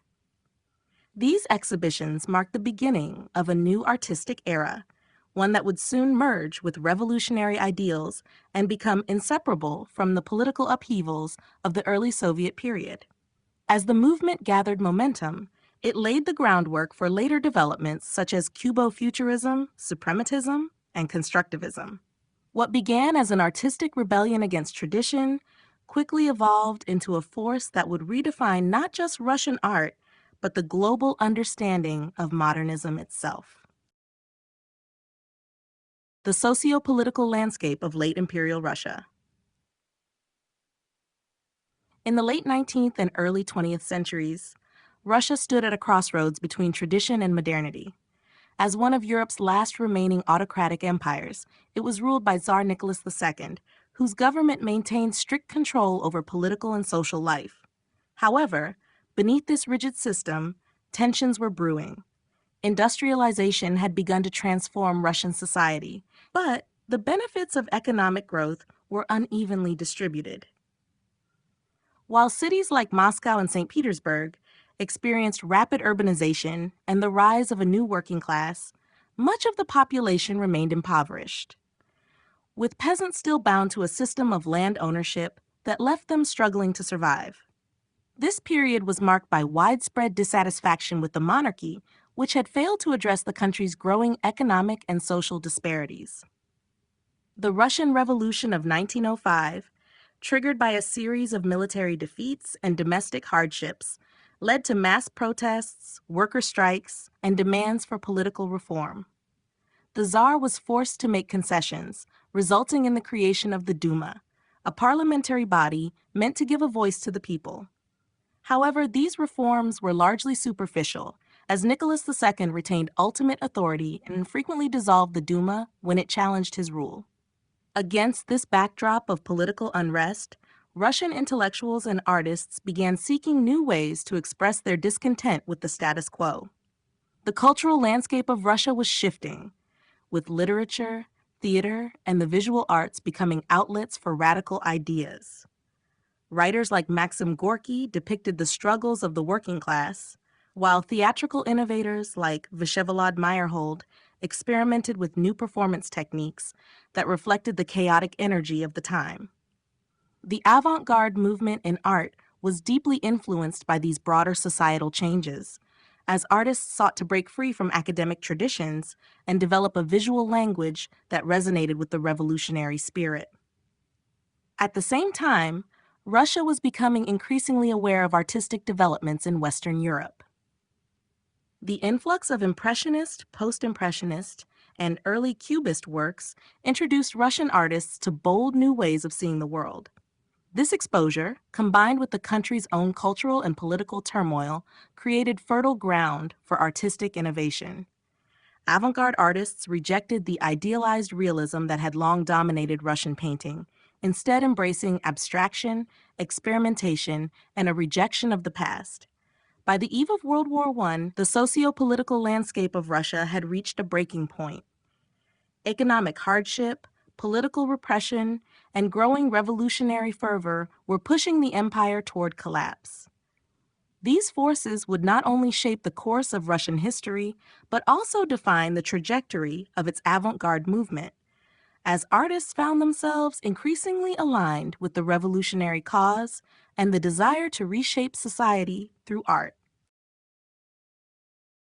The influence of European modernism. The Russian avant-garde did not emerge in isolation. It was profoundly shaped by the revolutionary artistic movements sweeping through Europe in the late 19th and early 20th centuries. As Russian artists sought to break away from academic traditions, they found inspiration in the bold experiments of their Western counterparts, particularly the works of the French Impressionists, Post-Impressionists, and early Cubists. These influences played a crucial role in the evolution of Russian modernism, blending with the country's own cultural and political climate to create something entirely new. One of the earliest and most significant European influences came from Impressionism and Post-Impressionism. The works of Claude Monet, Paul Cézanne, and Vincent van Gogh captivated Russian collectors such as Sergei Shukin and Ivan Morozov, who amassed extensive collections of French modernist paintings. Through their patronage, Russian artists were exposed to new ways of using color, light, and form, inspiring them to move beyond the constraints of realism. Cézanne's structural approach to painting, in particular, had a lasting impact, laying the foundation for the geometric abstraction that would later define Russian movements like Cubo-Futurism and Suprematism. Fauvism and Cubism also left a deep imprint on Russian art. The bold, non-naturalistic color palettes of Henri Matisse and the fragmented, multi-perspective compositions of Pablo Picasso and Georges Braque challenged traditional notions of representation. Russian artists such as Mikhail Larionov and Natalia Goncharova embraced these radical techniques, incorporating them into their own experimental styles. However, rather than merely imitating their Western influences, they sought to fuse them with Russian folk art, religious iconography, and national themes, creating a uniquely Russian form of modernism. Futurism, which originated in Italy under the leadership of Filippo Tommaso Marinetti, also found enthusiastic followers in Russia. With its emphasis on speed, technology, and the rejection of the past, Futurism resonated deeply with Russian artists who were eager to reflect the energy of their rapidly changing society. Figures like David Berliuk and Velimir Klebnikov adapted futurist ideas, incorporating them into both visual art and literature. Russian Futurism, however, took on a distinct character, with many of its adherents advocating for a complete reinvention of artistic expression in alignment with revolutionary ideals. By the 1910s, Russian artists were no longer passive consumers of European modernism, but active participants in shaping its future. They absorbed, adapted, and ultimately transformed these influences into movements like Suprematism, led by Kazimir Malevich, and Constructivism, championed by Vladimir Tatlin. These new approaches to art would soon go beyond aesthetic concerns, aligning with the political revolution that was about to reshape Russia and the world. Key early innovators: Larionov, Goncharova, and Kandinsky. The early pioneers of the Russian avant-garde played a crucial role in challenging artistic conventions and laying the foundation for radical new movements. Among the most influential were Mikhail Larionov, Natalia Goncharova, and Wassily Kandinsky, each of whom brought a distinct approach to modernism while pushing Russian art beyond traditional academic boundaries. Their experiments in color, form, and abstraction helped define the avant-garde's trajectory, setting the stage for later developments in Suprematism and Constructivism. Mikhail Larionov was a key figure in the early Russian avant-garde, known for his rebellious spirit and willingness to break with artistic traditions.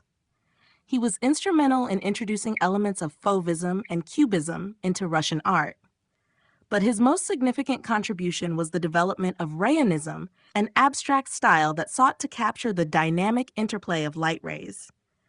Inspired by the idea that objects are not defined by their solid outlines, but by the energy radiating from them, Larionov's Rayonist paintings used bold, intersecting lines and vibrant colors to create a sense of movement and depth. His influence extended beyond painting, as he also played a pivotal role in organizing avant-garde exhibitions, bringing together artists who shared a commitment to innovation. Natalia Goncharova, Larionov's lifelong partner and collaborator, was another major force in the Russian avant-garde. Her work drew inspiration from Russian folk art, religious icons, and modernist techniques, resulting in a unique synthesis of tradition and experimentation. Goncharova's paintings often featured bold colors, simplified forms, and a raw, expressive energy that set her apart from her contemporaries. She was also one of the first Russian artists to embrace futurism, depicting the dynamism of modern life with fractured forms and a sense of movement. In addition to painting, she was involved in stage design, book illustration, and fashion, demonstrating a multidisciplinary approach that would later become a hallmark of the avant-garde movement. Wassily Kandinsky took abstraction to an entirely new level, becoming one of the first artists to create purely non-objective paintings. Deeply influenced by music and spirituality, Kandinsky believed that art should transcend physical reality and evoke emotions through color and composition alone. His theoretical writings, particularly concerning the spiritual in art, 1911, provided a philosophical foundation for abstract art, arguing that form and color could communicate a deeper, almost mystical meaning. His paintings, characterized by fluid shapes, dynamic compositions, and vibrant color harmonies, had a profound impact on both Russian and European modernism. Together, Larionov, Goncharova, and Kandinsky shattered artistic conventions and opened the door for future avant-garde movements. Their innovations not only transformed Russian art, but also contributed to the broader evolution of modernism on an international scale. The role of art collectors and patrons. The development of the Russian avant-garde was not solely the result of artists pushing boundaries. It was also shaped by the crucial support of collectors and patrons who recognized the value of modernist experimentation. Wealthy industrialists, merchants, and intellectuals played a key role in fostering artistic innovation by purchasing avant-garde works, funding exhibitions, and establishing private collections that introduced Russian audiences to new ideas. Among the most influential figures in this realm were Sergei Shukin and Ivan Morozov, whose patronage not only transformed the careers of individual artists, but also helped integrate Russian modernism into the broader European avant-garde movement. Sergei Shukin was one of the most important art collectors of his time, amassing an extraordinary collection of French Impressionist, Post-Impressionist, and early Cubist paintings. His Moscow mansion became a treasure trove of works by Monet, Cézanne, Gauguin, Matisse, and Picasso, among others. Unlike many traditional collectors, Shukin had a remarkable eye for groundbreaking art, often acquiring pieces that were considered radical or controversial. He also actively engaged with Russian avant-garde artists, inviting them to study the works in his collection and absorb the lessons of European modernism. Through this exposure, painters such as Kazimir Malevich, Mikhail Larionov, and Natalia Goncharova found inspiration to develop their own experimental styles, blending Western influences with uniquely Russian themes. Ivan Morozov, another major collector, had a slightly different approach, but was equally significant in shaping the Russian avant-garde. While he shared Shukin's passion for French modernist art, Morozov was more focused on bridging the gap between Western and Russian artistic traditions. His collection included not only works by European masters, but also pieces by Russian artists who were beginning to explore modernist techniques. By providing financial support and exhibition opportunities, Morozov helped cultivate a thriving avant-garde scene in Moscow and St. Petersburg. Beyond individual collectors, state and private institutions also played a role in supporting avant-garde artists. Progressive art groups such as Jack of Diamonds and Donkey's Tail relied on patronage to organize exhibitions that introduced modernist ideas to a wider audience. Additionally, the emergence of new galleries and art magazines provided platforms for experimental work, fostering an environment where radical artistic movements could flourish. Without the backing of these visionary patrons and collectors, the Russian avant-garde may not have reached the same level of influence and innovation. Their willingness to embrace the new and the unconventional allowed artists to push creative boundaries, ultimately shaping one of the most revolutionary periods in art history. The first exhibitions and public reception. The early exhibitions of the Russian avant-garde were groundbreaking events that introduced radical new artistic ideas to the public. These exhibitions, often organized by artists themselves, served as platforms for challenging academic traditions and presenting modernist experiments in color, form, and abstraction. While some audiences embraced the avant-garde's innovative spirit, others reacted with shock, confusion, or outright hostility. The tension between tradition and modernity played out in these early shows, shaping the movement's evolution and cementing its place in Russian cultural history. One of the first major avant-garde exhibitions was Jack of Diamonds, held in Moscow in 1910. Organized by Mikhail Larionov, Natalia Goncharova, and a group of like-minded artists, this show brought together Russian and European modernists, showcasing influences from post-impressionism, Fauvism, and Cubism. The title itself was provocative, referencing a playing card often associated with trickery and rebellion, signaling the group's desire to break from academic norms.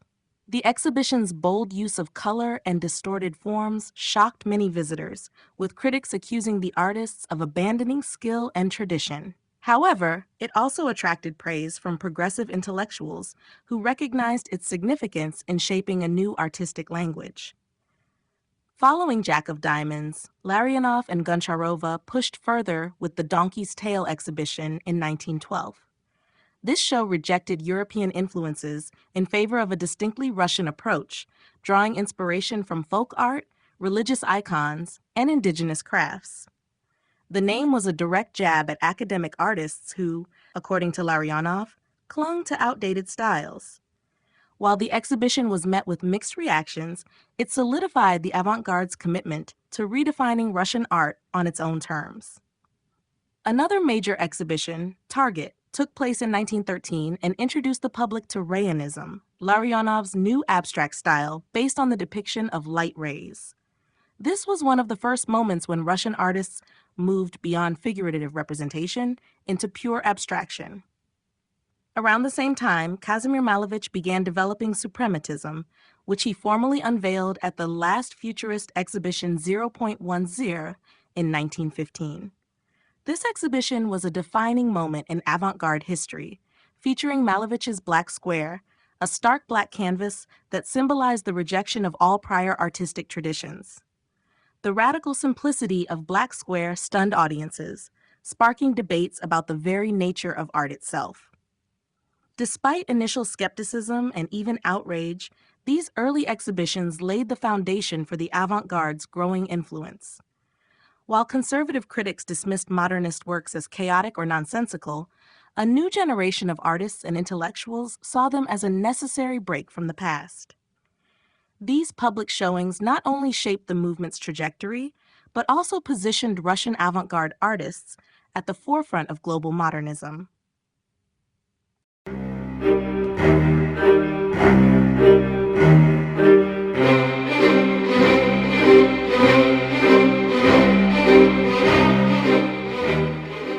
Chapter 2, Cubo-Futurism and the Fusion of Movements.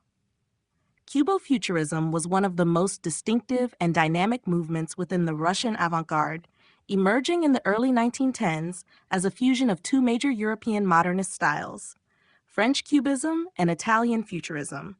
Russian artists took the fragmented forms and multiple perspectives of Cubism and combined them with the energy, motion, and technological obsession of Futurism. This hybrid approach allowed them to explore new ways of representing movement, space, and modern life, ultimately leading to the radical abstraction that would define later avant-garde developments. At the heart of Cubofuturism was the idea that reality could be deconstructed and reassembled into dynamic, geometric compositions. Artists such as Kazimir Malevich, Lyubov Popova, and Olga Rozanova used bold lines, sharp angles, and layered perspectives to create works that suggested movement and mechanization. Unlike traditional Cubism, which often emphasized stillness and introspection, Cubofuturism embraced speed, energy, and the chaos of the modern world. The influence of Futurism was particularly evident in the depiction of machines, urban landscapes, and the transformation of the human figure into a mechanized form. One of the key figures in Cubofuturism was Malevich, who experimented with fragmented compositions and vibrant color contrasts before moving toward pure abstraction. His early works, such as The Knife Grinder, 1912 to 1913, exemplified the movement's aesthetic with its dynamic repetition of forms and suggestion of motion.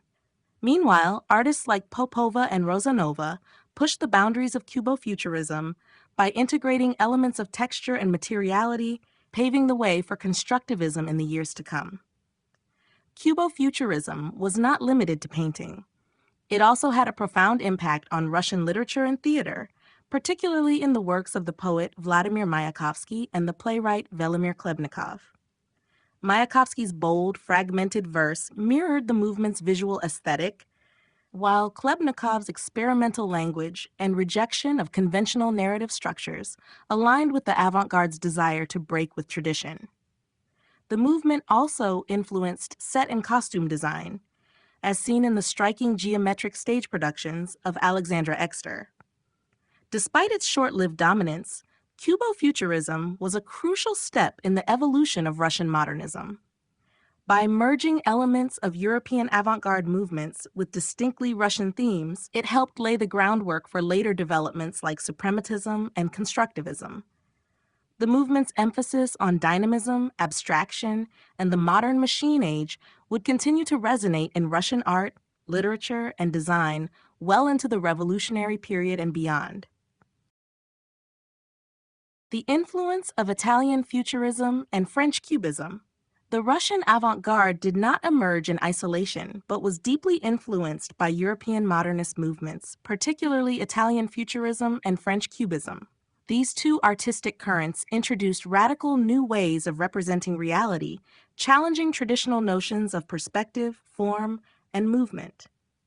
Russian artists, eager to break away from academic realism, absorbed and reinterpreted these ideas, ultimately shaping their own distinctive approach to modernism. French Cubism, pioneered by Pablo Picasso and Georges Braque, revolutionized visual art by deconstructing objects into geometric shapes and multiple viewpoints. Rather than depicting a single fixed perspective, Cubist works presented fragmented compositions that allowed for a more abstract representation of space and form. Russian artists such as Kazimir Malevich, Lyubov Popova, and Alexandra Exter embraced this technique, using it to reimagine figures, landscapes, and urban scenes. Unlike their French counterparts, however, Russian Cubists often infused their works with vibrant colors and a more dynamic, energetic quality, setting the stage for Cubofuturism. Italian Futurism, led by artists like Umberto Boccioni and Giacomo Balla, focused on movement, speed, and the mechanization of modern life. Their paintings captured a sense of rapid transformation, with swirling lines and repeated forms, creating an illusion of motion. The Futurists glorified industry, technology, and urbanization, seeking to break entirely from the past. Russian artists, particularly those associated with the avant-garde, found inspiration in these themes, adapting them to express the revolutionary changes taking place in their own society. The influence of Futurism was evident in the works of Natalia Goncharova and Mikhail Larionov, whose paintings often depicted dynamic motion through layered shapes and bold strokes of color. What made the Russian interpretation of these movements unique was its synthesis of Cubist structure and futurist energy. Rather than simply imitating European trends, Russian artists fused these styles with their own cultural elements, such as folk art, religious iconography, and Slavic traditions. This blending gave rise to Cubo-Futurism, a distinctly Russian movement that emphasized both form and dynamism. The writings of Russian futurist poets, such as Vladimir Mayakovsky and Velimir Klebnikov, further reinforced this aesthetic, using fragmented language and experimental typography to mirror the visual revolution happening in painting and design. Ultimately, the impact of Italian Futurism and French Cubism on the Russian avant-garde was profound. By integrating these influences, Russian artists developed an artistic language that was both international and uniquely their own. This fusion not only propelled the avant-garde forward, but also laid the foundation for later movements like suprematism and constructivism, which would redefine modern art on a global scale. Key figures: Malevich, Popova, and Rozanova. The Russian avant-garde was shaped by many visionary artists, but few were as influential as Kazimir Malevich, Lyubov Popova, and Olga Rozanova. Each played a crucial role in pushing the boundaries of modern art, challenging traditional forms, and laying the foundation for abstract and non-objective art. Their contributions to movements like Cubo-Futurism, suprematism, and constructivism left a lasting impact on 20th century art. Kazimir Malevich was a pioneer of abstraction and the founder of suprematism, a movement that sought to reduce art to its purest form. His early work was influenced by Cubism and Futurism, but by 1915, he had developed a radical new artistic language that emphasized geometric shapes, stark contrasts, and a complete rejection of representational art. His masterpiece, Black Square, was a groundbreaking statement, symbolizing a new beginning in art, free from the constraints of the material world. Malevich believed that art should transcend reality, focusing on spiritual and philosophical concerns rather than depicting physical objects. His theories and paintings profoundly influenced modernist movements worldwide.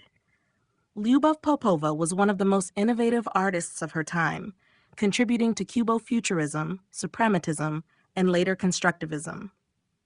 Unlike Malevich, who pursued a more mystical approach to abstraction, Popova embraced the material world and sought to integrate art with industry and design.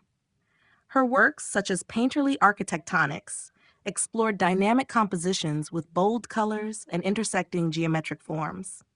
She was also deeply involved in theater and textile design, applying avant-garde principles to practical and functional art. Popova's belief in art as a tool for social transformation aligned closely with the revolutionary spirit of the 1910s and 1920s. Olga Rozanova was another key figure in the Russian avant-garde, known for her experiments with color, form, and texture. Initially influenced by Cubo-Futurism, she later developed a unique approach that prefigured some of the ideas found in abstract expressionism. Her work, Green Stripe, demonstrated her ability to use color as an expressive force, independent of any representational subject matter. Rozanova was also a prominent theorist and poet, actively engaging with futurist literary circles. Tragically, her life was cut short in 1918, but her artistic innovations continued to inspire later generations. Together, Malevich, Popova, and Rozanova played a crucial role in defining the Russian avant-garde.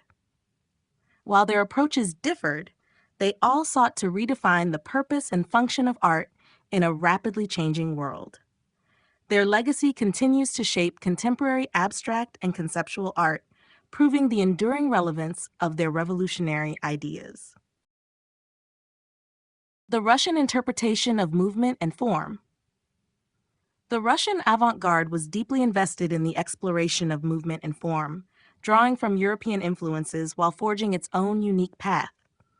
Unlike the Italian futurists, who glorified speed and mechanization, or the French cubists, who deconstructed objects into rigid geometric structures, Russian artists sought a more fluid and expressive interpretation of these ideas. By merging movement with form, they created dynamic compositions that captured the energy of a rapidly changing world. One of the defining characteristics of the Russian approach was its emphasis on rhythm and structure.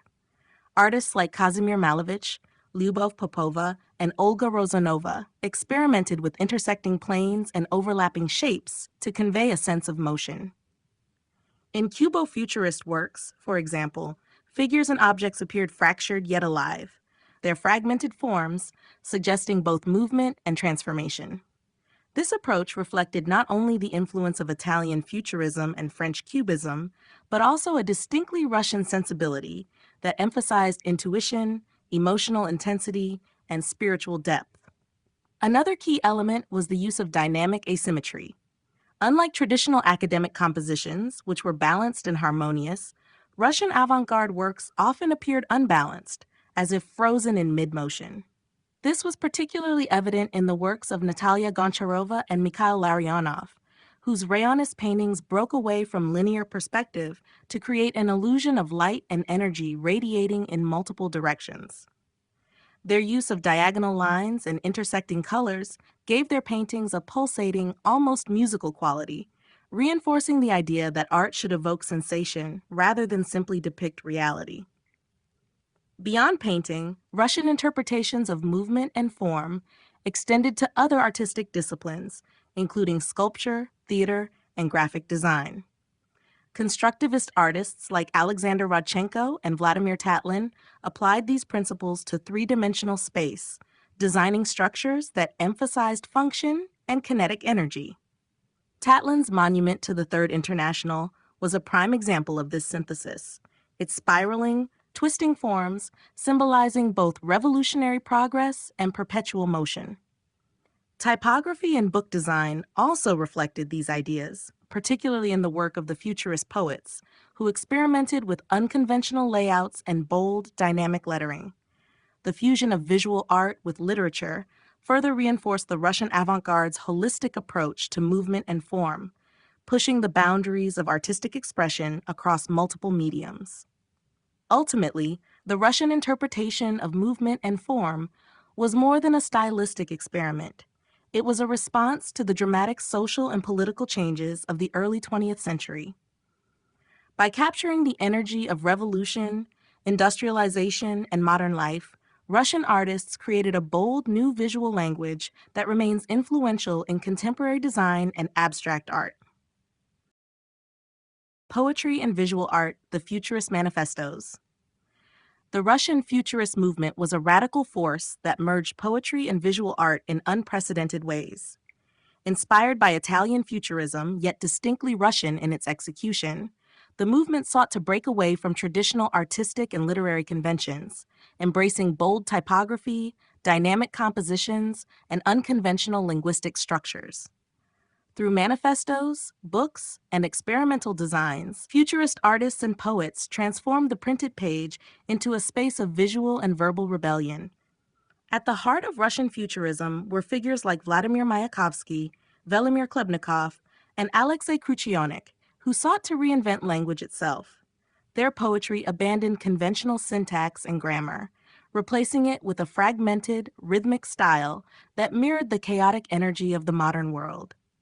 They introduced Zalm, a concept meaning transrational or beyond sense language, where words and sounds were liberated from their conventional meanings. This linguistic experimentation aligned closely with the visual innovations of Futurist painters and designers who aimed to dismantle the constraints of traditional form and composition. One of the most famous manifestos of the movement, A Slap in the Face of Public Taste, 1912, rejected the literary and artistic norms of the past, urging creators to abandon classical influences and embrace new experimental forms. The manifesto declared the necessity of rejecting Pushkin and other revered figures of Russian literature in favor of a raw, unfiltered artistic expression. This declaration of artistic independence paralleled the work of painters like Natalia Goncharova and Mikhail Larionov, who similarly rejected academic traditions in favor of a radical new visual language. The fusion of poetry and visual art was also evident in Futurist book design. Many publications featured innovative typography with words arranged in unexpected patterns to enhance their visual impact. Books were no longer merely vessels for text, but works of art in themselves, integrating bold colors, asymmetrical layouts, and experimental letter forms. The collaboration between poets and visual artists blurred the boundaries between literary and visual expression, reinforcing the futurists' belief that art should be a multi-sensory experience. Beyond printed works, Russian futurists also extended their ideas into performance art, creating provocative poetry readings and theatrical productions that combined spoken word, movement, and visual spectacle. Mayakovsky, in particular, was known for his powerful public recitations, using his deep voice and dramatic delivery to transform poetry into a performance medium. Ultimately, the Futurist manifestos and their integration of poetry and visual art played a crucial role in shaping the avant-garde movement. They challenged not only artistic conventions, but also societal norms, embracing a vision of art that was radical, dynamic, and inseparable from the revolutionary spirit of the era. Cubo-Futurism in theater and book design. Cubo-Futurism, a uniquely Russian synthesis of Cubism and Futurism, extended beyond painting and poetry into the realms of theater and book design. These two art forms provided fertile ground for the movement's radical experimentation with form, movement, and perception. By integrating Cubo-Futurist principles into staged performances and printed materials, artists and designers sought to break conventional boundaries and redefine artistic expression. In theater, Cubo-Futurism revolutionized set and costume design, movement, and narrative structure. Unlike traditional theatrical productions, which prioritized realism and linear storytelling, Cubo-Futurist theater embraced abstraction, fragmentation, and dynamic energy. One of the most notable examples was Victory Over the Sun, 1913, a futurist opera with a libretto by Alexei Kruchyanik, music by Mikhail Matushin, and sets and costumes designed by Kazimir Malevich. The production abandoned naturalistic scenery in favor of geometric constructions, asymmetrical forms, and exaggerated costumes that resembled mechanized beings rather than human figures. The play's language, heavily influenced by Kruchyanik's Zalm, transrational poetry, further defied conventional storytelling by prioritizing sound and rhythm over meaning. The influence of Cubo-Futurism in theater also extended to performance techniques. Actors moved in a rigid, mechanical fashion, embodying the futurist obsession with technology and industrialization. The emphasis on sharp angles and geometric motion mirrored the visual principles seen in Cubo-Futurist paintings, where movement was expressed through overlapping planes and fragmented forms. By rejecting naturalistic acting, these performances aligned with the avant-garde's broader mission of challenging artistic norms and embracing the modern world's dynamism. Simultaneously, book design became a crucial medium for Cubo-Futurist expression. Unlike traditional book layouts that followed rigid typographic conventions, Futurist books embraced chaos and experimentation. Typography was manipulated to create visual impact, with words arranged in nonlinear patterns, shifting font sizes, and unconventional spacing. Illustrations, often created by artists like Natalia Goncharova and Olga Rozanova, rejected realistic depictions in favor of abstract forms that complemented the text's experimental nature. These books were not merely containers of literary content, but works of art in their own right, blending text and image into a unified composition. One of the most striking aspects of Cubo-Futurist book design was its emphasis on handcrafted elements. Many books were published in limited editions with handmade covers, bold lithographic prints, and collage-like compositions.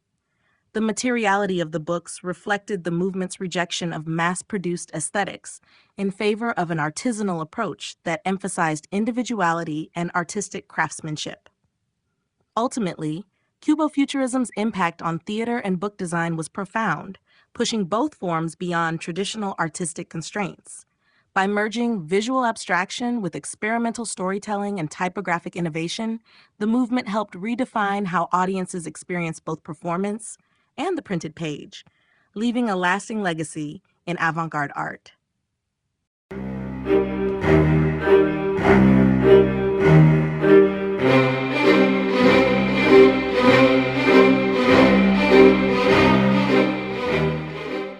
Chapter 3, Suprematism, the Art of Pure Abstraction.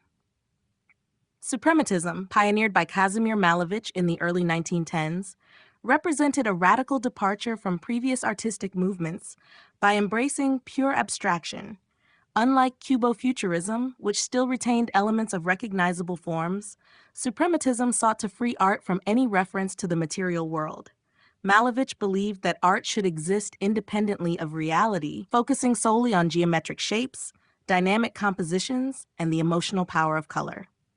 This movement marked a turning point in Russian avant-garde art, influencing not only painting, but also architecture, graphic design, and even stage production.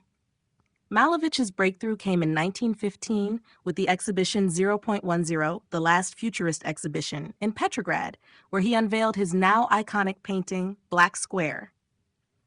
This work, a simple black square set against a white background, was revolutionary in its stark simplicity. Malevich declared it to be the zero point of painting, the ultimate expression of artistic freedom, stripped of any representational or narrative elements. For him, Black Square symbolized a new beginning, where art was no longer bound by the physical world, but instead became a means of pure expression. The principles of suprematism were outlined in Malevich's writings, particularly in The Non-Objective World, 1927. He argued that the true essence of art lay in the arrangement of shapes and colors, rather than in the depiction of objects.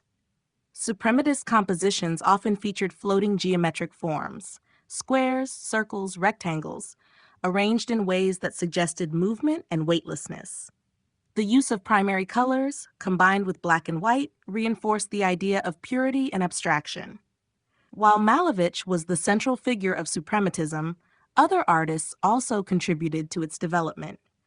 L. Lissitzky, for example, expanded suprematist principles into graphic design and architecture with his Proun series, which explored three-dimensional space through abstract forms. Lissitzky's work laid the foundation for later constructivist design and influenced the Bauhaus movement in Europe. Similarly, artists like Ivan Kliun and Ilya Chashnik explored suprematist aesthetics in different mediums, from painting to industrial design. Despite its initial success, suprematism faced challenges after the Russian Revolution, as the Soviet government increasingly demanded that art serve ideological and practical purposes.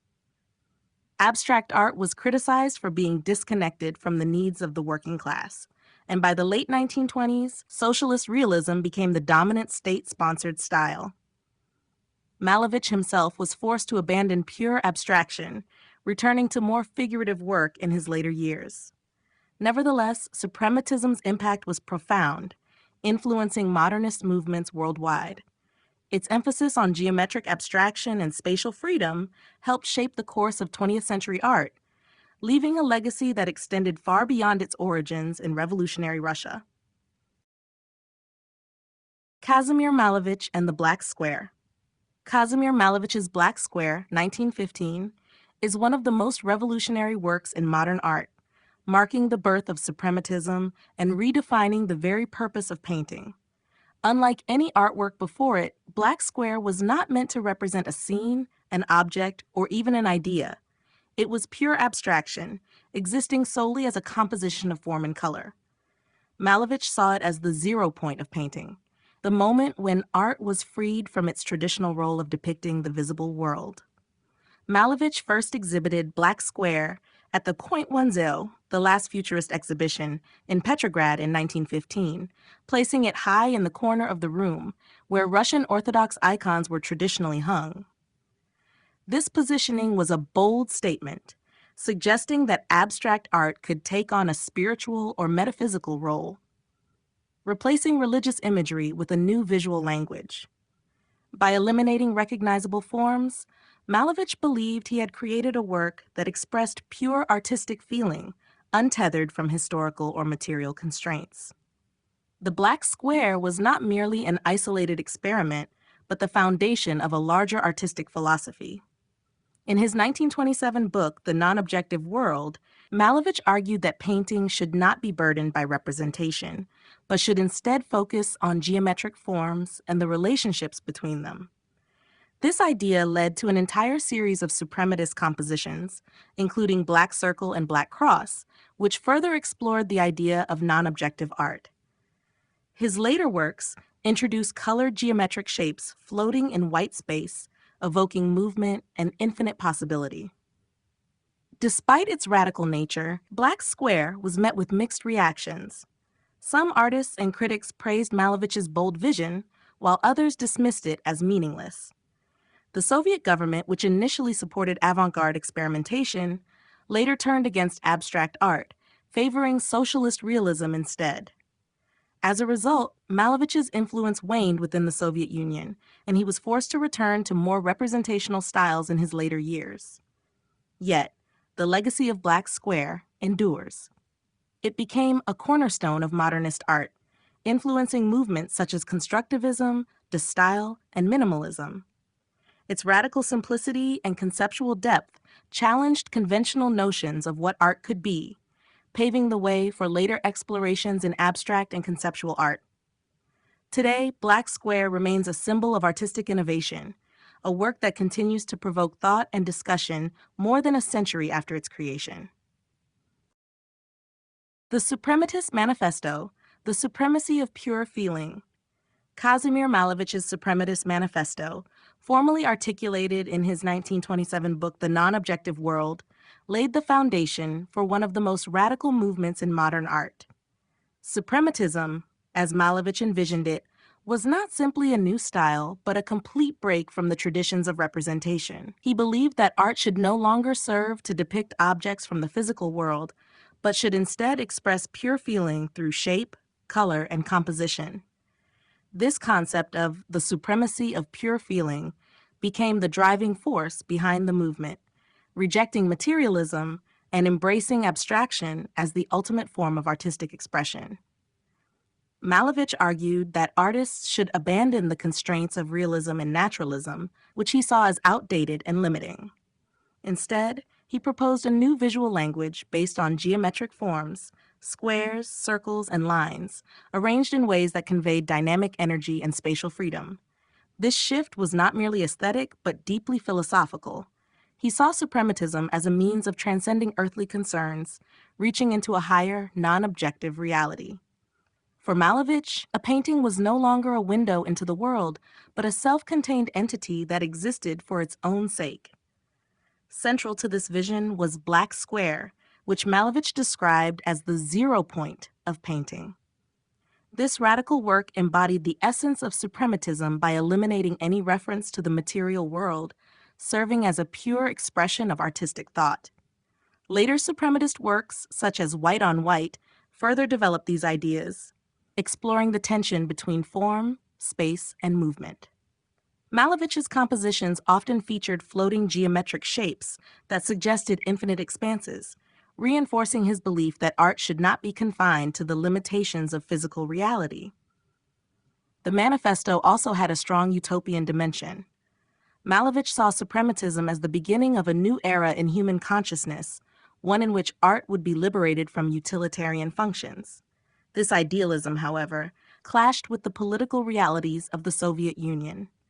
While early Bolshevik leaders initially embraced avant-garde experimentation, the increasing focus on socialist realism in the late 1920s led to the suppression of abstract art. Malevich was forced to abandon suprematism, and his later works returned to figuration under government pressure. Despite these challenges, the ideas outlined in the Suprematist Manifesto had a lasting impact on modern art. Suprematism influenced movements such as constructivism, minimalism, and even aspects of the Bauhaus school. By prioritizing pure feeling over representation, Malevich redefined the purpose of art, paving the way for future explorations in abstraction and conceptualism. His vision of an art untethered from the material world remains one of the most profound contributions to 20th century artistic thought. Geometric forms and the quest for the absolute. Suprematism, as envisioned by Kazimir Malevich, was not merely an artistic movement, but a profound philosophical quest for the absolute in art. Malevich believed that geometric forms, circles, squares, and rectangles, had the power to transcend material reality and express a purer, more spiritual form of existence. By stripping art down to its fundamental elements, he sought to eliminate the distractions of representation and create a visual language that conveyed universal truths. This radical approach redefined the nature of painting and positioned suprematism as a movement dedicated to exploring the infinite through abstraction. At the core of this philosophy was Black Square, 1915, a work Malevich considered the zero point of painting. The square, a shape without hierarchy or illusion, became a symbol of pure feeling, unburdened by historical or naturalistic references. In later compositions, Malevich expanded this concept with White on White, 1918, where he pushed abstraction to its extreme, reducing form and color to their most elemental states. These works suggested an endless space beyond the canvas, reinforcing his belief that art should not depict the visible world, but instead reach into a higher, metaphysical realm. Malevich's use of geometric forms reflected his desire to move beyond subjective interpretation and create a system of universal artistic principles. Unlike Cubism, which fragmented reality to analyze it from multiple perspectives, suprematism rejected reality altogether, focusing instead on the relationships between pure shapes and colors. The placement of geometric forms in his compositions often created a sense of weightlessness and movement, evoking the limitless possibilities of human perception. This search for the absolute was deeply influenced by the broader intellectual currents of the early 20th century, particularly the intersection of art, mathematics, and mysticism. Malevich was fascinated by the idea that geometry could express fundamental cosmic forces, aligning his artistic vision with scientific and spiritual explorations of the time. His work shared parallels with the theories of Piet Mondrian and Wassily Kandinsky, who also saw abstraction as a means of accessing deeper truths beyond the material world. However, Malevich's pursuit of the absolute was ultimately challenged by the shifting political landscape of the Soviet Union. As the government embraced socialist realism as the dominant artistic doctrine, suprematism's non-objective forms were dismissed as impractical and counter-revolutionary. Malevich was forced to abandon his radical abstractions, but his ideas continued to influence generations of artists. The legacy of his geometric forms lives on in movements such as minimalism and contemporary conceptual art, proving that his vision of a pure, absolute artistic expression remains as relevant today as it was a century ago. Suprematism in architecture and design. While suprematism is most commonly associated with painting, its principles extended beyond the canvas, influencing architecture and design. Kazimir Malevich, the movement's founder, believed that suprematism was not just an artistic style, but a new way of thinking about space, structure, and form. He saw it as a means to transcend the limitations of traditional aesthetics and create a world where geometry and abstraction shape the built environment. Though many of his architectural ideas remain theoretical, they laid the groundwork for later developments in modernist and constructivist design. One of the most significant contributions of suprematism to architecture was Malevich's concept of architectons.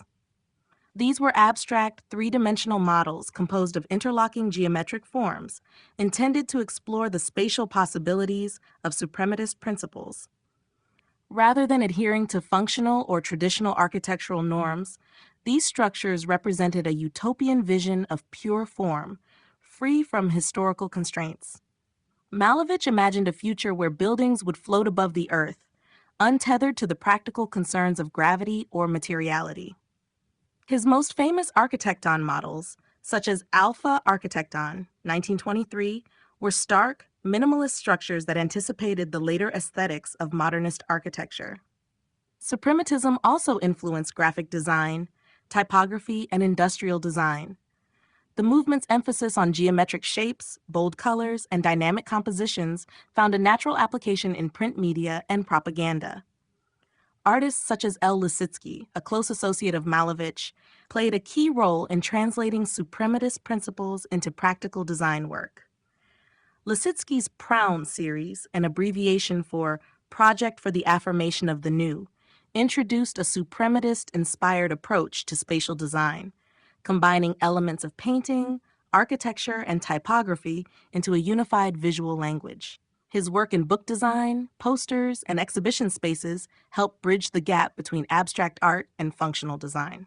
In addition to graphic design, suprematist aesthetics had an impact on furniture and industrial design. Simple geometric forms and asymmetrical compositions influenced early modernist design movements, including the Bauhaus. The emphasis on abstraction and reduction of ornamentation aligned with the principles of functionalism, which later shaped minimalist and contemporary design. Despite its radical vision, suprematist architecture and design faced significant challenges. As the Soviet Union shifted towards socialist realism in the late 1920s, non-objective art and experimental architecture were deemed impractical and elitist. Malevich's architectural ideas remained largely unrealized, and his abstract vision for the future faded from mainstream Soviet discourse. However, the legacy of suprematism continued to inspire architects and designers, influencing modernist movements worldwide. Today, echoes of its bold geometric forms and utopian ideals can still be seen in contemporary architecture, graphic design, and digital media, proving that suprematism was more than just a fleeting avant-garde experiment. It was a visionary approach to shaping the modern world. The decline of suprematism in the Soviet era. Despite its radical vision and influence on modern art, suprematism faced a steady decline as the political and cultural climate of the Soviet Union shifted in the late 1920s and early 1930s. What had once been celebrated as a revolutionary approach to art and design soon found itself at odds with the ideological demands of the Soviet state. As the government moved towards a more rigid artistic doctrine, abstract movements like suprematism were gradually marginalized in favor of socialist realism, which was seen as more accessible and politically useful. One of the primary factors contributing to suprematism's decline was the growing emphasis on collectivism and practical applications in art. Under Joseph Stalin's leadership, Soviet cultural policies demanded that art serve the working class and contribute to the construction of a socialist society. Suprematism, with its abstract, non-representational forms and metaphysical aspirations, was viewed as too detached from the struggles of the proletariat. Artists were expected to create works that directly conveyed Soviet ideals, celebrating industrial progress, labor, and the achievements of socialism. Kazimir Malevich, the founder of suprematism, experienced this ideological shift firsthand. By the late 1920s, his prominence within the Soviet art world had diminished, and his work was increasingly criticized as formalist and bourgeois. In an attempt to adapt, Malevich briefly returned to figurative painting, producing works that incorporated some elements of realism while still maintaining a suprematist sensibility. However, these efforts did little to restore his position, and he was eventually forced into obscurity. His theoretical writings were suppressed, and many of his paintings were hidden away or repurposed to align with state-approved artistic styles. The suppression of suprematism was part of a larger crackdown on avant-garde movements in general. The constructivists, who had once worked alongside suprematists, also saw their influence wane as the Soviet state demanded practical, functional art that served industrial and architectural needs. Avant-garde artists who had embraced abstraction, experimentation, and utopian ideals were either forced to conform or abandon their artistic pursuits altogether. By the mid-1930s, suprematism had all but disappeared from the official Soviet art scene. Malevich died in 1935, largely forgotten by the artistic establishment he had once helped revolutionize. However, his ideas and legacy did not vanish entirely. Suprematism continued to inspire artists and designers outside the Soviet Union, influencing modernist movements such as minimalism and abstract expressionism. Though it was suppressed during the Soviet era, its impact on the trajectory of contemporary art remains undeniable, proving that even in decline, Suprematism had already shaped the future of visual culture.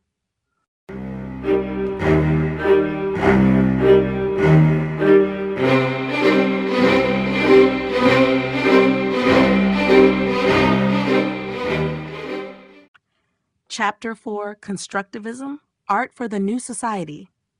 As the Russian avant-garde evolved in the aftermath of the 1917 revolution, a new movement emerged that sought to redefine the role of art in a socialist society.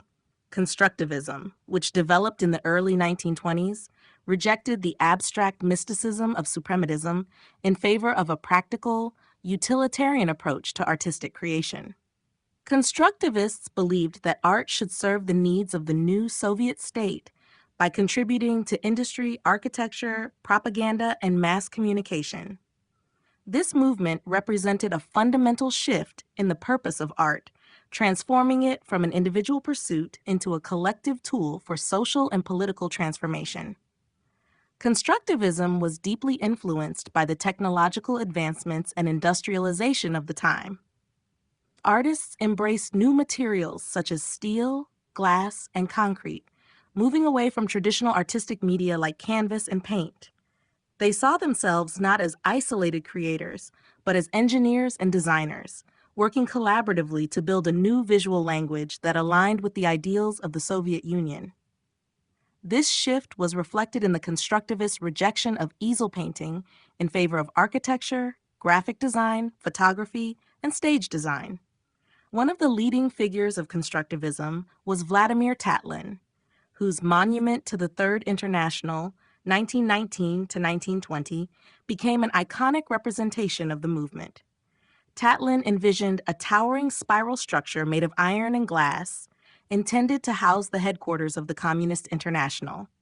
Although never built, the monument symbolized the constructivist ambition to merge artistic vision with industrial progress. Tatlin's work, along with that of other constructivists, emphasized functionality, geometric precision, and an embrace of modern engineering. L. Lissitzky, another key constructivist, played a crucial role in bringing the movement's principles to graphic design and propaganda. His famous Beat the Whites with the Red Wedge, 1919, used bold geometric shapes and striking colors to convey political messages, demonstrating how constructivist aesthetics could be applied to mass communication. Lissitzky also pioneered new approaches to typography, photography, and exhibition design, helping to establish constructivism as a major force in Soviet visual culture. By the mid-1920s, constructivism had expanded beyond fine art, influencing clothing design, theater, and even urban planning. However, as Stalin's regime tightened its control over cultural production, the movement's experimental and avant-garde tendencies came under scrutiny. Constructivist ideals of radical innovation and abstraction were gradually replaced by the state-mandated style of socialist realism, which prioritized clear, heroic depictions of Soviet life. Despite its decline in the Soviet Union, constructivism left a lasting impact on modern architecture, industrial design, and graphic arts, continuing to shape visual culture long after its suppression in the 1930s. The rise of constructivism after the Russian Revolution. Following the Russian Revolution of 1917, the role of art in society underwent a radical transformation.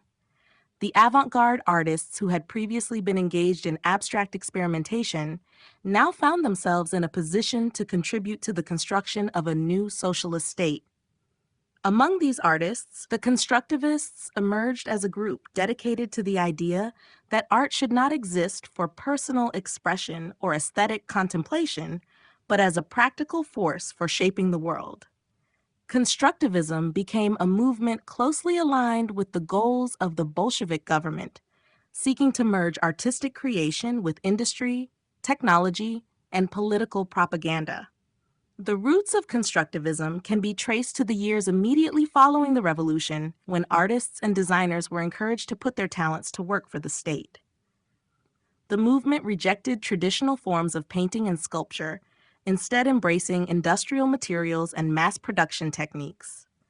Constructivist artists saw themselves as engineers, not as individualistic creators, and sought to develop a new visual language suited to a modern, mechanized society. This approach was a sharp break from the mystical and abstract tendencies of suprematism, as constructivism focused on tangible, functional applications. One of the earliest and most influential constructivist projects was Vladimir Tatlin's Monument to the Third International, 1919 to 1920. Conceived as a towering spiral structure made of iron and glass, this monument was intended to house the headquarters of the Communist International. Though it was never built, Tatlin's design symbolized the constructivist vision of art as a tool for revolutionary progress. His work, along with that of his peers, emphasized geometric precision, technological innovation, and an emphasis on collective rather than individual artistic achievement. Another major figure in the rise of constructivism was Alexander Rodchenko, who abandoned painting in favor of graphic design, photography, and advertising. His belief that art should serve the masses led him to experiment with typography, book covers, and posters that conveyed clear, direct messages in service of the revolution. Rodchenko's work in photography, in particular, introduced dynamic angles and unconventional compositions that reflected movement's fascination with modernity and industrial progress. Constructivism quickly spread beyond fine art, influencing architecture, stage design, and even fashion. The movement's aesthetics could be seen in Soviet propaganda posters, radical theater productions, and urban planning projects that sought to reflect the ideals of socialism. However, by the late 1920s, constructivism began to fall out of favor as the Soviet government imposed socialist realism as the dominant artistic style. Despite this, constructivism's emphasis on function, innovation, and design left a lasting impact on modernist movements worldwide, influencing fields as diverse as Bauhaus architecture, graphic design, and industrial production. Tatlin's Monument to the Third International.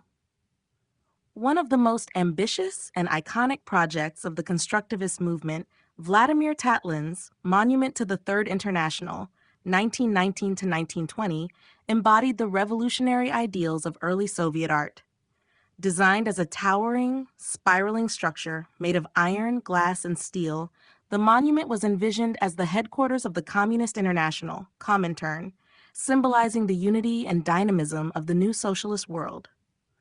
Though never constructed, Tatlin's design remains one of the most radical architectural proposals of the 20th century and a defining symbol of constructivism's fusion of art, politics, and technology.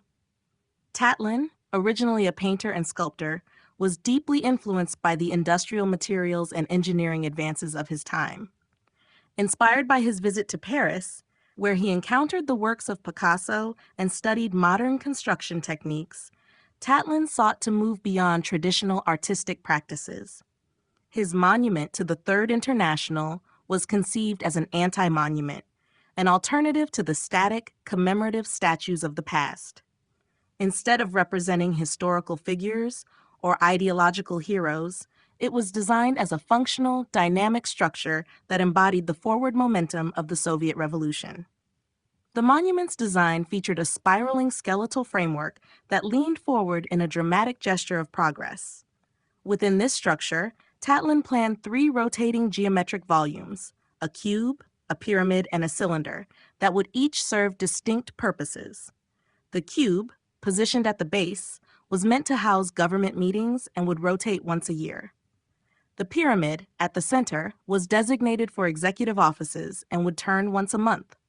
At the top, the cylindrical section was intended for propaganda broadcasts and would complete a full rotation once a day. This integration of movement into architecture reflected Tatlin's vision of a living, evolving society driven by revolutionary change. Despite its visionary design, the monument was never realized due to the economic hardships and material shortages that followed the Russian Civil War. The sheer scale and technological complexity of the project made its construction impractical in post-revolutionary Russia. However, the monument's influence endured, inspiring generations of architects, designers, and artists who sought to merge art with industry and social progress. Tatlin's monument to the Third International remains a powerful symbol of early Soviet optimism and constructivist ideals. Its radical approach to architecture, its emphasis on function and movement, and its fusion of art and politics make it one of the most significant unbuilt structures in history. Even as constructivism gave way to the more rigid artistic policies of socialist realism, Tatlin's vision of an art that serves society continued to shape modernist movements around the world. Constructivist graphic design and industrial aesthetics. Constructivist graphic design emerged as one of the most influential visual languages of the early Soviet era, merging radical aesthetics with a commitment to functionality. Rooted in the principles of the constructivist movement, designers sought to eliminate decorative excess and instead create art that was dynamic, utilitarian, and accessible to the masses. The movement's emphasis on industrial materials, bold typography, and geometric abstraction revolutionized not only Soviet propaganda, but also modern graphic design worldwide. One of the defining characteristics of constructivist graphic design was its use of strong, angular compositions that conveyed energy and movement. Artists such as Alexander Rodchenko and El Lissitzky pioneered techniques like photomontage, asymmetrical layouts, and striking contrasts between black, white, and red to create powerful, instantly recognizable images. These designs often featured bold sans serif typography, arranged in unconventional ways to disrupt traditional reading patterns and reinforce the message's urgency. Whether in posters, book covers, or advertisements, the constructivist aesthetic rejected ornamentation in favor of direct communication. Rodchenko, one of the leading figures in constructivist design, applied these principles across multiple mediums, including posters, book design, and product packaging. His famous 1924 Books, Please, in all branches of knowledge poster featuring a woman shouting the word books in large block letters exemplified the constructivist approach. The combination of photomontage, diagonal lines, and high contrast colors created an arresting visual impact, making the message impossible to ignore. This method was widely adopted in Soviet propaganda, reinforcing the state's ideological messages through compelling, modern visuals. El Lissitzky, another key constructivist designer, brought a more architectural sensibility to graphic design. His famous Beat the Whites with the Red Wedge, 1919 poster is a prime example of constructivist visual language, where geometric shapes are used symbolically to depict revolutionary struggle. The red triangle, representing the Bolsheviks, pierces through a white circular mass symbolizing the counter-revolutionary forces.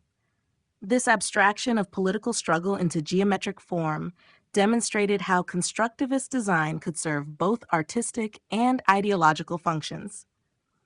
The industrial aesthetics of constructivist design extended beyond print media into advertising, exhibition design, and even product packaging. The movement's emphasis on mechanization and mass production led to streamlined, functional designs that aligned with the Soviet vision of a modern industrial society. Constructivist principles influenced everything from typography to interior design, contributing to a broader reimagining of how visual communication could shape public consciousness. Though constructivism eventually fell out of favor under Stalinist cultural policies, its impact on graphic design remains profound. The movement's bold use of type, dynamic layouts, and integration of technology into design continue to inspire contemporary designers, making constructivist aesthetics a lasting legacy of early 20th century modernism. The role of art in socialist society. In the wake of the Russian Revolution, art was no longer seen as an elite pursuit, but as a powerful tool for shaping the new socialist society.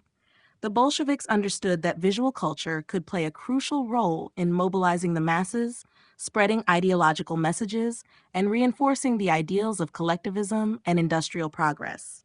As a result, artists were encouraged, if not outright expected, to align their work with the goals of the state, leading to the development of new artistic movements that reflected the aspirations of Soviet socialism. One of the fundamental shifts in Soviet art was the rejection of bourgeois individualism in favor of collectivist ideals.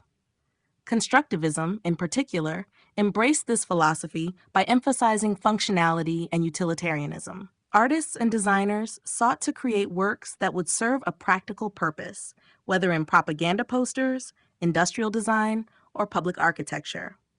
Art was no longer seen as an object of passive contemplation, but as an active agent in shaping society. It was integrated into daily life, appearing on everything from textiles to factory machinery, reinforcing the idea that beauty and function could coexist in service of the people. Another key aspect of art's role in socialist society was education and mass communication. With high rates of illiteracy in the early Soviet years, visual imagery became an essential means of conveying state messages to a population that might not be able to read political texts. Bold, striking posters with simple yet powerful slogans became one of the most effective ways to communicate socialist ideals. Artists like Gustav Klutzis and Alexander Rodchenko pioneered the use of photomontage, combining photography and typography to create dynamic, visually arresting compositions that glorified workers, industry, and revolutionary struggle. Public art also played a significant role in shaping the collective consciousness of the new Soviet citizen. Murals, monuments, and large-scale architectural projects were designed to reflect the values of socialism, often celebrating workers, farmers, and technological progress. Vladimir Tatlin's monument to the Third International was one of the most ambitious, unrealized projects of this era, embodying the avant-garde vision of a technologically driven future. Even though it was never built, the project symbolized the idea that art and architecture could serve as monumental expressions of revolutionary ideals. Despite the initial openness to avant-garde experimentation, Soviet art eventually shifted towards socialist realism under Stalin. This shift marked a departure from abstract and experimental forms, instead prioritizing a more traditional, representational style that depicted an idealized vision of Soviet life. Nonetheless, the early Soviet period demonstrated the immense potential of art as a transformative force in society, reinforcing the idea that creativity and politics were inextricably linked in the construction of a socialist future. The shift towards productivism and functional art.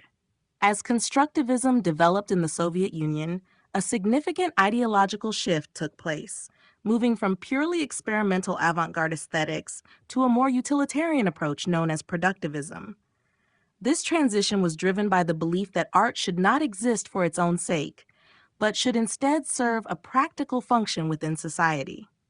Artists, designers, and architects sought to integrate their work into the industrial and social fabric of the new socialist state, rejecting traditional artistic practices in favor of production-based creativity. Productivist artists argued that art should be embedded in everyday life, shaping the material culture of the working class. Instead of painting and sculpture, they turned their attention to industrial design, architecture, textiles, and graphic design, emphasizing mass production and functionality. The idea was that artists should work alongside engineers and factory workers to create objects that were both aesthetically pleasing and practical, aligning with the needs of Soviet industry. This approach was meant to dissolve the barriers between art and life, making creative expression a fundamental component of socialist production. Key figures in this movement, such as Alexander Rodchenko, Varvara Stepanova, and Lyubov Popova, played a crucial role in redefining the role of the artist in society.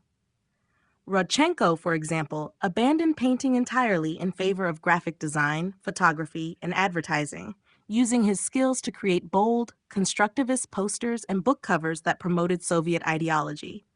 Stepanova and Popova focused on textile and costume design, creating clothing that was both modern and suited to the demands of industrial labor. Their designs incorporated geometric patterns and functional cuts, eliminating decorative excess in favor of practicality and efficiency. Architecture and furniture design were also central to productivism, with artists seeking to create living spaces that reflected the collectivist ideals of the new Soviet state. Buildings were designed with an emphasis on minimalism, open space, and geometric clarity, prioritizing efficiency over ornamentation. Similarly, furniture designers sought to create modular, affordable, and mass-producible pieces that would be accessible to the working class.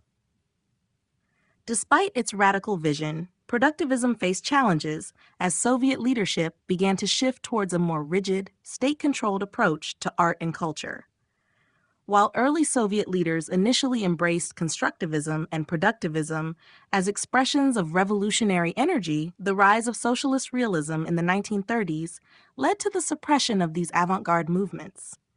Nevertheless, the legacy of productivism endured, influencing later developments in industrial design, graphic design, and modernist architecture. By prioritizing function over form and integrating artistic principles into everyday life, productivist artists helped shape the visual identity of early Soviet society and laid the groundwork for future design movements.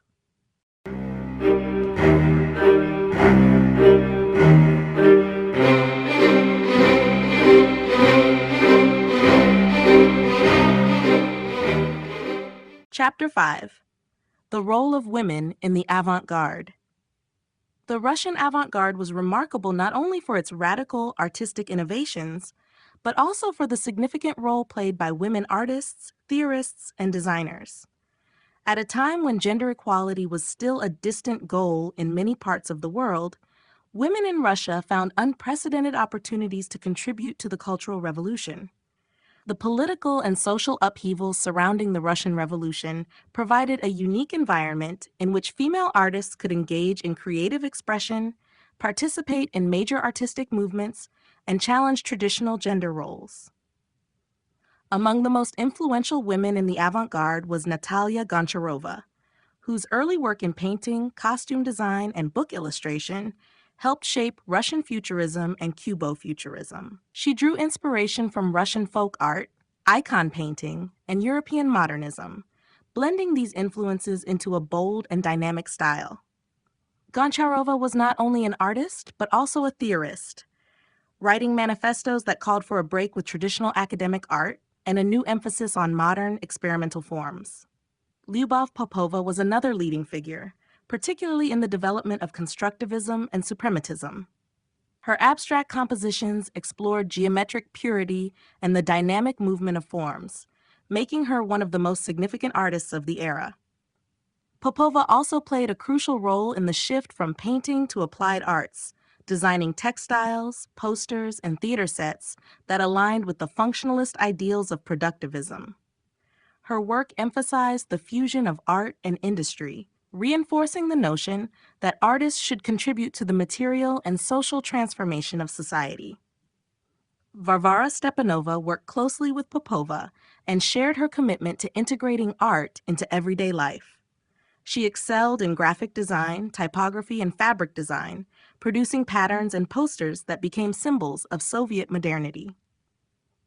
Stepanova's work in clothing design was particularly groundbreaking, as she sought to create garments that reflected the practical needs of Soviet workers while embodying the principles of constructivist aesthetics. Other notable figures included Olga Rozanova, whose bold use of color and form influenced the development of non-objective painting, and Alexandra Exter, who revolutionized stage design and experimented with three-dimensional abstract forms in both theater and visual art. These women not only contributed to the major artistic movements of the time, but also helped redefine the role of female artists in a rapidly changing society. Despite their contributions, many of these women were later overshadowed by their male counterparts in historical narratives. However, their impact on Russian avant-garde art was undeniable. Their work challenged artistic and social conventions, paving the way for future generations of female artists and solidifying their place in the history of modern art. Pioneering women artists, Popova, Stepanova, and Goncharova. The Russian avant-garde was an extraordinary movement in which women played a significant and transformative role. Unlike many other artistic revolutions, the avant-garde in Russia saw women not as mere participants, but as leaders who shaped the trajectory of modern art. Among the most influential female artists of the time were Lyubov Popova, Varvara Stepanova, and Natalia Goncharova, three visionaries who not only challenged traditional artistic conventions, but also redefined the boundaries between art, design, and social activism. Lyubov Popova was one of the most innovative artists of the early 20th century. Initially influenced by Cubism and Futurism, she later embraced suprematism and constructivism, developing a distinctive approach to abstract composition. Her paintings explored geometric structures, movement, and depth, reflecting her interest in the spatial dynamics of form. However, Popova did not limit herself to painting. She extended her artistic vision into theater, textile design, and book illustration, embodying the constructivist ideal that art should serve a practical and social purpose. Her work in textile and industrial design made her a key figure in bridging fine art and mass production, a central aim of the avant-garde. Varvara Stepanova was not only a talented painter, but also a pioneer in graphic design, typography, and fashion. She worked closely with Popova, sharing her belief in the fusion of art and industry. Stepanova was deeply involved in the constructivist movement, rejecting traditional easel painting in favor of practical design work.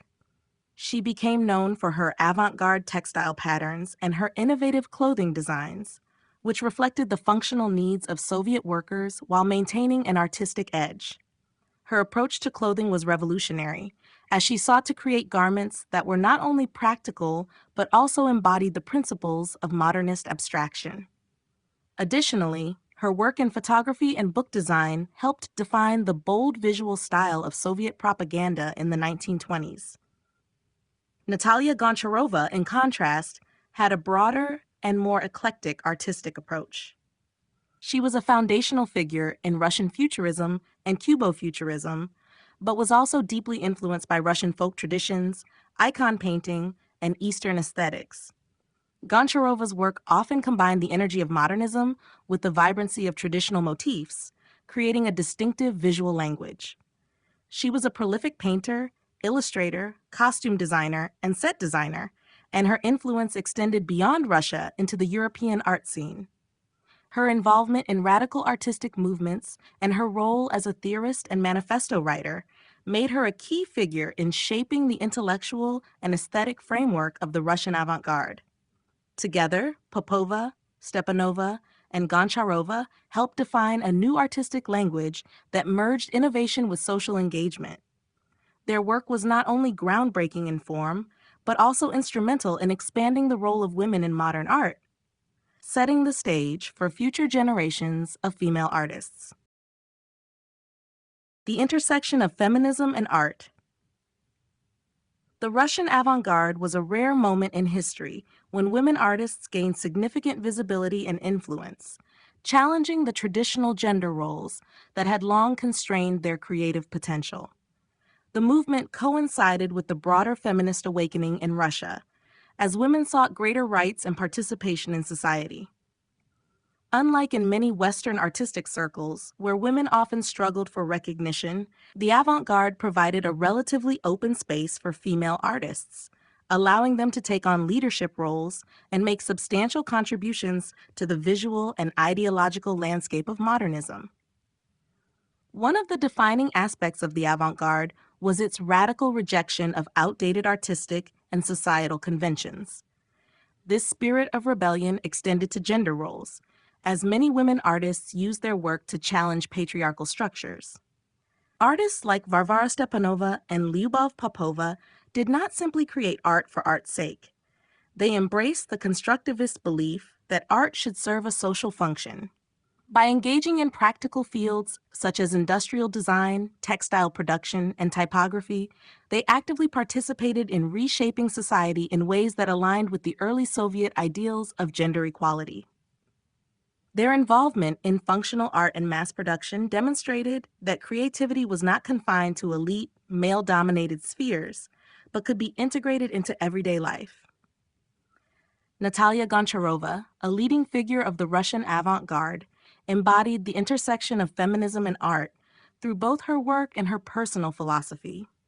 She rejected the notion that female artists should conform to traditional expectations, often portraying strong, independent women in her paintings.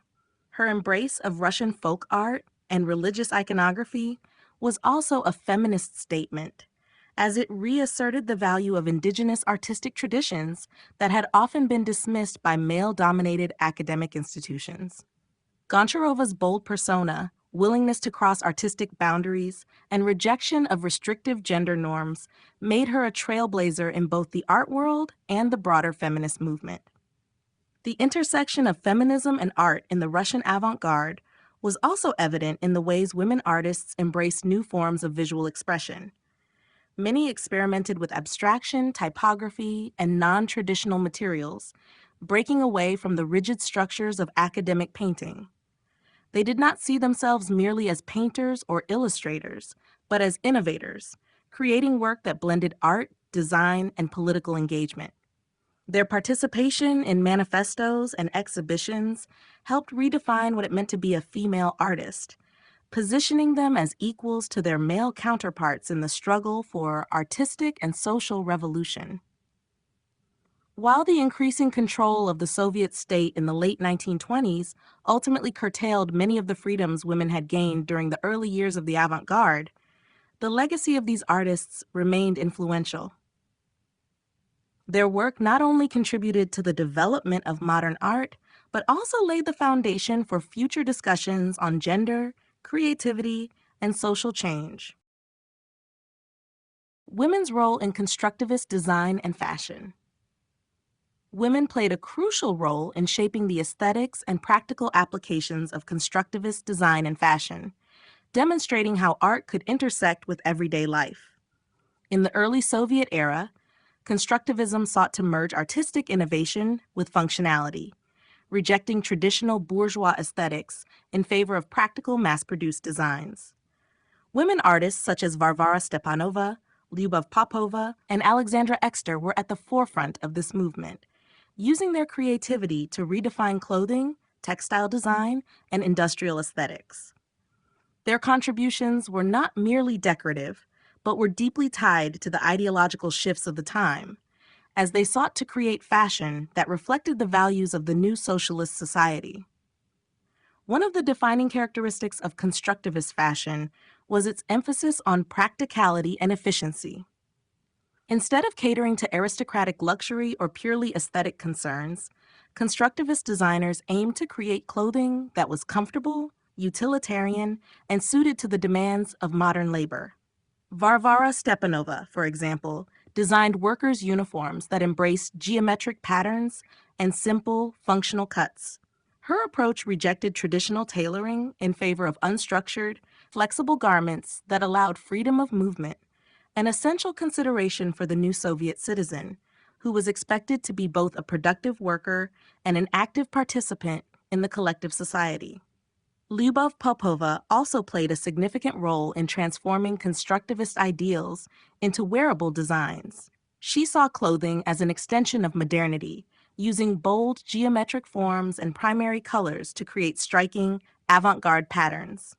Her textile work was closely aligned with the constructivist belief that design should be integrated into all aspects of life, from industrial production to personal attire.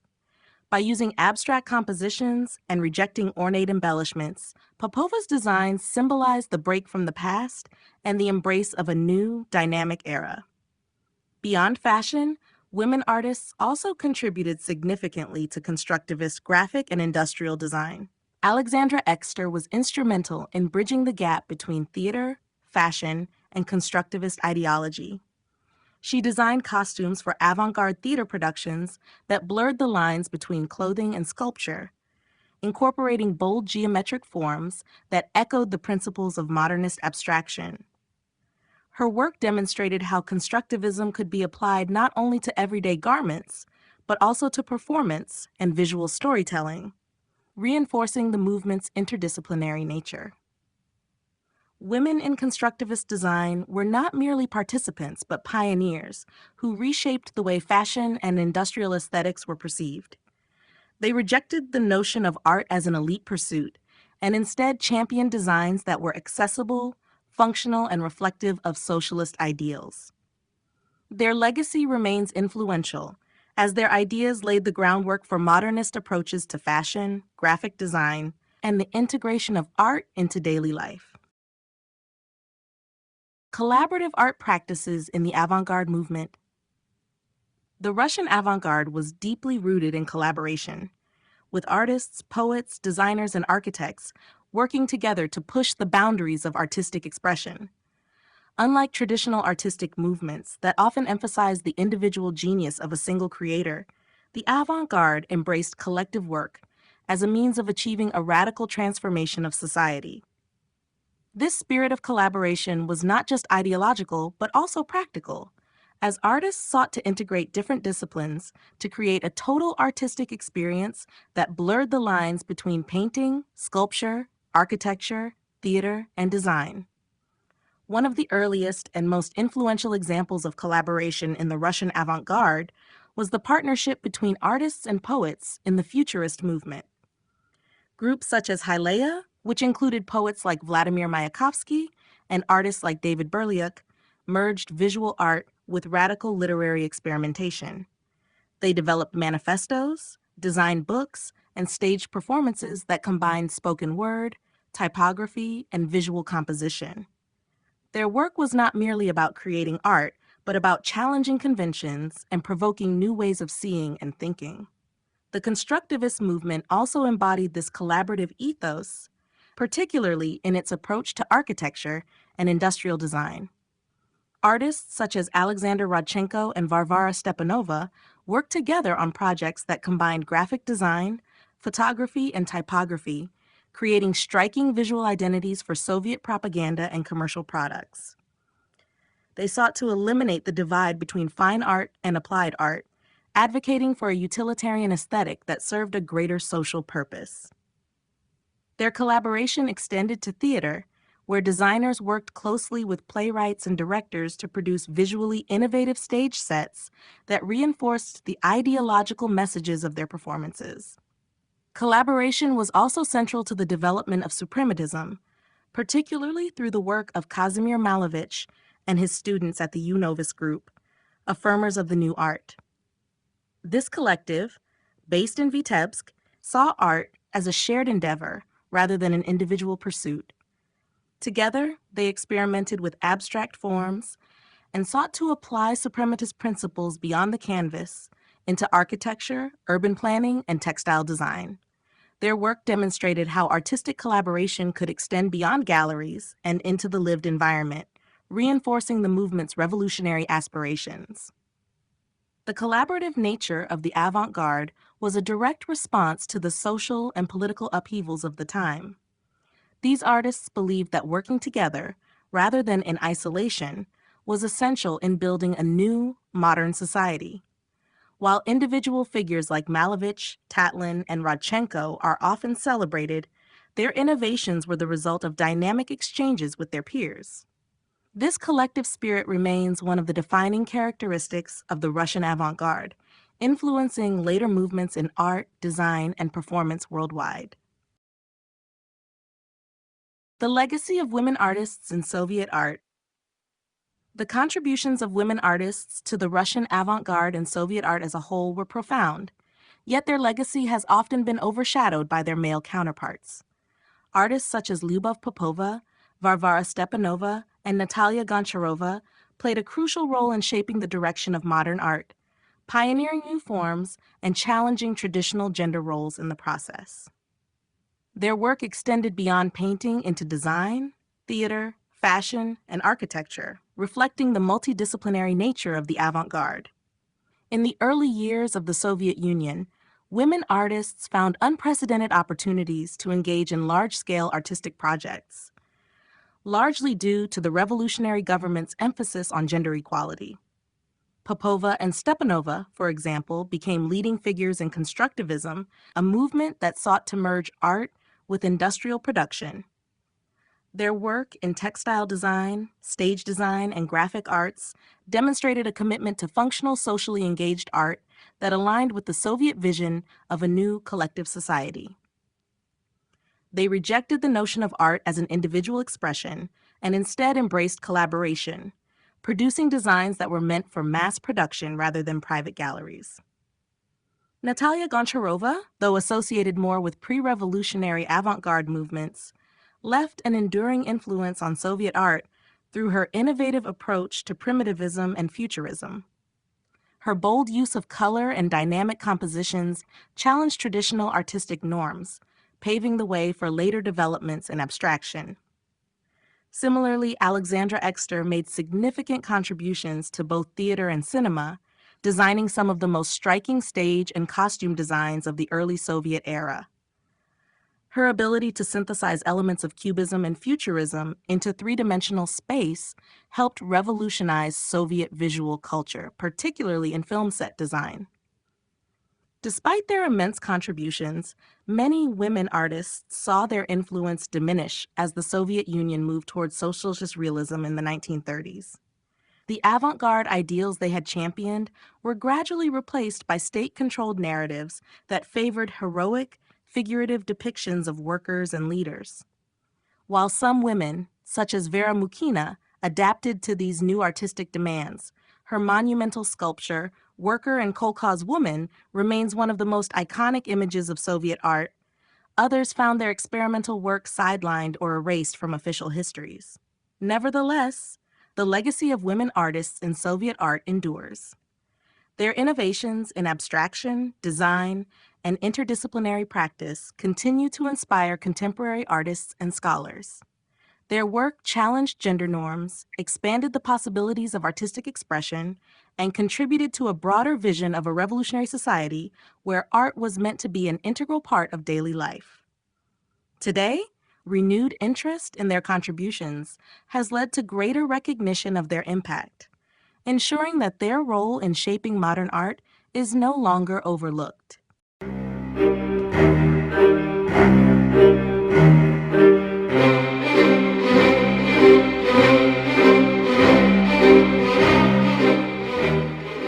Chapter 6: The Avant-Garde in Architecture and Urban Planning. The Russian avant-garde was not limited to painting, sculpture, and design. It also revolutionized architecture and urban planning. In the years following the Russian Revolution, radical architects sought to redefine the built environment in a way that reflected the ideals of a new socialist society. Their goal was to create a functional, efficient, and collective living space that would break away from the bourgeois traditions of the past. This era saw the emergence of bold new architectural styles, with constructivism at the forefront of these innovations. One of the most influential figures in avant-garde architecture was Vladimir Tatlin, whose monument to the Third International, commonly known as Tatlin's Tower, became an iconic symbol of the movement. Designed as a spiraling, dynamic structure meant to house government offices and media broadcasts, the tower embodied the fusion of art and technology. Although never built, it became a powerful representation of the utopian aspirations of avant-garde architects. Another leading architect, Moise Ginsburg, played a key role in the development of Soviet constructivist architecture. His 1929 Narkomfin building in Moscow was a groundbreaking experiment in communal living. The building's design reflected the constructivist ideals of functionalism and social transformation, incorporating shared living spaces, collective kitchens, and an emphasis on efficiency. The Narkomfin model was meant to promote the socialist way of life by dissolving the boundaries between private and communal spaces. Urban planning also underwent radical shifts during this period, with architects envisioning entire cities built around principles of collectivism and industrial efficiency. The Soviet government encouraged architects to develop worker-friendly housing projects, communal buildings, and urban layouts that facilitated mass production and transportation. The concept of the socialist city emerged with planned communities designed to house workers near factories, minimizing commute times and fostering a sense of unity. L. Lissitzky, a key avant-garde artist and architect, contributed to the vision of the socialist city through his horizontal skyscrapers, Wolkenbügel. These structures reimagined urban design by proposing elongated, elevated buildings that allowed for open public spaces below, optimizing land use and improving air circulation in dense urban areas. Though never realized, his ideas influenced later developments in modernist architecture. By the mid-1930s, the avant-garde approach to architecture began to fade as the Soviet government shifted towards socialist realism. Many experimental projects were abandoned in favor of grandiose, classical-inspired buildings that glorified the state. Despite this, the architectural innovations of the avant-garde period left a lasting legacy, influencing modernist architecture worldwide and inspiring future generations of architects to rethink the relationship between design, society, and technology. The constructivist vision for Soviet cities. During the 1920s and early 1930s, constructivist architects and urban planners sought to reshape Soviet cities in alignment with socialist ideals. They envisioned urban environments that would prioritize collectivism, industrial efficiency, and accessibility, rejecting the aesthetic traditions of the past in favor of functional, dynamic spaces. The goal was to create a built environment that supported a classless society, where housing, transportation, and public spaces would be designed for the benefit of all workers. One of the key figures in this movement was Moise Ginsburg, whose ideas on urban planning and architecture were foundational to Soviet constructivism. His 1929 Narkomfin building in Moscow exemplified the constructivist approach to communal living. Designed as an experimental housing project, it featured shared kitchens, common spaces, and a layout that encouraged interaction among residents. Ginsburg's work aimed to break away from traditional family structures by promoting a new form of collective housing that aligned with socialist principles. Another major contribution to constructivist urban planning came from Nikolai Ladovsky, who emphasized the psychological and spatial aspects of architecture. He proposed rational, geometric layouts for Soviet cities that would enhance both functionality and human well-being. His research in urban planning focused on how movement, space, and perception influenced daily life, leading to proposals for worker housing and transportation networks that minimized unnecessary movement and maximized efficiency. L. Lissitzky's concept of the horizontal skyscraper, Wolkenbügel, was another radical innovation. Unlike traditional skyscrapers that dominated city skylines, Lissitzky's design placed elongated, elevated structures over existing streets and infrastructure. This approach aimed to free up ground space for public use, increase efficiency, and provide a solution to the overcrowding of rapidly growing Soviet cities. While these ideas remained largely theoretical, they influenced later modernist architectural movements worldwide. In addition to housing and urban layouts, constructivists also focused on transportation and infrastructure. The rapid industrialization of the Soviet Union required cities to be structured around factories, with efficient transport systems that connected workers to their workplaces. Urban planners designed cities where residential areas were strategically placed near industrial centers to reduce commute times and enhance productivity. The 1930s saw the construction of large-scale worker settlements, such as Magnitogorsk, which embodied the constructivist vision of industrial urbanism. Despite their innovative ideas, constructivist architects faced increasing political pressure by the mid-1930s. Stalin's regime shifted towards the grand, classical-inspired style of socialist realism, marking the end of radical constructivist urban experiments. However, their vision of functional, efficient, and collective urban planning left a lasting impact, influencing architectural and city planning movements across the world in the decades that followed. The Architects of the Revolution, Melnikov, Tatlin, and Leonidov. The Russian avant-garde movement was not only a revolution in painting and sculpture, but also in architecture. Some of the most radical and innovative ideas of the era came from architects who sought to reshape the built environment to reflect the ideals of socialism, industrialization, and the collective spirit of the new Soviet society. Among the key figures in this architectural revolution were Konstantin Melnikov, Vladimir Tatlin, and Ivan Leonidov, each of whom contributed unique visions that helped define constructivist and avant-garde architecture. Konstantin Melnikov was one of the most innovative architects of the early Soviet period. Unlike many of his constructivist peers, Melnikov maintained a strong emphasis on individual creativity and artistic expression within architecture. His most famous work, the Melnikov House, 1927 to 1929 in Moscow, remains an architectural landmark. Built as his personal residence and studio, the house features a striking cylindrical structure with a honeycomb pattern of windows that maximize natural light while maintaining structural efficiency. Melnikov also designed a series of worker clubs, such as the Rusakov Workers' Club, which showcased his ability to blend bold geometric forms with functional design. Vladimir Tatlin, best known for his Monument to the Third International, commonly referred to as Tatlin's Tower, was a pivotal figure in Soviet architecture. While primarily known as a sculptor and painter, Tatlin's architectural vision embodied the constructivist ideal of merging art with engineering. His proposed tower, designed in 1919 to 1920, was a spiraling iron and glass structure intended to serve as the headquarters of the Communist International. Though never built, it symbolized the ambition of early Soviet avant-garde architecture, with its dynamic form suggesting perpetual motion and progress.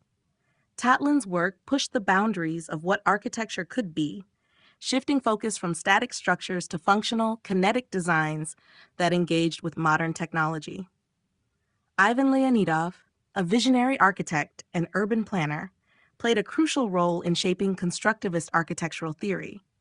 Unlike Melnikov, who built physical structures, or Tatlin, who created monumental proposals, Leonidov's ideas were often left unrealized, but had a profound impact on Soviet architecture. His Lenin Institute and Library project, 1927, envisioned a futuristic complex with towering glass structures, suspended bridges, and radial layouts that prioritized efficiency and connectivity. His concepts for new cities, incorporating advanced infrastructure and collective living spaces, reflected a utopian vision of Soviet urban life that was ahead of its time. Although many of the ambitious projects proposed by these architects were never realized due to shifting political priorities, their groundbreaking ideas influenced later architectural movements, including brutalism and high-tech architecture. Their work continues to inspire architects and urban planners seeking to merge artistic vision with functional design in transformative ways. The role of mass housing and functional design. The Russian avant-garde movement sought to revolutionize architecture by creating structures that reflected the needs of the new Soviet society. One of the most pressing challenges after the Russian Revolution was the urgent need for mass housing. The rapid urbanization and industrialization of the Soviet Union led to severe housing shortages, prompting architects to develop innovative solutions that emphasized efficiency, collectivism, and functionality. The constructivist architects, in particular, played a crucial role in shaping mass housing projects that aligned with socialist ideals. The core principle behind Soviet mass housing was the concept of functional design. Every element of a building needed to serve a specific purpose, avoiding unnecessary decoration or bourgeois extravagance. Architects such as Moise Ginsburg and the OSA Group, Organization of Contemporary Architects, led the charge in designing collective housing that promoted communal living and streamlined domestic life. Ginsburg's Narkomfen building, 1928 to 1930 in Moscow, became an iconic example of this approach. Designed as a prototype for socialist living, it featured shared kitchens, communal spaces, and modular apartments that encouraged a collective lifestyle while maximizing space efficiency. Functional design in mass housing also relied on standardized and prefabricated construction methods to reduce costs and speed up development. This approach led to the emergence of the Dom communi, communal houses, which were designed to minimize private space while prioritizing shared amenities such as dining halls, laundries, and childcare facilities. The idea was to free individuals, particularly women, from household labor, allowing them to fully participate in industrial and political life. This was a radical departure from traditional family-oriented housing and reflected the avant-garde ambition of reshaping daily life through architecture. The drive for functional design extended beyond housing to urban planning. Soviet architects envisioned cities structured around efficiency, with residential zones located near workplaces, transportation hubs, and communal facilities. The socialist city projects of the 1920s and early 1930s aimed to replace chaotic urban sprawl with systematically planned environments that facilitated collective living and industrial productivity. Ivan Leonidov's visionary city plans incorporated bold, futuristic concepts, including suspended bridges, glass towers, and interconnected public spaces that reflected the utopian ideals of the time. Despite the ambitious goals of constructivist architects, political shifts in the 1930s led to the decline of avant-garde experimentation in housing. Stalinist architecture favored grandiose, monumental buildings that projected state power rather than prioritizing functionalism and collectivism. Nevertheless, the early constructivist experiments in mass housing laid the groundwork for later Soviet housing developments, including the Khrushchevka apartment blocks of the mid-20th century. These buildings, while simpler and more uniform, continued the emphasis on efficiency and mass production pioneered by the Russian avant-garde. Though many of the avant-garde housing ideals were never fully realized, their influence persists in modern architectural discourse on social housing, prefabrication, and urban planning. The constructivist vision of mass housing and functional design remains a testament to the transformative power of architecture in shaping society.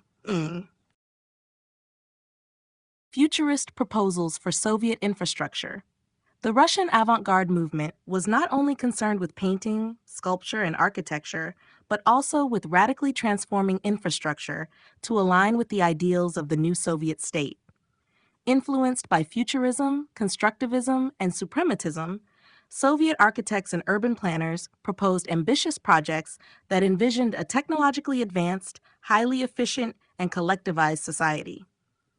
These proposals aim to revolutionize transportation, communication, and industrial networks, creating a seamless connection between people, machines, and the built environment. One of the most striking futurist proposals came from the constructivists, who sought to integrate infrastructure directly into the fabric of daily life. Roads, railways, and industrial zones were to be designed not as separate entities, but as interwoven elements of a broader, interconnected system. Architect Ivan Leonidov, known for his visionary urban planning concepts, proposed projects featuring elevated highways, pedestrian skywalks, and massive transport hubs that would enable rapid movement within and between Soviet cities. His designs often incorporated glass, steel, and lightweight materials, emphasizing a sleek, futuristic aesthetic that symbolized progress and modernity. Vladimir Tatlin's Monument to the Third International, 1919 to 1920, though primarily an architectural concept, also reflected the futurist ambition for Soviet infrastructure. The structure was envisioned as a dynamic headquarters for global communist revolution, incorporating rotating sections that housed government offices, propaganda centers, and conference halls. Though never built, its design symbolized a new era in which buildings and infrastructure were no longer static, but engaged in motion, adaptability, and technological innovation. Transportation was another crucial focus of futurist infrastructure proposals. Soviet planners imagined high-speed rail networks that would connect industrial centers, eliminating inefficiencies in goods transportation and labor movement. L. Lisitsky, a constructivist artist and designer, envisioned a system of horizontal skyscrapers that would integrate housing, workspaces, and transit routes into single megastructures, reducing the need for traditional urban sprawl. These ideas, though utopian, showcased an early understanding of the importance of mixed-use development and transportation-oriented design, concepts that remain relevant in contemporary urban planning. The electrification of the Soviet Union, a key initiative under Lenin's government, also attracted avant-garde thinkers who proposed integrating infrastructure into artistic and ideological expressions. Designs for power stations, hydroelectric plants, and industrial facilities often included geometric forms and abstract compositions influenced by suprematism and constructivism. The Go-Road Plan, an ambitious nationwide electrification project launched in the 1920s, was accompanied by proposals for futuristic power grids, automated factories, and even self-sustaining cities powered entirely by renewable energy sources. Despite their bold vision, many of these futurist infrastructure proposals remain unbuilt due to economic and political constraints. By the 1930s, Stalinist architecture and urban planning shifted toward grandiose monumentalism rather than experimental modernism. Nevertheless, the avant-garde's visionary ideas for Soviet infrastructure laid the intellectual groundwork for later developments in urban design, transportation systems, and industrial architecture, continuing to inspire architects and planners well beyond the Soviet era. The suppression of avant-garde architecture. By the late 1920s and early 1930s, the radical architectural experiments of the Russian avant-garde began to face increasing political and ideological resistance. The constructivist vision of functional, socially driven design clashed with the emerging Stalinist doctrine, which demanded monumentalism, classical influences, and a clear ideological message glorifying Soviet power. As the Soviet Union consolidated its political control under Joseph Stalin, avant-garde architecture was gradually marginalized, with many of its key figures sidelined, silenced, or forced to adapt to the new aesthetic mandates. Initially, constructivist architects and urban planners thrived in the post-revolutionary period, envisioning new cities, communal housing, and innovative infrastructural designs that aligned with the ideals of collectivism and industrial progress.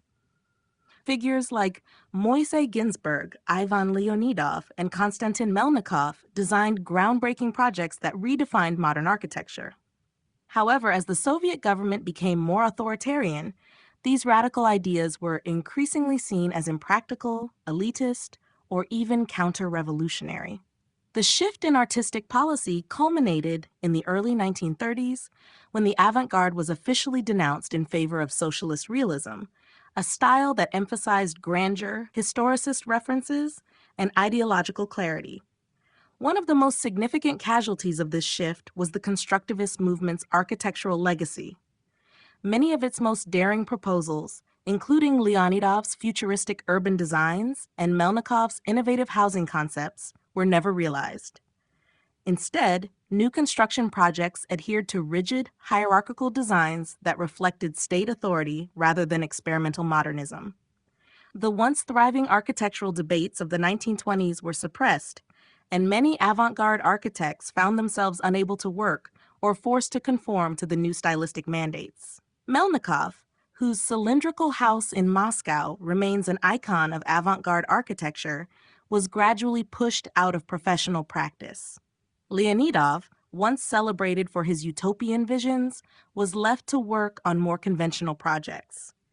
Even the once prominent Ginsburg, a leader in Soviet modernist housing, saw his innovative ideas largely abandoned as Stalinist architecture took hold. The suppression of avant-garde architecture was not just aesthetic, but deeply political. Stalinist leadership associated experimental forms with Western bourgeois decadence, preferring instead the neoclassical monumental style that came to define Soviet architecture from the 1930s onward. Projects such as the Palace of the Soviets, an ambitious but ultimately unrealized skyscraper meant to symbolize Soviet supremacy, marked this transition. Despite its suppression, the legacy of avant-garde architecture endured.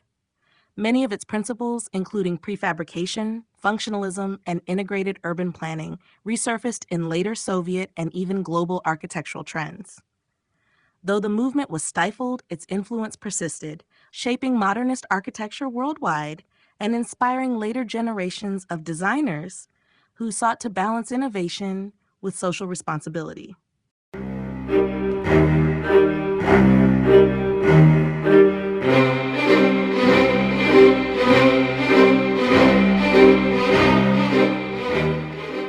Chapter 7: The Russian Avant-Garde in Theater and Cinema.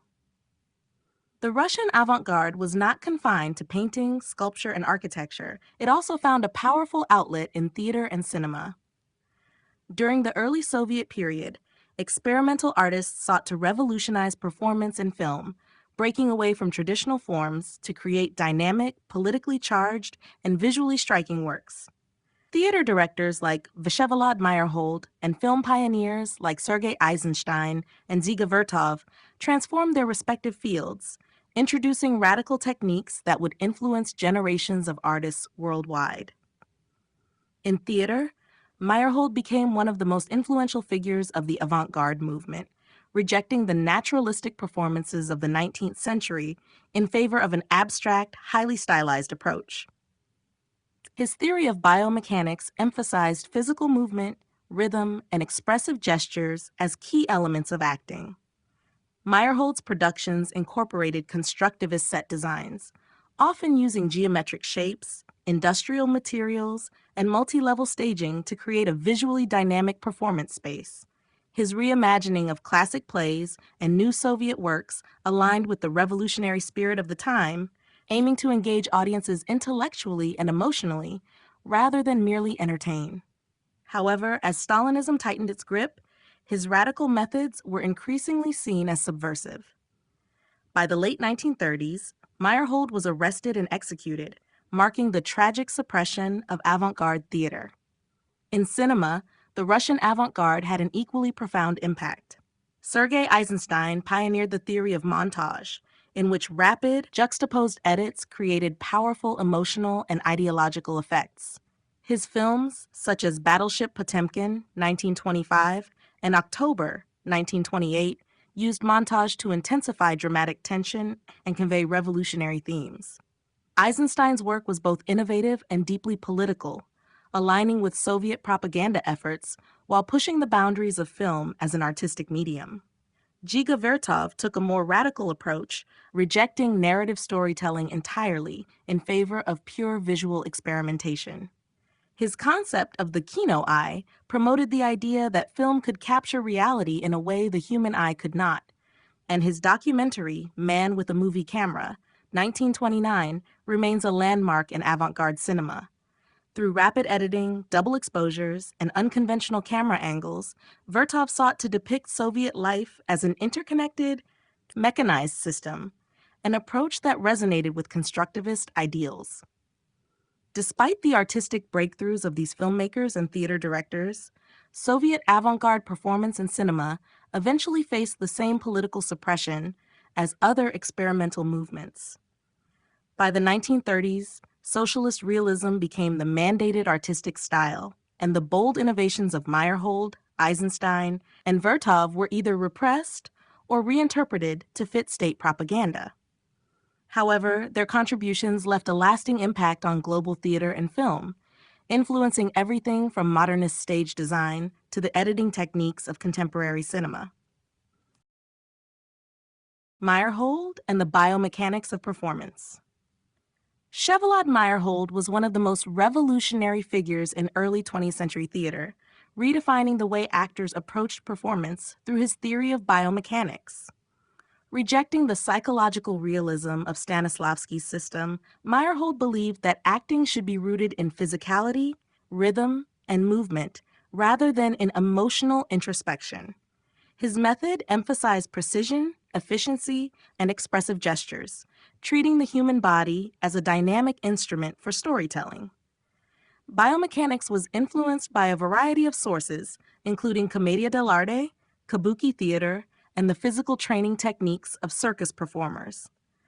Meyerhold viewed the actor as both an artist and a technician, whose disciplined body could communicate complex emotions through carefully choreographed movements. His training exercises focused on balance, coordination, and control, often resembling the regimens of athletes or dancers. He encouraged actors to break away from naturalistic performance and instead engage in exaggerated, stylized motions that heightened dramatic effect.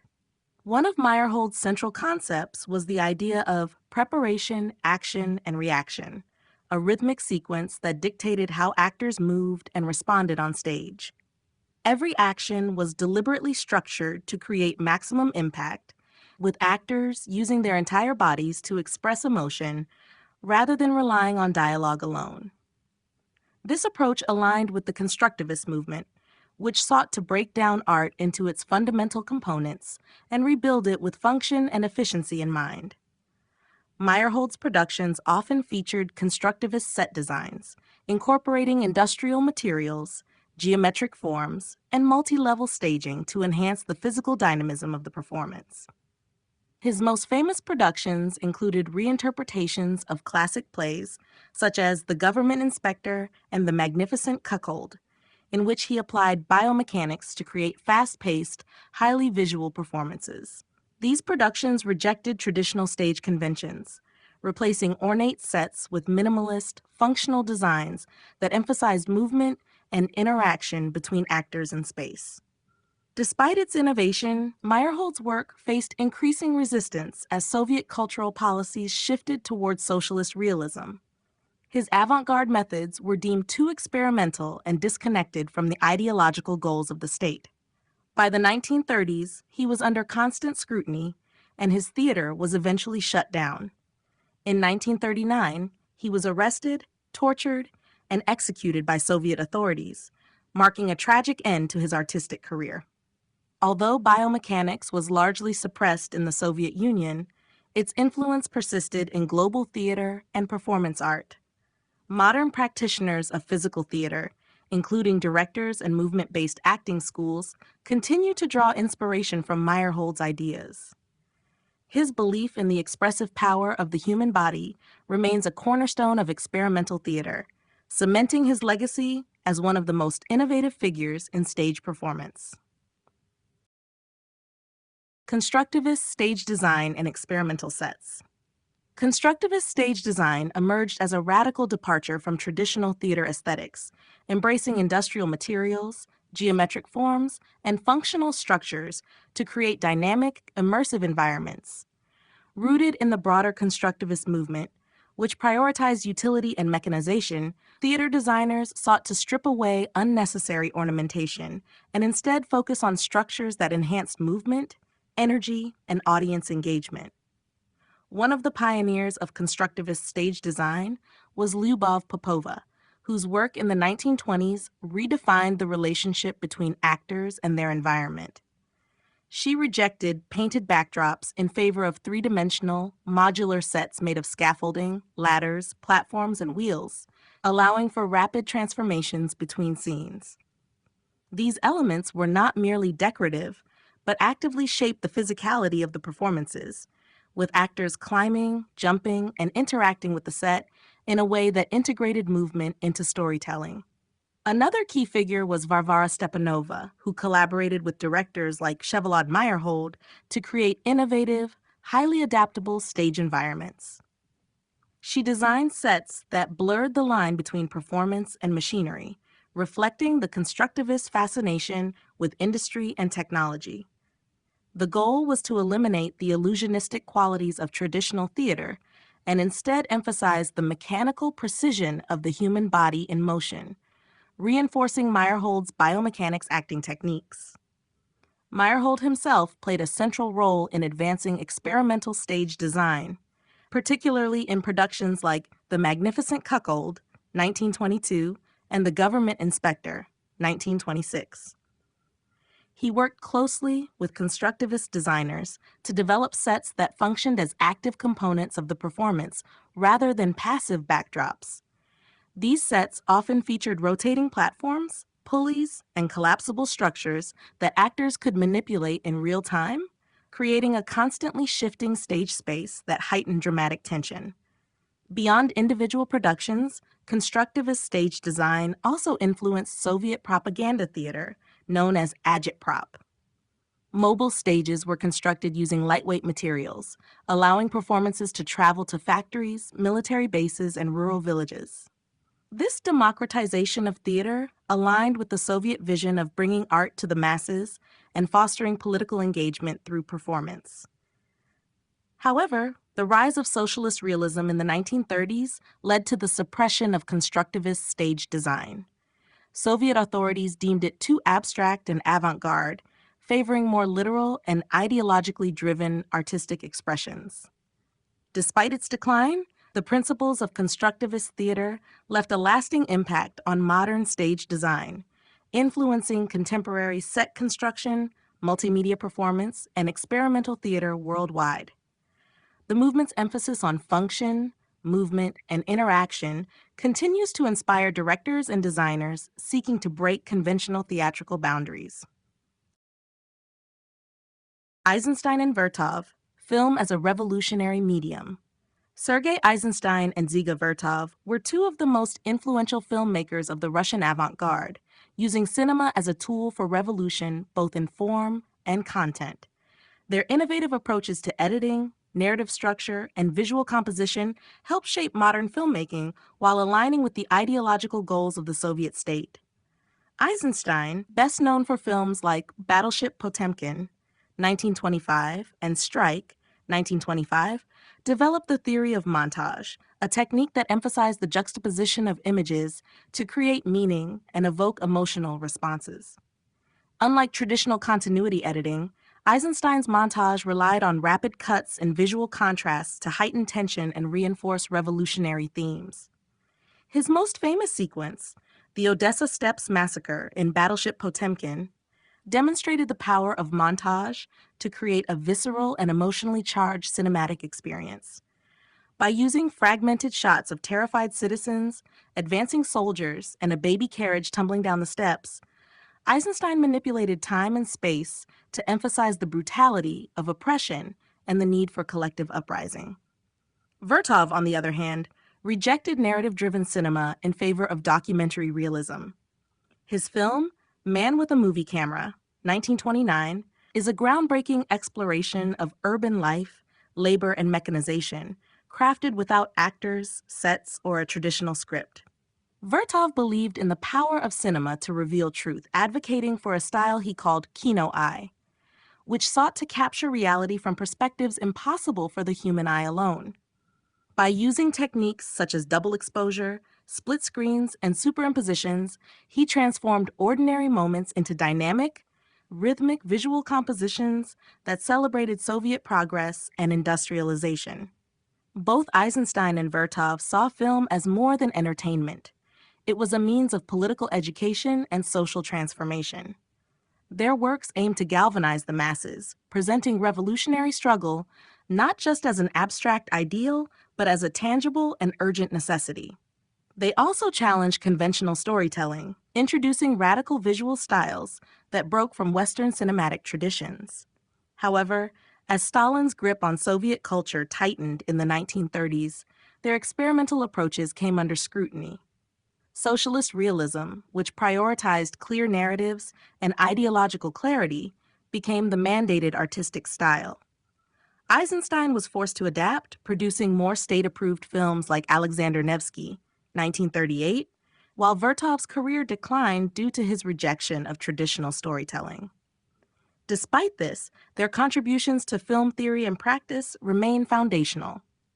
Eisenstein's montage theory continues to influence directors across genres, while Vertov's emphasis on documentary realism paved the way for modern experimental and verite filmmaking. Their vision of cinema as a revolutionary force still resonates, proving that film can be both a powerful aesthetic medium and a catalyst for social change. The synthesis of sound, motion, and visual art. The Russian avant-garde sought to break down barriers between artistic disciplines, creating a total work of art that fused sound, motion, and visual composition. This synthesis was particularly evident in film, theater, and experimental performance, where artists pushed the limits of traditional storytelling and artistic expression. By integrating these elements, they aimed to create an immersive experience that aligned with revolutionary ideals and redefined the role of art in society. In cinema, directors like Sergei Eisenstein and Dziga Vertov explored the relationship between sound and motion, even before synchronized sound became widely available. Eisenstein's theory of vertical montage proposed that sound should not merely accompany images, but should be an independent force that could create meaning through contrast or synchronization. This was evident in Alexander Nevsky, 1938, where Prokofiev's powerful score was intricately timed to match the rhythm of the visuals, turning battle sequences into choreographed symphonies of movement and sound. Vertov, in contrast, approached sound as an extension of his kino-eye philosophy. His pioneering use of field recordings in Enthusiasm, Symphony of the Donbass, 1931, integrated industrial sounds, machinery, factory sirens, and human voices, directly into the film's structure. This blending of natural sounds with cinematic rhythm created a dynamic, almost musical, representation of Soviet industry and progress. Theater was another medium where this synthesis took shape. Vsevolod Meyerhold's biomechanics system emphasized physical movement as a form of artistic expression, creating a visual rhythm that worked in tandem with sound and set design. His productions featured exaggerated, mechanical movements influenced by constructivist aesthetics, where actors became extensions of the stage's geometric structures. These performances, often accompanied by avant-garde music, aimed to engage audiences physically and emotionally rather than simply relay a narrative. Visual artists also played a role in integrating sound and motion into their work. Constructivist designers like Lyubov Popova and Varvara Stepanova collaborated on set designs that incorporated kinetic elements, allowing scenery to shift and interact with the actors in real time. El Lissitzky's experiments with typography and spatial design in book layouts mirrored the principles of cinematic montage, using fragmented compositions that suggested movement and rhythm even in static images. This interdisciplinary approach reflected the avant-garde's broader goal of creating an art form that was not passive, but active, one that engaged the senses and stimulated new ways of thinking. Though Soviet cultural policies eventually restricted experimental approaches, the legacy of this fusion remains evident in modern multimedia art, experimental film, and interactive theater. The Russian avant-garde's innovations in synthesizing sound, motion, and visual art continue to influence artists across disciplines, proving that the boundaries between art forms are meant to be challenged and redefined. The avant-garde's influence on international cinema. The Russian avant-garde had a profound impact on global cinema, shaping the visual language of filmmaking and inspiring directors across continents. Its revolutionary approach to editing, narrative, and visual composition transformed the medium from a simple storytelling device into a powerful tool for artistic and ideological expression. Techniques pioneered by Soviet filmmakers like Sergei Eisenstein, Dziga Vertov, and Lev Kuleshov found their way into the works of directors in Europe, the United States, and beyond, influencing film movements such as German Expressionism, Italian Neorealism, and the French New Wave. One of the most enduring contributions of the avant-garde was the theory of montage, developed by Eisenstein and Kuleshov. Montage was not merely a way to connect shots, but a method of generating meaning through juxtaposition. Eisenstein's Battleship Potemkin, 1925, showcased this technique in the famous Odessa Steps sequence, where rapid cuts between civilians fleeing down the stairs and soldiers firing upon them created a visceral sense of chaos and brutality. This approach deeply influenced Hollywood filmmakers, particularly in action and propaganda films, and was later echoed in works such as Alfred Hitchcock's Psycho, 1960, and Francis Ford Coppola's Apocalypse Now, 1979. Dziga Vertov's contributions to documentary filmmaking were equally transformative. His Kino eye philosophy, which advocated for a purely cinematic truth achieved through dynamic editing and candid footage, laid the foundation for the cinema verite movement of the 1960s. His film Man with a Movie Camera, 1929, demonstrated an experimental approach to filmmaking, incorporating double exposure, split screens, and fast motion to depict the energy of urban life. Directors like Jean-Luc Godard and Chris Marker later adopted similar techniques in their own avant-garde and political films. The influence of Soviet cinema was also evident in the political films of Latin America, Italy, and Africa, where montage was used to critique power structures and amplify revolutionary messages. Italian neorealists like Roberto Rossellini and Vittorio De Sica employed naturalistic, documentary-style cinematography reminiscent of Vertov's work to portray the struggles of ordinary people. Similarly, filmmakers such as Glauber Rocha in Brazil and Ousmane Sembène in Senegal integrated Soviet-style montage and constructivist aesthetics to highlight social injustice and anti-colonial resistance. Even in contemporary cinema, the visual and narrative innovations of the Russian avant-garde continue to resonate. The rapid-cut editing style in action films, the use of abstract symbolism in art house cinema, and the blending of documentary and fiction all owe a debt to the early Soviet experiments in film. By revolutionizing the way stories were told on screen, the avant-garde cemented its place as one of the most influential movements in cinematic history.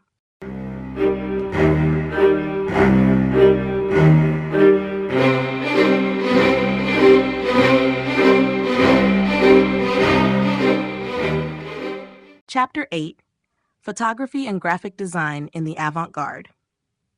Photography and graphic design played a crucial role in the Russian avant-garde, serving as powerful tools for visual communication in a rapidly changing society. As artists sought to break away from traditional forms of representation, they embraced new techniques that emphasized abstraction, dynamic composition, and the integration of art with everyday life. These innovations helped shape modern visual culture and had a lasting impact on advertising, propaganda, and media design. One of the defining characteristics of avant-garde photography was its experimental approach to perspective and composition.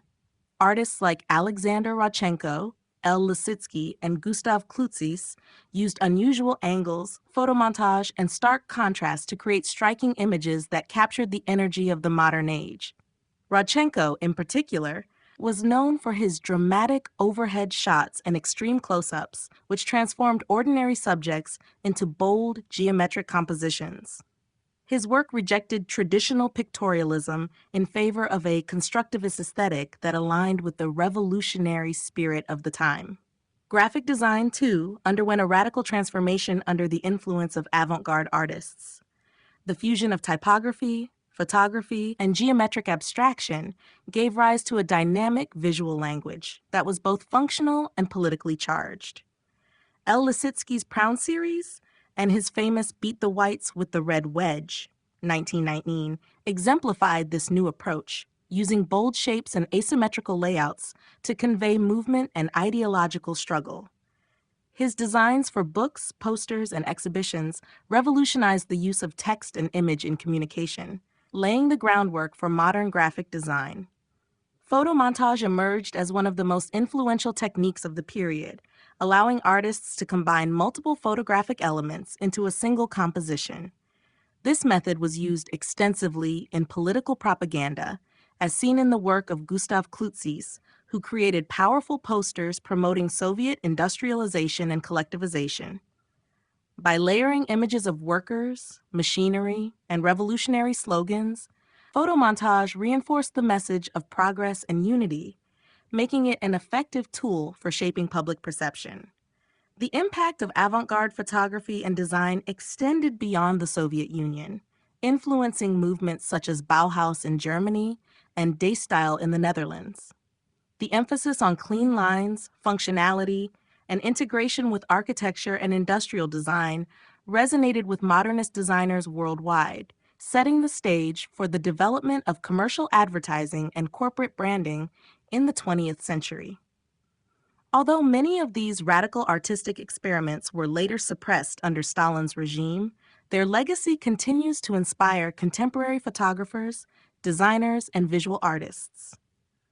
The Russian avant-garde redefined the possibilities of photography and graphic design, transforming them from mere representational tools into powerful means of artistic and political expression.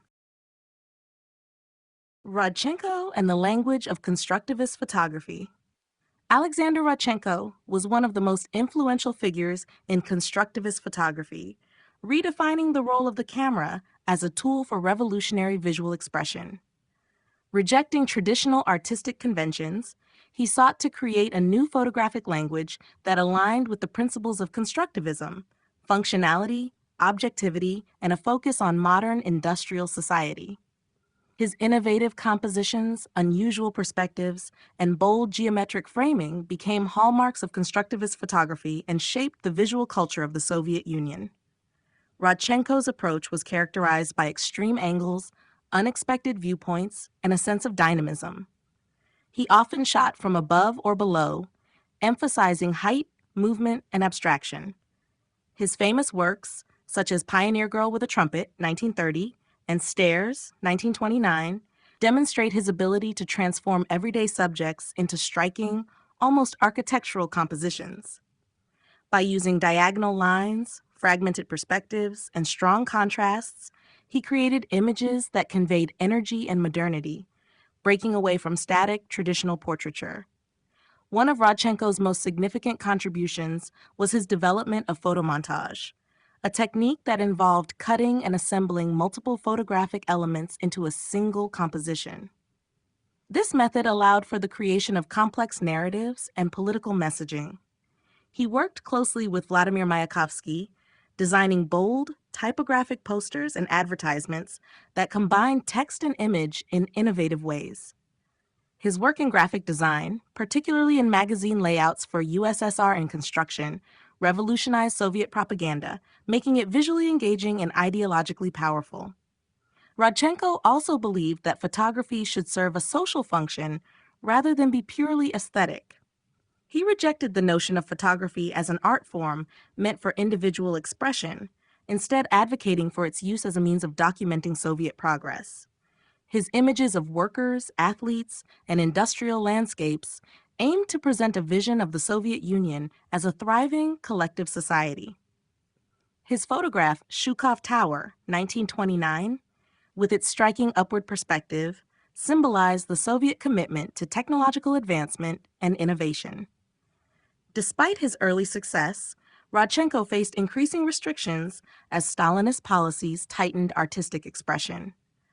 The state favored more straightforward, heroic depictions of Soviet life, leading to accusations that his work was too abstract and formalist. By the late 1930s, he was forced to abandon much of his experimental photography and return to more conventional documentary work. Nevertheless, Rodchenko's influence on modern photography remains profound. His constructivist approach paved the way for later developments in photojournalism, advertising, and graphic design.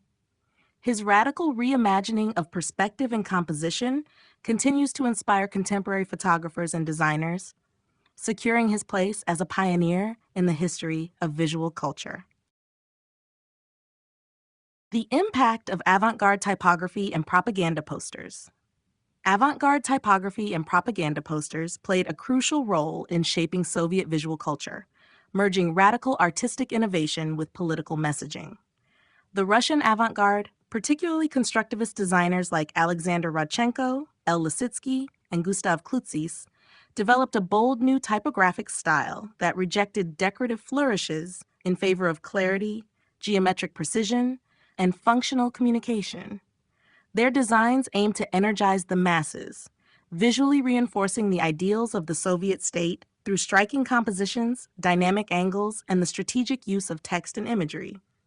One of the defining features of avant-garde typography was its rejection of traditional serif typefaces in favor of blocky sans-serif lettering. This shift emphasized readability and modernity, aligning with the constructivist belief that art should serve a purpose beyond personal expression. Designers often arranged text at sharp angles, in asymmetrical layouts, or intertwined with photographic elements, creating visually arresting compositions. This approach was particularly evident in L. Lissitzky's famous Beat the Whites with the Red Wedge, 1919, which used bold geometric shapes and slanted typography to symbolize the Red Army's struggle against counter-revolutionary forces. Propaganda posters became a primary vehicle for avant-garde typographic experimentation, serving as a powerful means of mass communication in a largely illiterate society.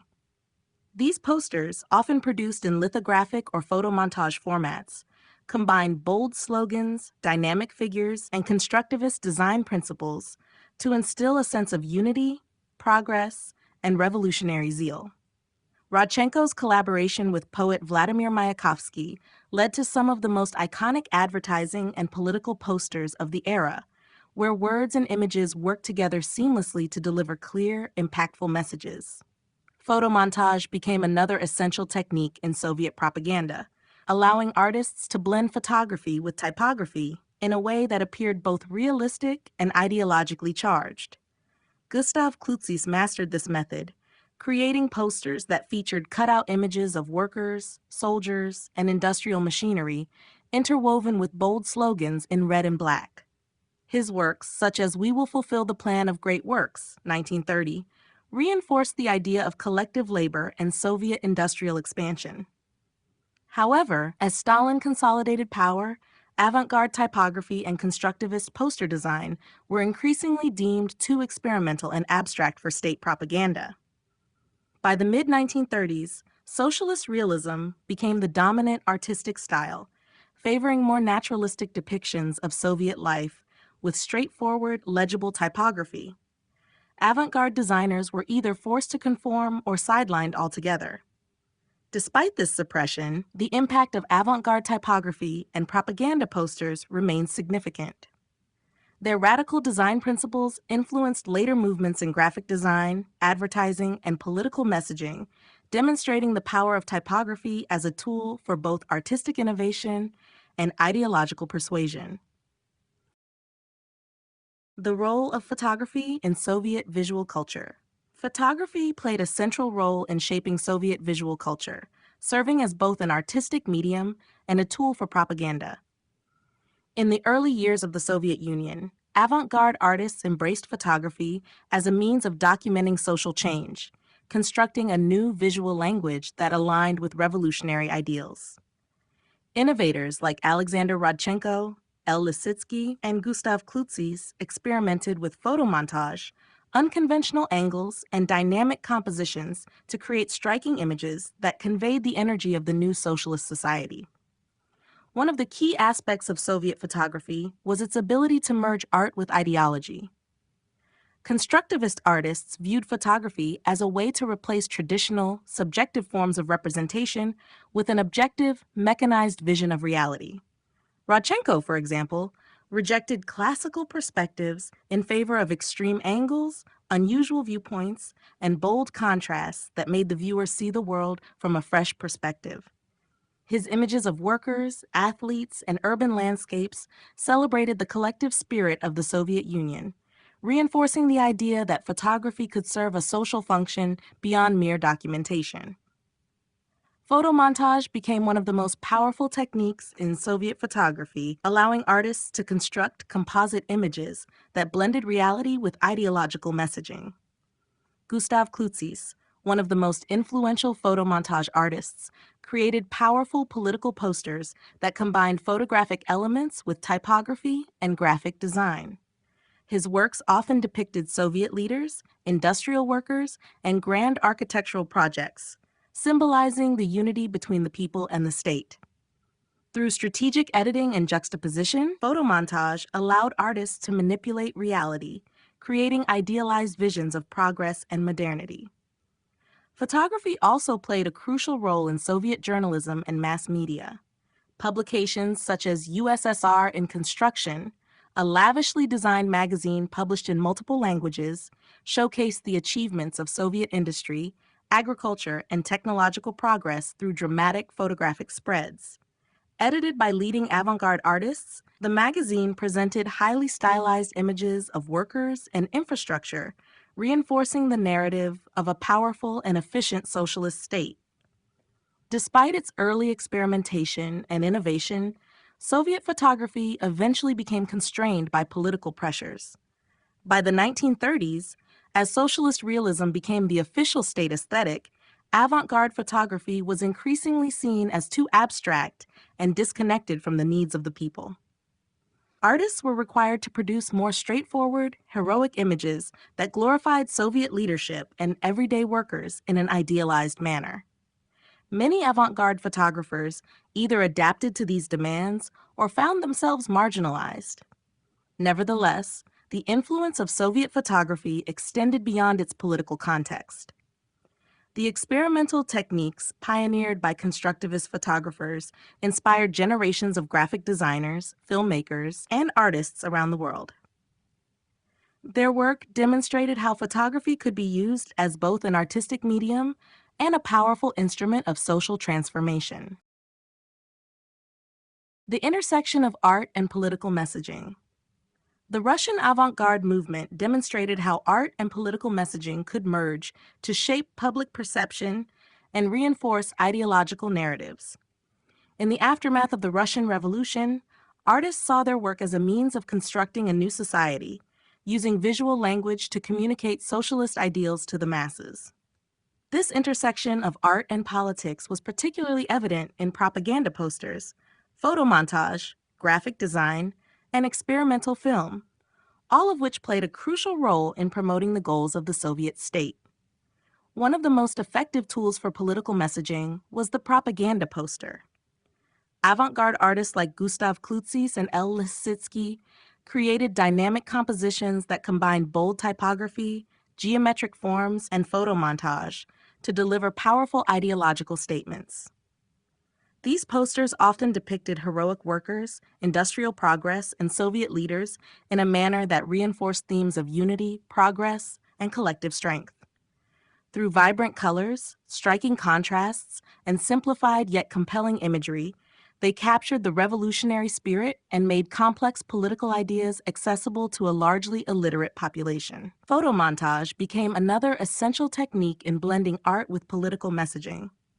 Alexander Rodchenko and Klutzis pioneered this method, using cut-and-paste compositions that combined photography with graphic elements to create striking visual narratives.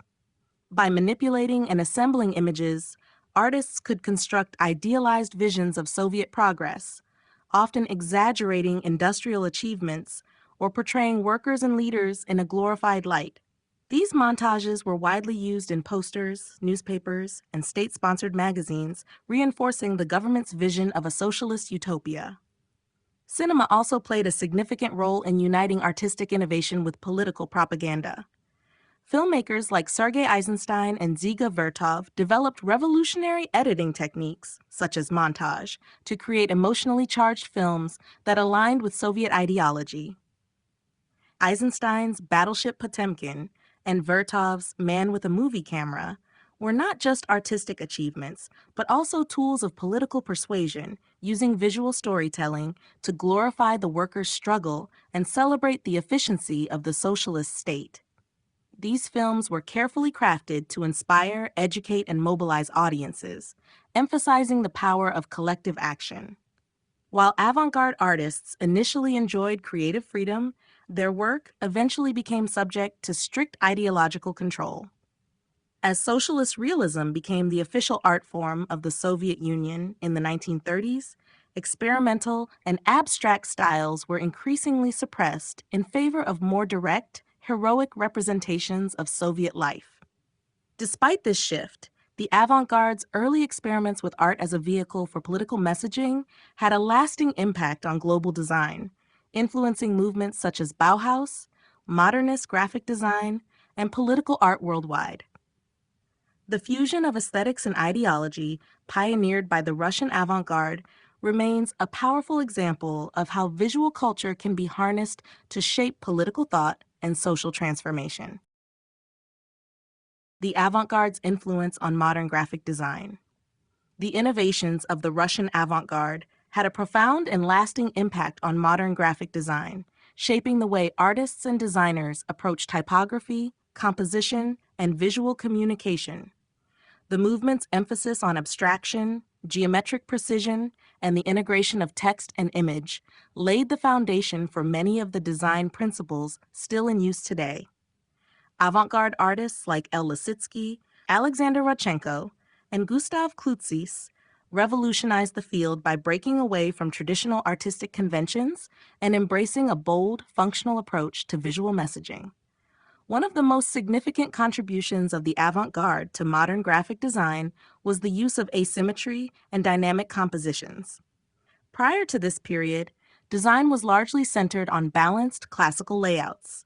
However, artists like Lissitzky and Rodchenko introduced diagonal arrangements, stark contrasts, and overlapping elements to create movement and energy within a composition. This approach, which aimed to grab attention and communicate ideas efficiently, became a defining characteristic of modern graphic design, influencing everything from advertising to editorial layouts. Typography was another area in which the avant-garde left a lasting imprint. Constructivist designers rejected decorative and ornate typefaces in favor of bold sans-serif fonts that prioritized readability and clarity. They also experimented with unconventional text placement, integrating typography as a core visual element rather than just a means of conveying information. These innovations directly influenced movements like Bauhaus and later Swiss design, which embraced minimalist, functional typography in corporate branding, signage, and print media. Photomontage, pioneered by artists like Klutzis and Rodchenko, became an essential tool in modern design. By combining photography with graphic elements, these artists created powerful visual narratives that conveyed complex ideas in a single striking image. This technique has since become a staple in advertising, editorial design, and political messaging, where layered images are used to create emotional impact and engage audiences on a deeper level. The avant-garde's approach to visual storytelling continues to inspire contemporary designers working in digital media, motion graphics, and branding. Even the concept of design as a means of social change, championed by the Russian avant-garde, resonates in modern graphic design practices. The movement's emphasis on functionality and mass communication paved the way for socially conscious design movements that use visual media to address political, environmental, and cultural issues. Today, designers draw from these early avant-garde experiments when creating posters, infographics, and digital campaigns that aim to inform and inspire action. The Russian avant-garde's radical rethinking of form, space, and communication fundamentally reshaped graphic design, influencing movements from Bauhaus to modernist advertising. Its legacy lives on in the bold, structured, and purposeful designs that define contemporary visual culture.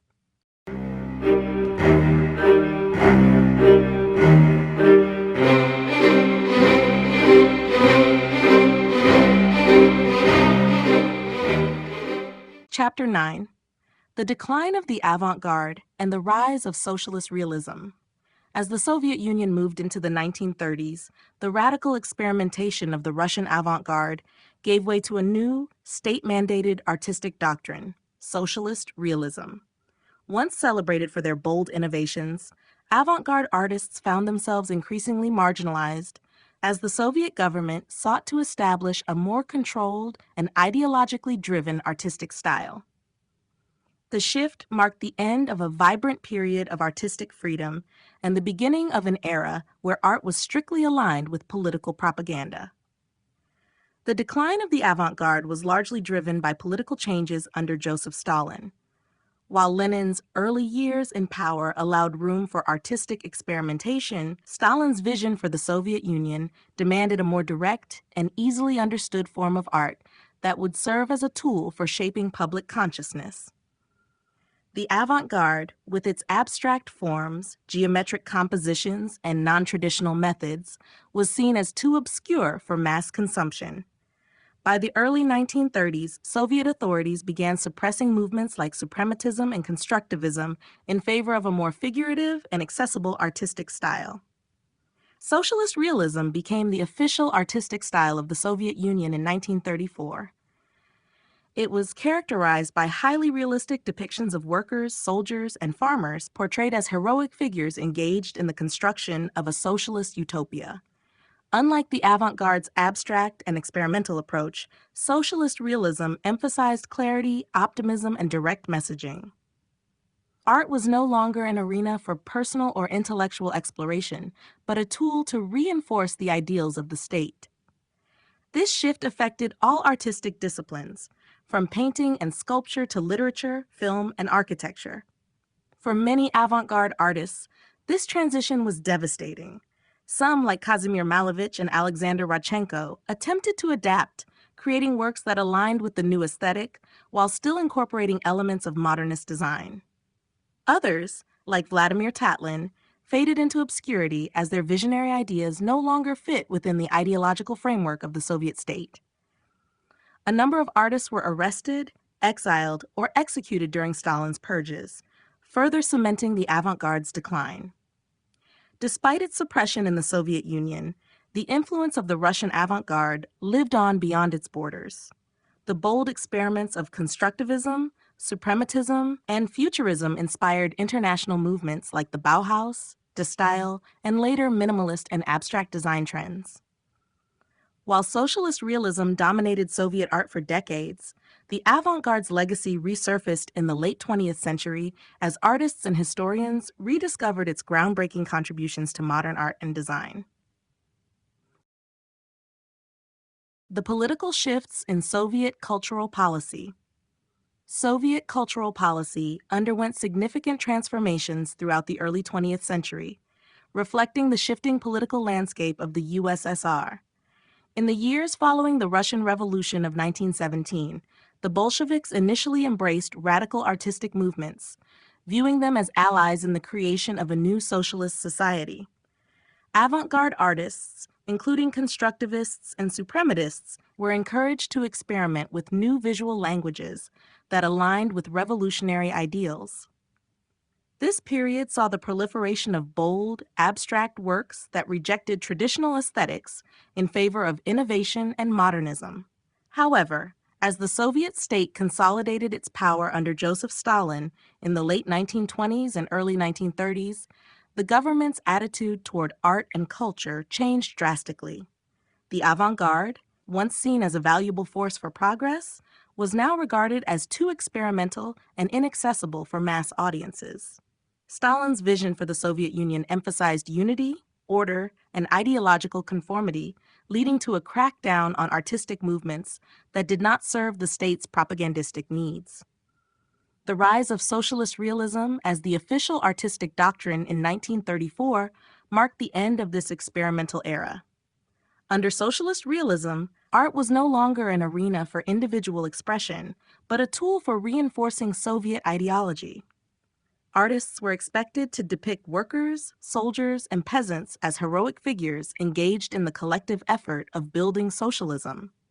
Abstraction and non-traditional methods were dismissed as bourgeois formalism, and those who continued to create in avant-garde styles faced severe consequences, including censorship, imprisonment, or exile.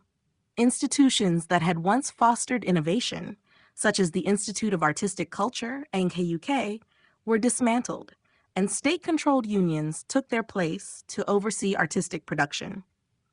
This shift in cultural policy extended beyond the visual arts to literature, theater, film, and architecture. Writers were required to produce narratives that glorified the Communist Party, while filmmakers like Sergei Eisenstein had to modify their work to align with state-approved themes. In architecture, the grand utopian visions of constructivism gave way to monumental neoclassical designs that symbolized Soviet strength and permanence. The suppression of avant-garde movements in favor of socialist realism lasted for decades, shaping Soviet culture under Stalin's rule. However, the experimental spirit of the Russian avant-garde did not disappear entirely. Many of its ideas found a second life outside the Soviet Union, influencing modernist movements worldwide. By the late 20th century, with the loosening of Soviet artistic restrictions, the legacy of the avant-garde was reevaluated, recognized not as a failed experiment, but as a groundbreaking chapter in the history of modern art. The suppression of avant-garde movements in the 1930s. By the 1930s, the once thriving avant-garde movements in Soviet Russia faced systematic suppression as the state tightened its control over artistic expression. In the aftermath of the Russian Revolution, artists had enjoyed a period of creative freedom, experimenting with radical new forms and ideologies that aligned with the promise of a socialist utopia. Constructivists, suprematists, and futurists sought to reshape visual culture, architecture, and design to reflect a modern, industrialized society. However, as Joseph Stalin consolidated power, artistic innovation became increasingly subordinate to the needs of the state. Stalin's cultural policies demanded that all forms of art serve a clear ideological function. The avant-garde, with its abstract and experimental nature, was seen as elitist and inaccessible to the working class. The government shifted its support to socialist realism, an officially sanctioned style that glorified the proletariat, depicted workers and farmers as heroic figures, and reinforced the Soviet vision of progress. Any movement that deviated from these principles was branded as bourgeois formalism and deemed counterproductive to the goals of the Communist Party. Artists who had once been celebrated as pioneers of the new Soviet art were now viewed with suspicion. Kazimir Malevich, whose abstract paintings symbolized the spiritual and intellectual aspirations of early revolutionary Russia, was denounced, arrested, and later forced into producing more conventional work. L. Lissitzky, a key figure in constructivism, found his creative autonomy severely restricted as he adapted to the demands of state propaganda. Vladimir Tatlin's grand visions for a new architectural future were abandoned as Soviet architectural policy shifted toward monumental neoclassicism. Art institutions that had fostered avant-garde experimentation, such as the Institute of Artistic Culture, INC and the Russian Academy of Artistic Sciences, were shut down. The state replaced them with rigidly controlled artists' unions, which dictated themes, styles, and subjects that aligned with Soviet ideology. Those who refused to conform risked censorship, unemployment, or even imprisonment. The Great Purge of the late 1930s further intensified this repression, leading to the arrests and executions of many intellectuals, including artists, poets, and writers. The suppression of avant-garde movements in the 1930s marked the end of an era of radical artistic innovation in the Soviet Union. While socialist realism became the dominant aesthetic for decades, the ideas and experiments of the avant-garde did not disappear entirely. Many avant-garde artists continued their work in exile or found ways to subtly incorporate their vision within the confines of state-mandated styles. Despite its decline within the Soviet Union, the avant-garde's influence persisted globally, shaping the trajectory of modern art and design in the years to come.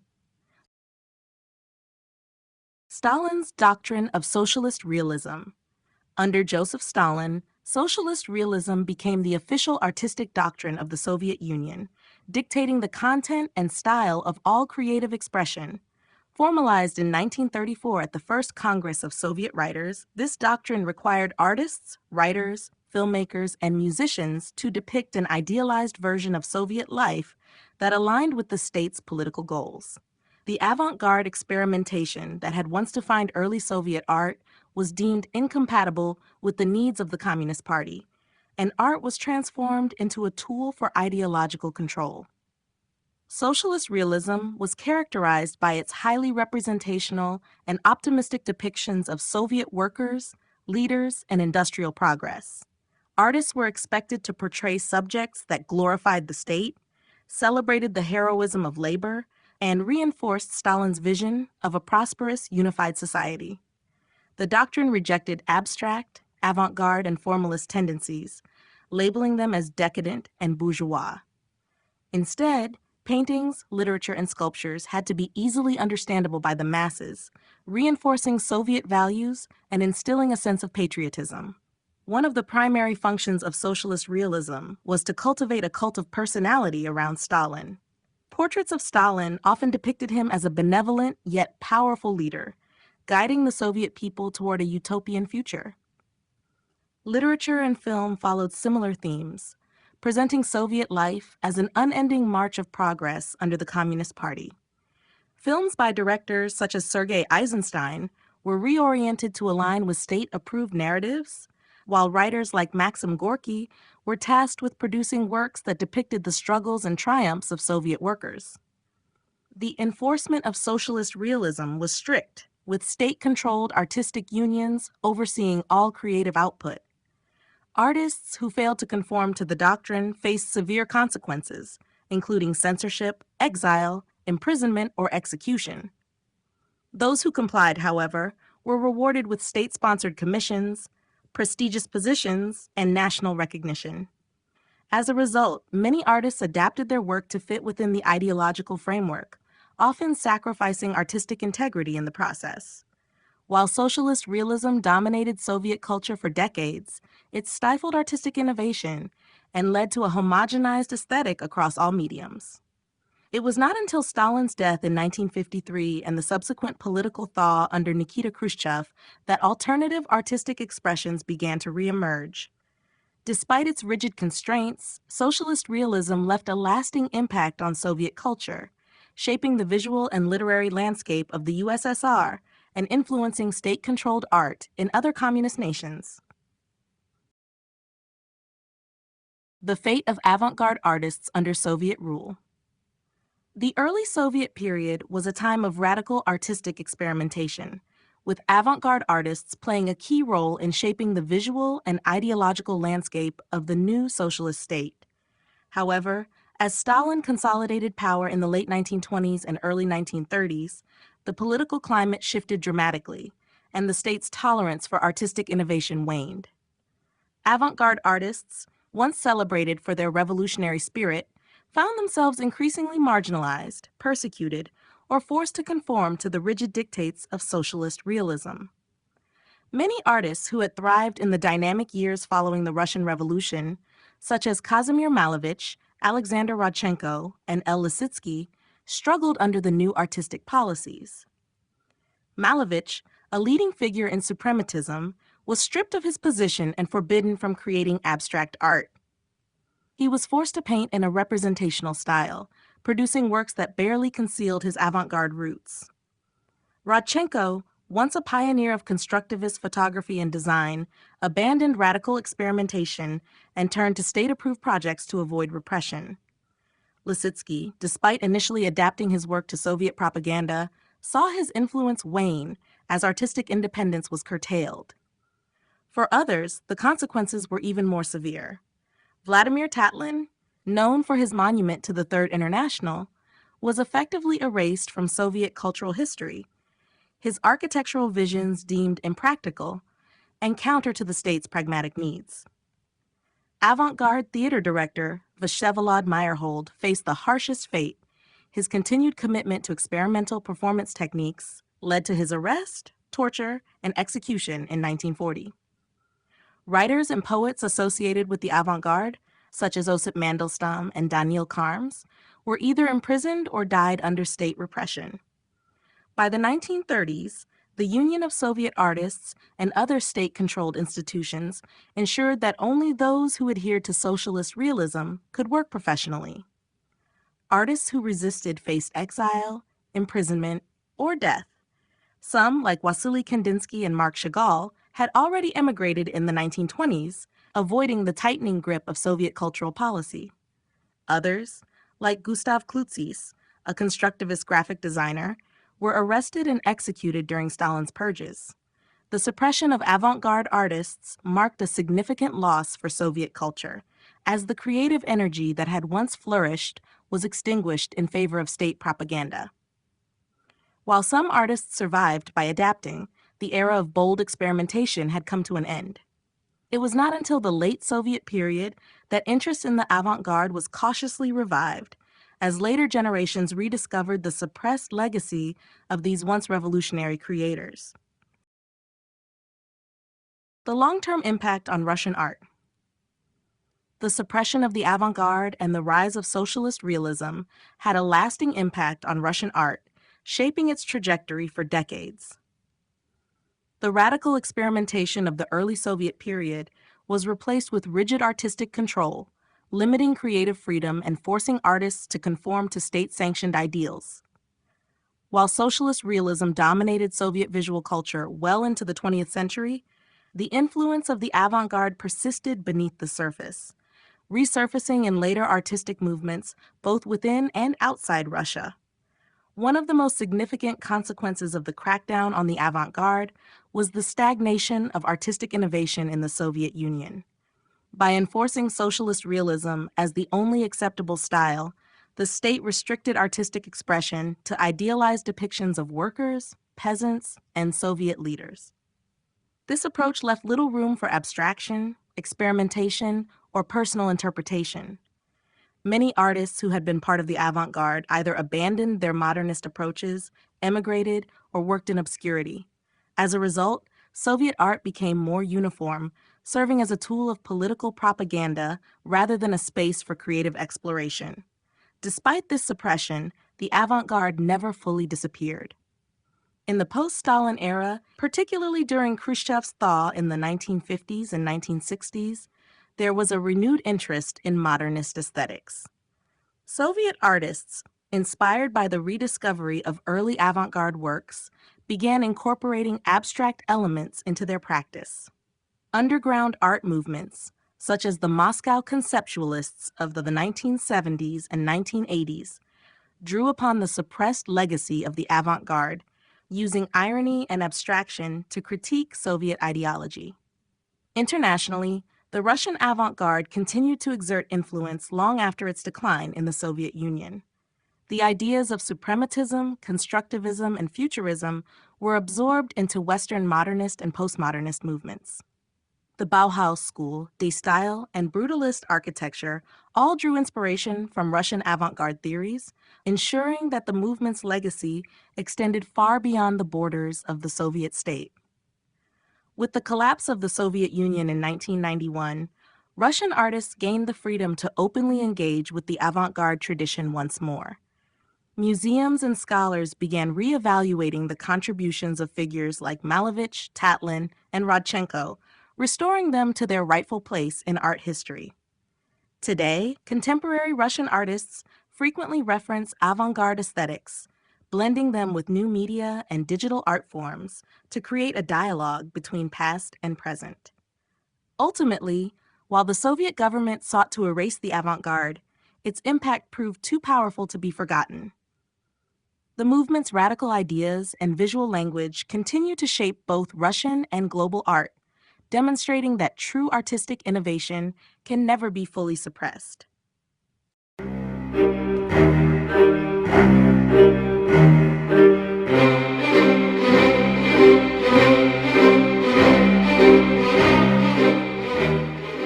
Chapter 10: The Rediscovery and Revival of the Russian Avant-Garde.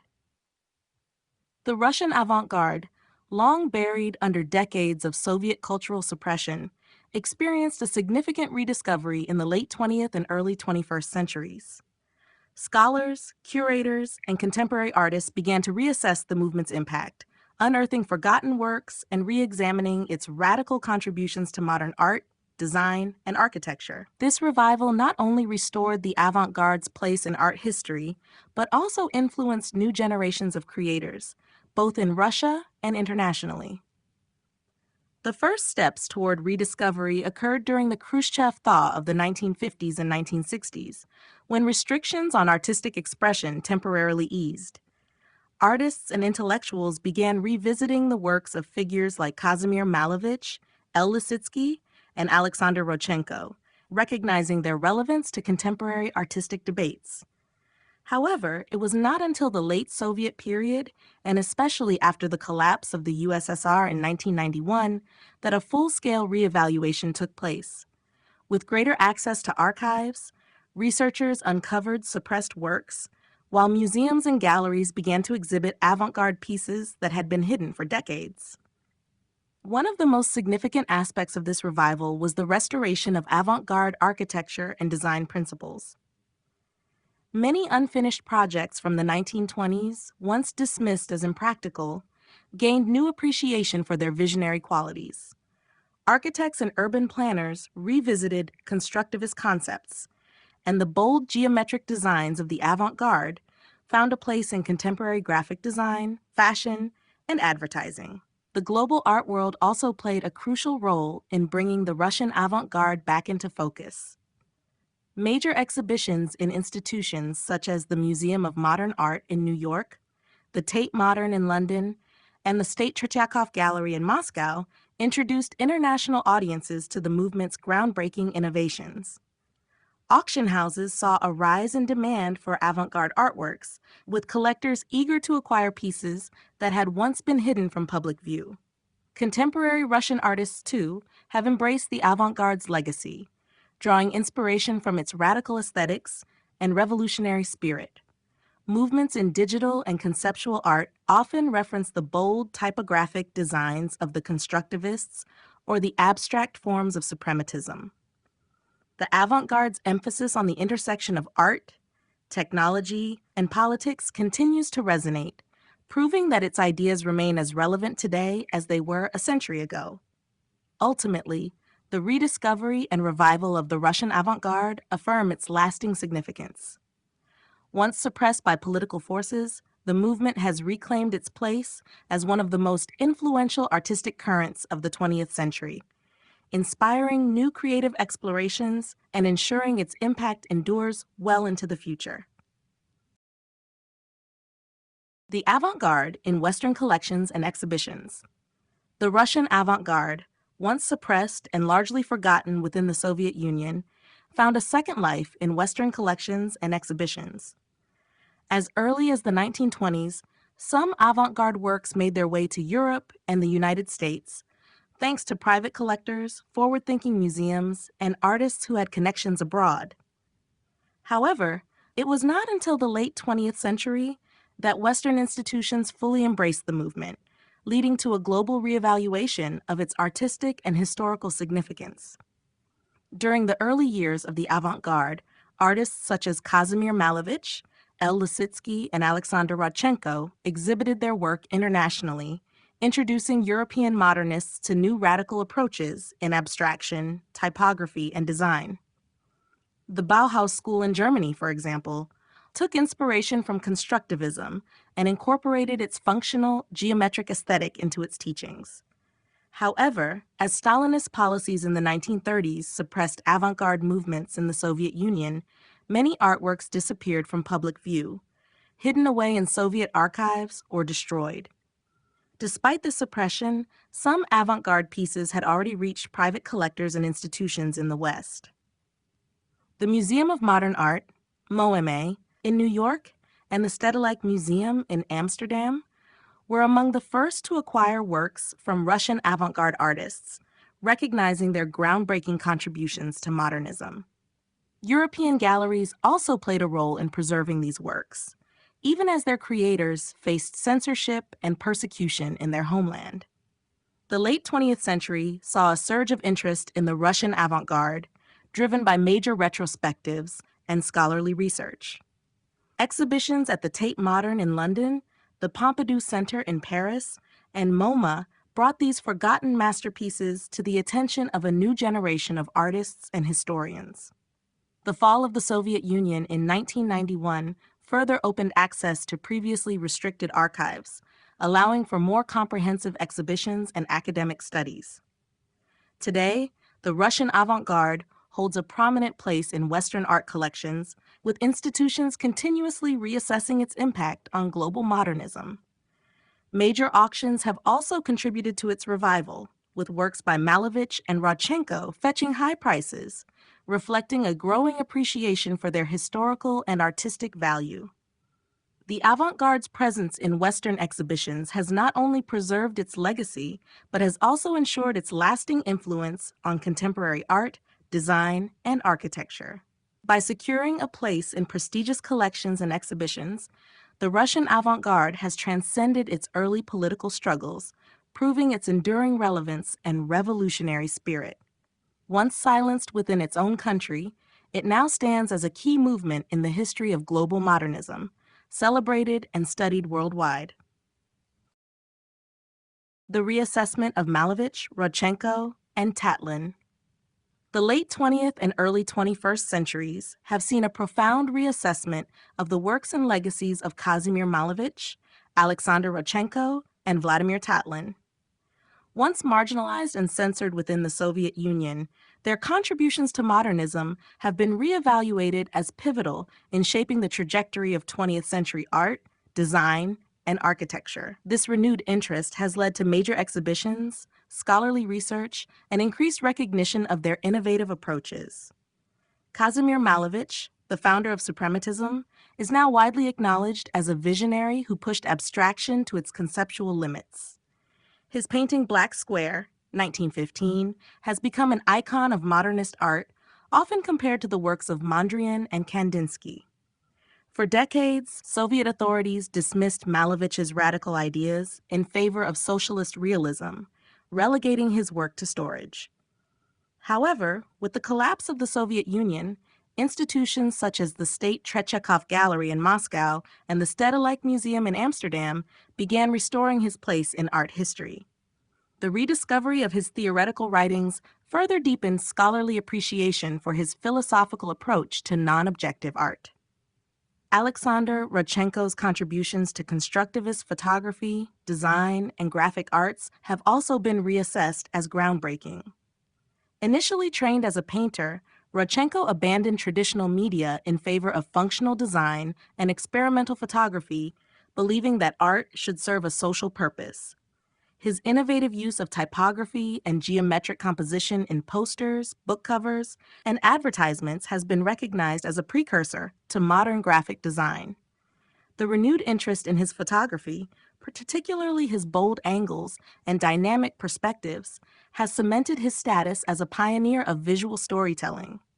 Vladimir Tatlin, best known for his Monument to the Third International, 1919 to 1920, has been reevaluated as a visionary of architectural and industrial design. Although his ambitious spiraling tower was never built, it remains one of the most influential unrealized projects of the 20th century. His later work, including experiments with material structures and functional design, has influenced contemporary architects and designers. The revival of interest in his theories, particularly his emphasis on integrating art and technology, has placed him among the great innovators of avant-garde architecture. The reassessment of Malevich, Rodchenko, and Tatlin underscores the lasting impact of Russian avant-garde movements on global modernism. Their radical ideas, once deemed incompatible with Soviet ideology, are now celebrated for their contributions to abstraction, design, and architecture. As museums continue to exhibit their work and scholars delve deeper into their theoretical contributions, their influence on contemporary art remains undeniable. The influence of Russian avant-garde on contemporary art. The Russian avant-garde has left an enduring mark on contemporary art, with its radical ideas, experimental techniques, and bold reimagining of artistic expression continuing to inspire artists across various disciplines. From abstraction and minimalism to conceptual art and digital media, the legacy of artists like Kazimir Malevich, Alexander Rodchenko, and L. Lissitzky remains evident in the modern artistic landscape. One of the most significant contributions of the Russian avant-garde is its approach to abstraction. Malevich's suprematism, which sought to reduce art to pure geometric forms and color relationships, directly influenced movements such as minimalism and conceptual art. Artists like Frank Stella and Donald Judd drew from the reductionist aesthetics pioneered by Malevich, using simple shapes and non-representational forms to explore the essence of artistic expression. Similarly, the influence of constructivist principles can be seen in contemporary design and architecture, where functionalism and geometric clarity remain central concerns. Graphic design and visual communication also owe much to the avant-garde experiments of Rodchenko and Lissitzky. Their use of bold typography, asymmetrical layouts, and dynamic compositions has been absorbed into advertising, branding, and digital media. The aesthetic of constructivism, characterized by striking contrasts, photo montage, and innovative use of space, continues to shape everything from political posters to web design and motion graphics. Contemporary artists and designers frequently reference these visual strategies to create powerful and engaging imagery. The avant-garde's interdisciplinary approach, particularly in integrating technology and new materials into art, resonates with contemporary multimedia artists. The constructivists' belief in merging art with industry is echoed in digital and interactive art, where boundaries between different artistic forms are increasingly blurred. Artists working with AI, augmented reality, and immersive installations build on the experimental ethos of the Russian avant-garde, embracing new tools to expand artistic possibilities. Performance art and theater have also been influenced by the avant-garde's innovative approach to staging and movement. Vyshevolod Meyerhold's biomechanics and constructivist stage design, which emphasized dynamic physicality and mechanized movement, laid the groundwork for contemporary experimental theater and dance. Elements of this approach can be seen in the works of performance artists who challenge traditional theatrical conventions and emphasize the role of the body in space. Ultimately, the Russian avant-garde's legacy is one of continuous reinvention and boundary pushing. By challenging conventional notions of form, function, and artistic purpose, it has provided a foundation for contemporary artists who seek to redefine art in the modern world. Its influence remains a testament to the power of radical artistic vision and its ability to shape cultural and creative discourse across generations. The restoration and preservation of avant-garde works. The restoration and preservation of Russian avant-garde works have been crucial in ensuring the survival of a revolutionary artistic movement that was once suppressed and nearly forgotten. Due to political repression, ideological shifts, and material degradation, many avant-garde artworks faced neglect, destruction, or obscurity for much of the 20th century. In recent decades, however, scholars, museums, and restoration specialists have worked tirelessly to recover, conserve, and reintroduce these works to the global art world. One of the biggest challenges in preserving avant-garde pieces is the fragility of the materials used. Many Russian avant-garde artists experimented with non-traditional and industrial materials, such as early synthetic paints, collage elements, and metal or wood structures. Over time, these materials have deteriorated, requiring innovative restoration techniques. Paintings by Kazimir Malevich and Alexander Rodchenko, for example, have suffered from fading, cracking, and discoloration. Conservationists have had to develop specialized methods to stabilize these works without compromising their original vision. Another significant issue is the loss of works due to state suppression. Many avant-garde artists were either forced to conform to socialist realism or had their works confiscated and destroyed. Some paintings and designs survived only through photographs or sketches. Museums and archives, such as the State Tretyakov Gallery in Moscow and the Stedelijk Museum in Amsterdam, have played a critical role in recovering and reconstructing lost works, using archival research and digital reconstruction to recreate missing pieces. In addition to paintings and sculptures, avant-garde architecture and design have also required preservation efforts. Many constructivist buildings, designed by figures like Konstantin Melnikov and Moise Ginsburg, have fallen into disrepair or been altered beyond recognition.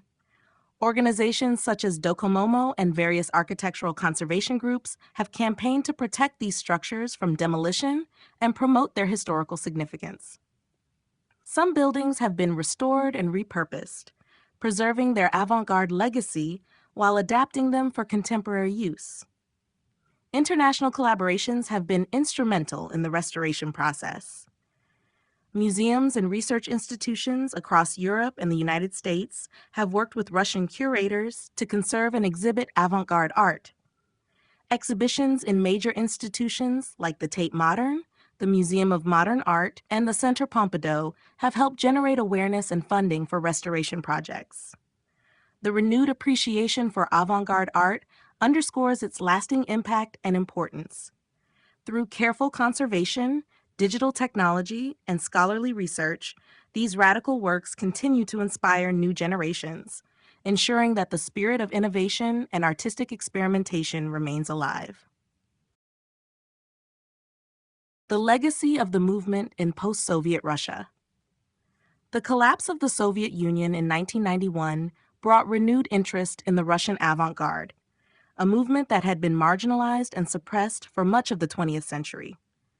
With the lifting of ideological restrictions, scholars, artists, and curators in post-Soviet Russia began reassessing the contributions of avant-garde figures such as Kazimir Malevich, Alexander Rodchenko, and Vladimir Tatlin. This reevaluation not only restored these artists to their rightful place in Russian cultural history, but also highlighted their influence on contemporary Russian art and design. One of the most significant aspects of the avant-garde's legacy in post-Soviet Russia is its impact on modern artistic practices.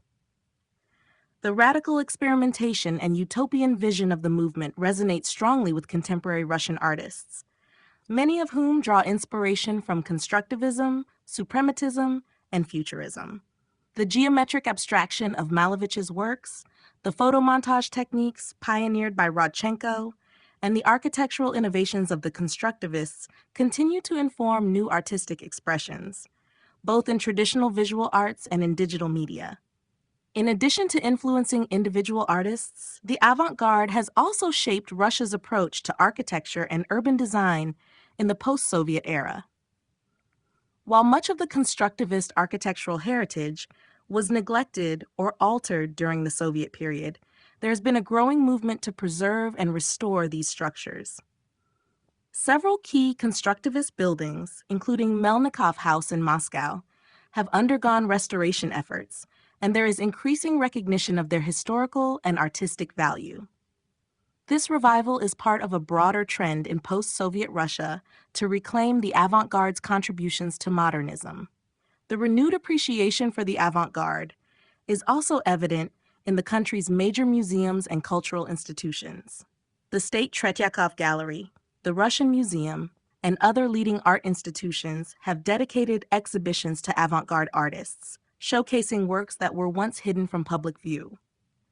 These exhibitions, often in collaboration with international museums, have helped reintroduce Russian audiences to a movement that was once dismissed as politically undesirable. The digitization of archives and the publication of previously censored materials have further expanded access to avant-garde art and theory. Despite this revival, the avant-garde's legacy in post-Soviet Russia remains complex. While its aesthetic and intellectual contributions are widely celebrated, its radical political ambitions remain a subject of debate. The avant-garde was deeply intertwined with the revolutionary ideals of the early Soviet period, and in today's political climate, discussions about its legacy often intersect with broader questions about Russia's cultural identity and historical memory. Ultimately, the Russian avant-garde continues to shape artistic discourse in post-Soviet Russia, serving as both a historical reference and a source of inspiration for new generations. Its legacy is a testament to the enduring power of artistic innovation and its ability to transcend political and temporal boundaries.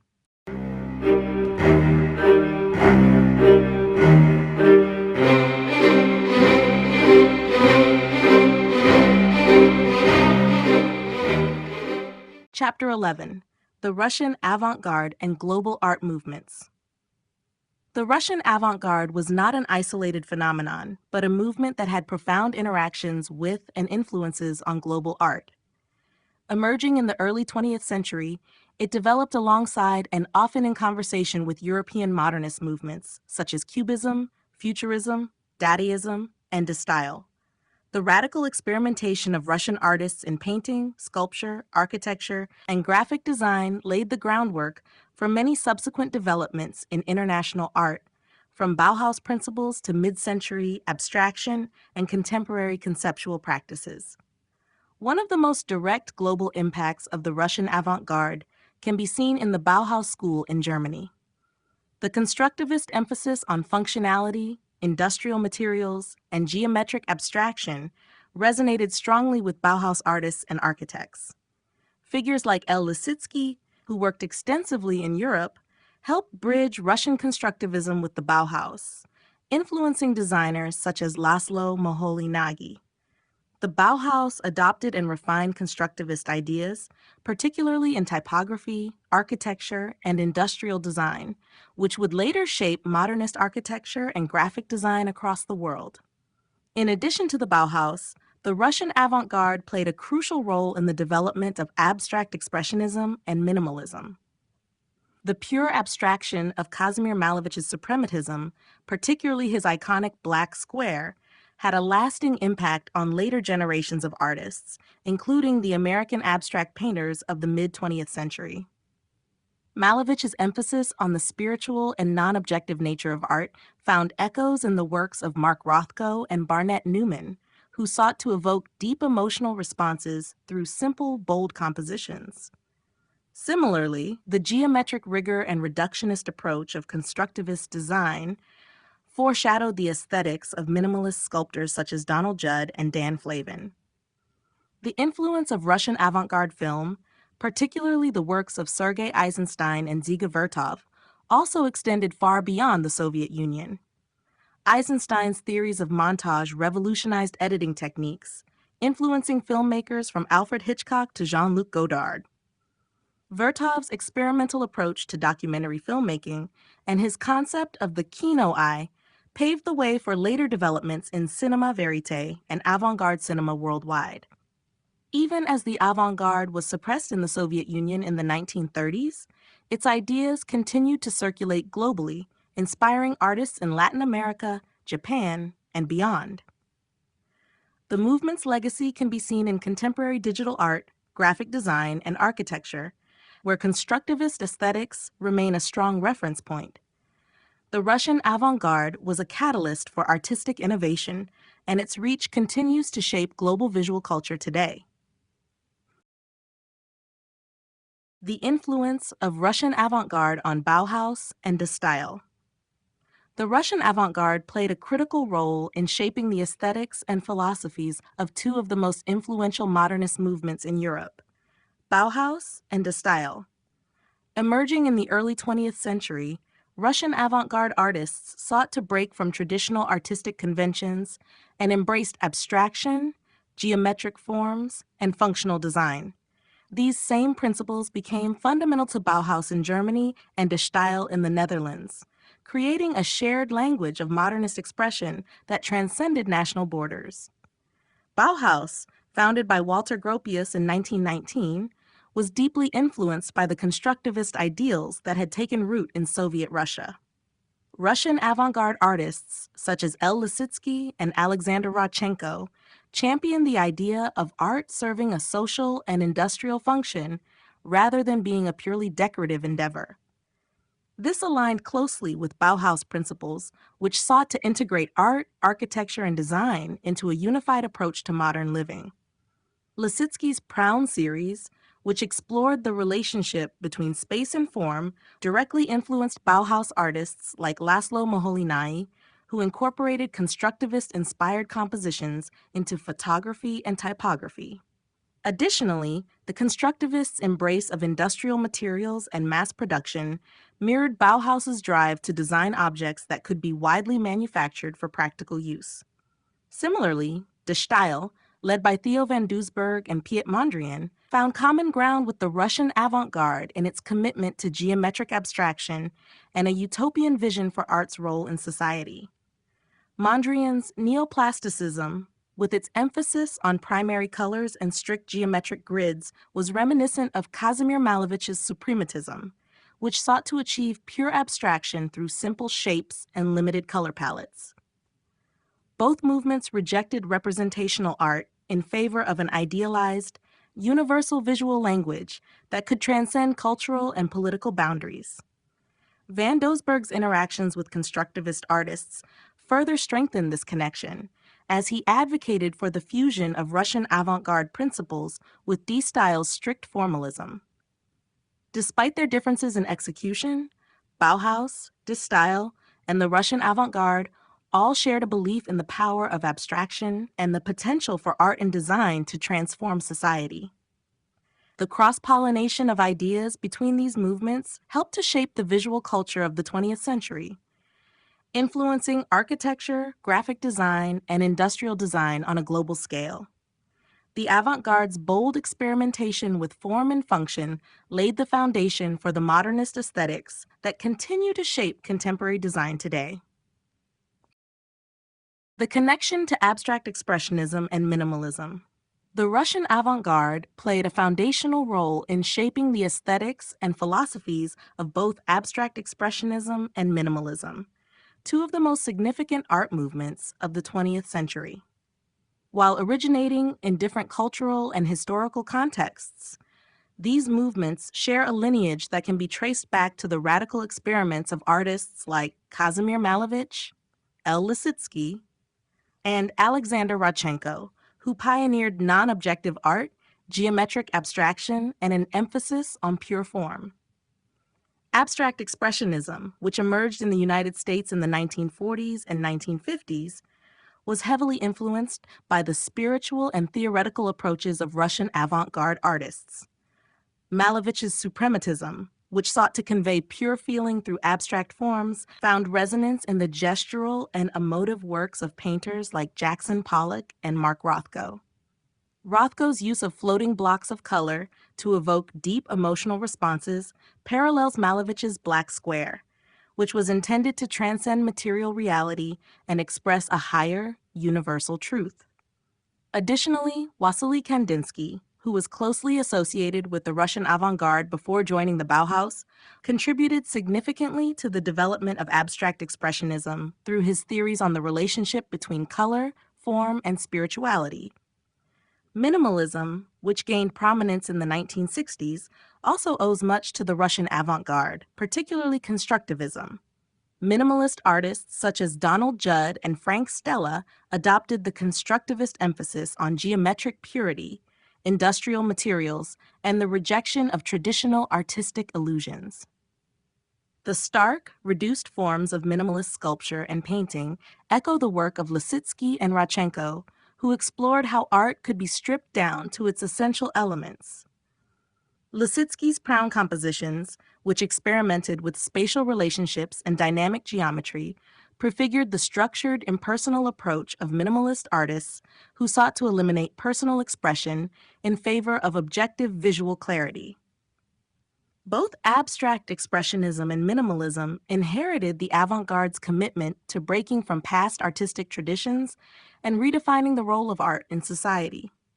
Where the Russian avant-garde sought to align art with revolutionary ideals, abstract expressionism channeled individualism and psychological depth, while minimalism pursued a more systematic and impersonal aesthetic.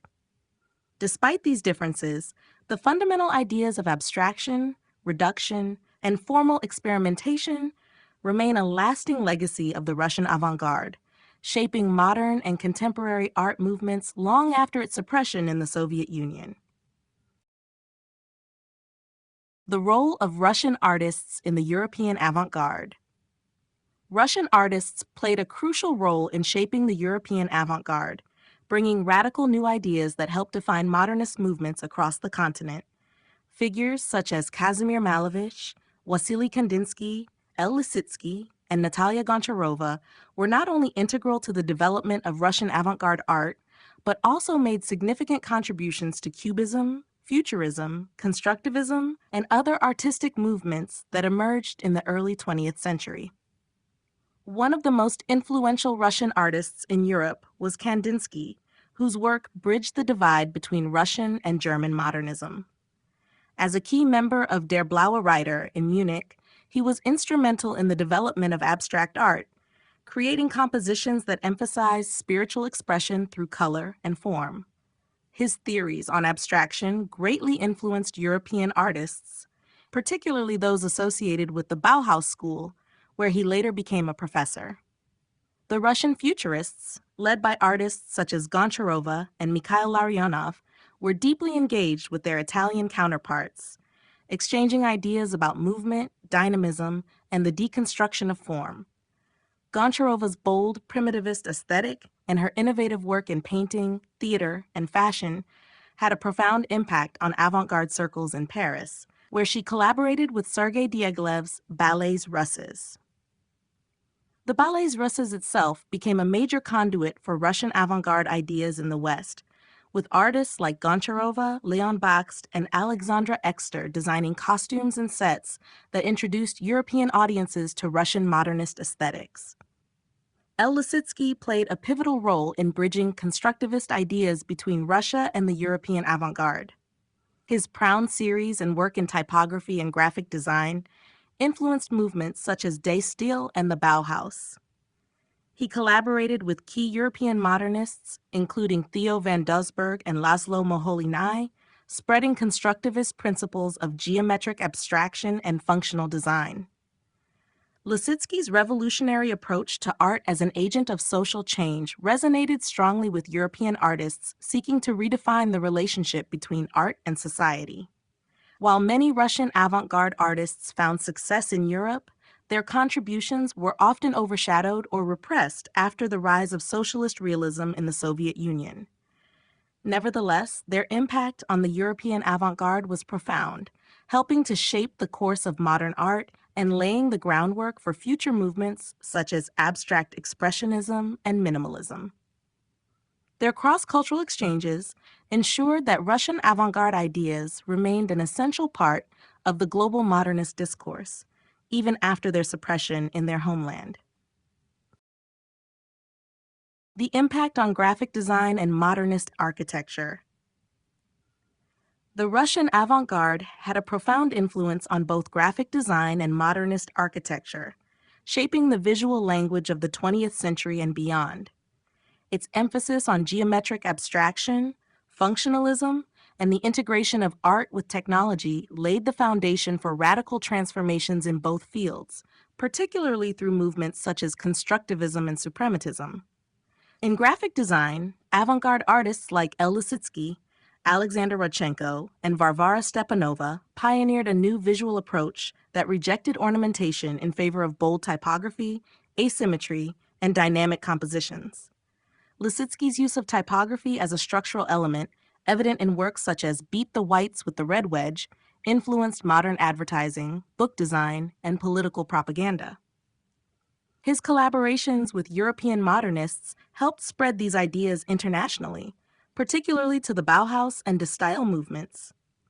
Rodchenko's photo montages, which combined photography with graphic elements to create powerful visual messages, became a defining technique of avant-garde propaganda and set a precedent for later political and commercial graphic design.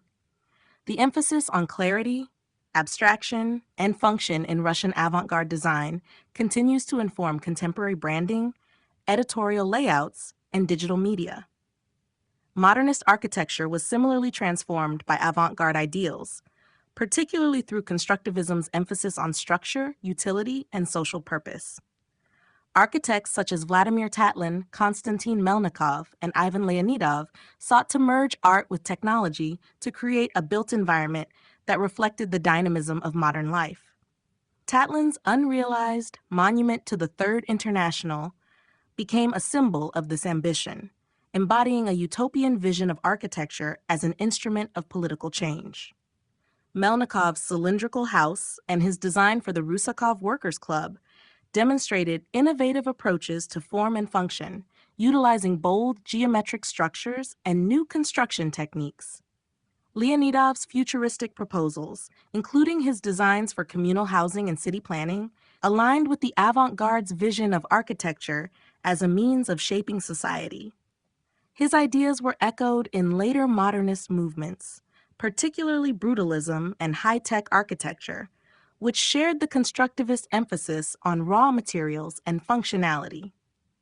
Many of these radical architectural concepts were curtailed by the Soviet government's shift toward socialist realism in the 1930s, but their influence persisted in the work of architects such as Le Corbusier, Mies van der Rohe, and Richard Rogers. The legacy of the Russian avant-garde in graphic design and modernist architecture remains deeply embedded in contemporary visual culture. From advertising and branding to urban planning and industrial design, the movement's radical principles continue to shape the aesthetics and functionality of the modern world. Contemporary artists inspired by the Russian avant-garde. The Russian avant-garde, with its radical experimentation in form, color, and composition, continues to inspire contemporary artists across various disciplines. Its legacy, rooted in abstraction, constructivism, and suprematism, has found resonance in modern painting, digital art, installation, and even fashion. Many contemporary artists revisit its visual language, adapting it to new technologies and socio-political contexts, while maintaining its spirit of innovation and disruption. One of the most direct inheritors of the Russian avant-garde's aesthetic is the American artist Barbara Kruger, whose work echoes the bold typography and photomontage techniques of constructivist pioneers like El Lissitzky and Alexander Rodchenko. Her striking red, white, and black compositions, often layered with politically charged statements, bear a strong resemblance to Soviet propaganda posters. Similarly, Shepard Fairey, best known for his Obey campaign and the Hope poster for Barack Obama's 2008 campaign, incorporates constructivist elements into street art and commercial design, proving the enduring influence of avant-garde visual strategies. In the realm of contemporary painting, artists such as El Lissitzky's spiritual successors, Kazimir Malevich-inspired abstractionists, and neo-constructivist painters continue to push the boundaries of geometric composition. Russian artist Erich Bulatov, for example, integrates suprematist forms with contemporary themes, often layering text over abstract landscapes to challenge the viewer's perception of space and reality. Similarly, Francisco Infante Arana, a Russian artist associated with kinetic and geometric abstraction, continues to develop ideas first explored by avant-garde pioneers, blending mathematics, movement, and structure. Digital and new media artists also draw heavily from the Russian avant-garde's exploration of technology and art. The rise of generative design and algorithm-based art echoes constructivist principles of systematic composition. Artists such as Refik Anadol use data visualization and artificial intelligence to create dynamic, abstract environments reminiscent of Malevich's suprematist compositions, but in an interactive, digital space. These innovations highlight how the avant-garde's core ideas of abstraction, functionality, and technological integration remain relevant in contemporary artistic practices. Even outside traditional art forms, the Russian avant-garde continues to shape contemporary culture. In fashion, designers like Raf Simons and Gosha Rubchinsky incorporate constructivist-inspired color blocking, bold typography, and Soviet-era aesthetics into their collections.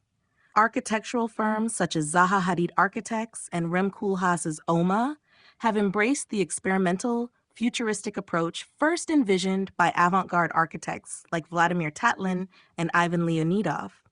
The continued engagement with Russian avant-garde aesthetics underscores the movement's timelessness and adaptability, whether through digital installations, political graphics, or fashion design. Contemporary artists channel its revolutionary energy, proving that the avant-garde remains a vital force in shaping modern visual culture.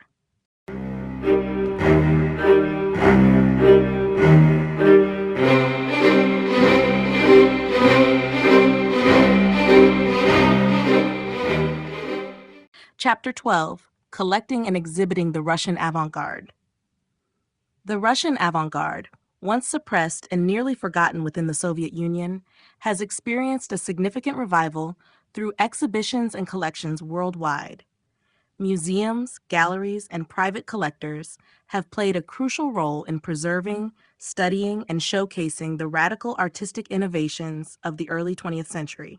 These efforts have helped to reestablish the movement's importance in the global history of modern art, making works by Kazimir Malevich, El Lissitzky, Alexander Rodchenko, and Lyubov Popova more accessible to contemporary audiences.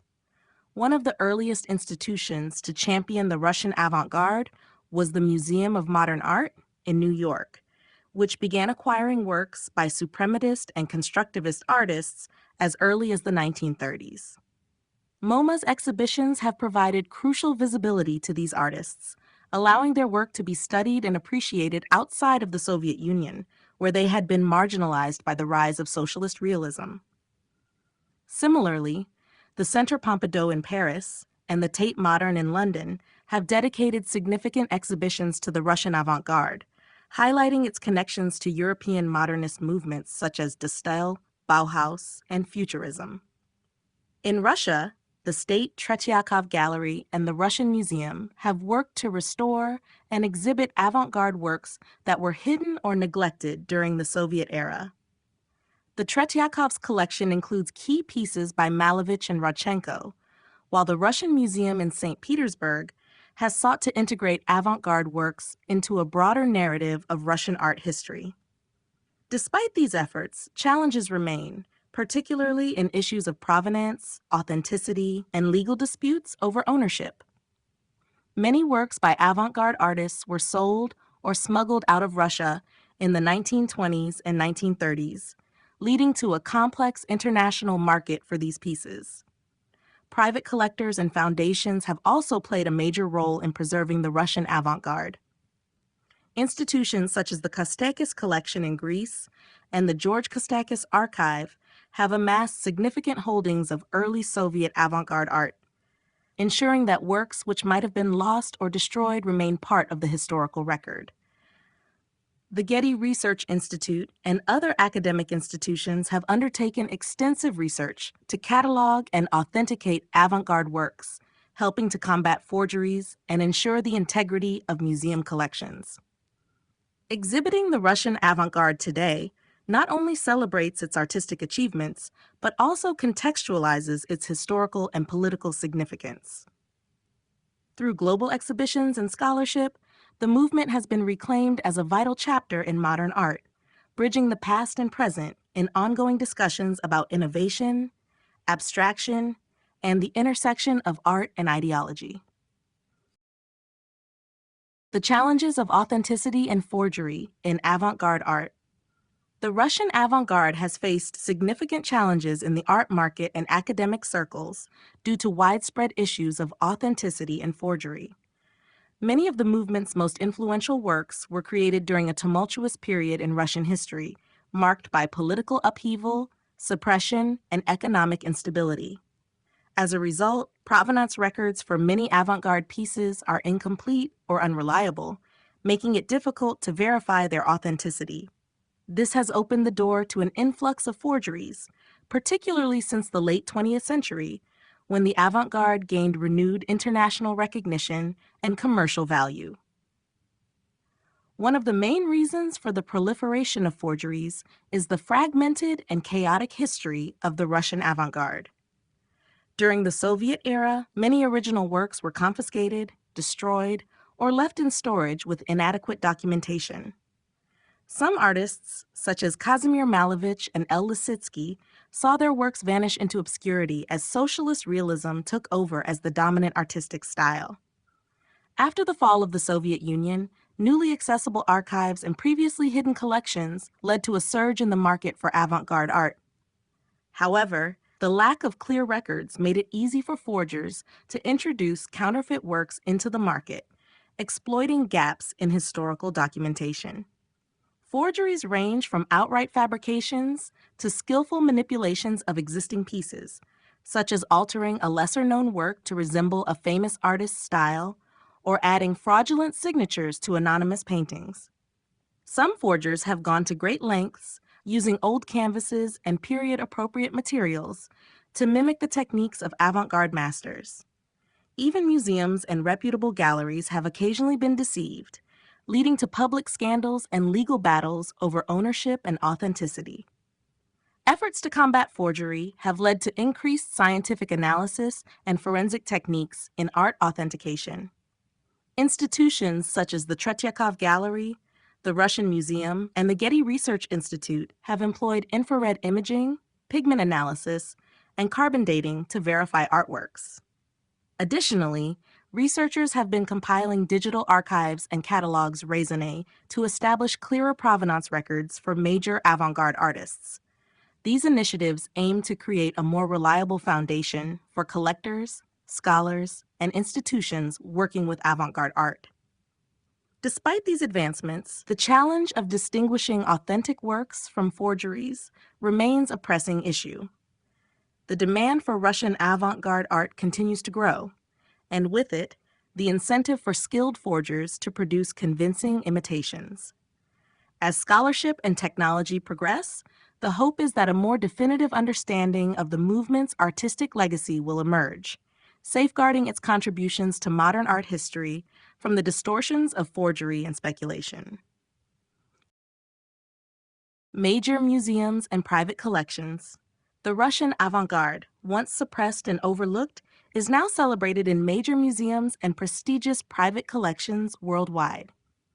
Institutions across Europe, the United States, and Russia have played a crucial role in preserving and exhibiting these revolutionary works, ensuring their influence on modern art remains visible. One of the most significant repositories of Russian avant-garde art is the State Tretyakov Gallery in Moscow.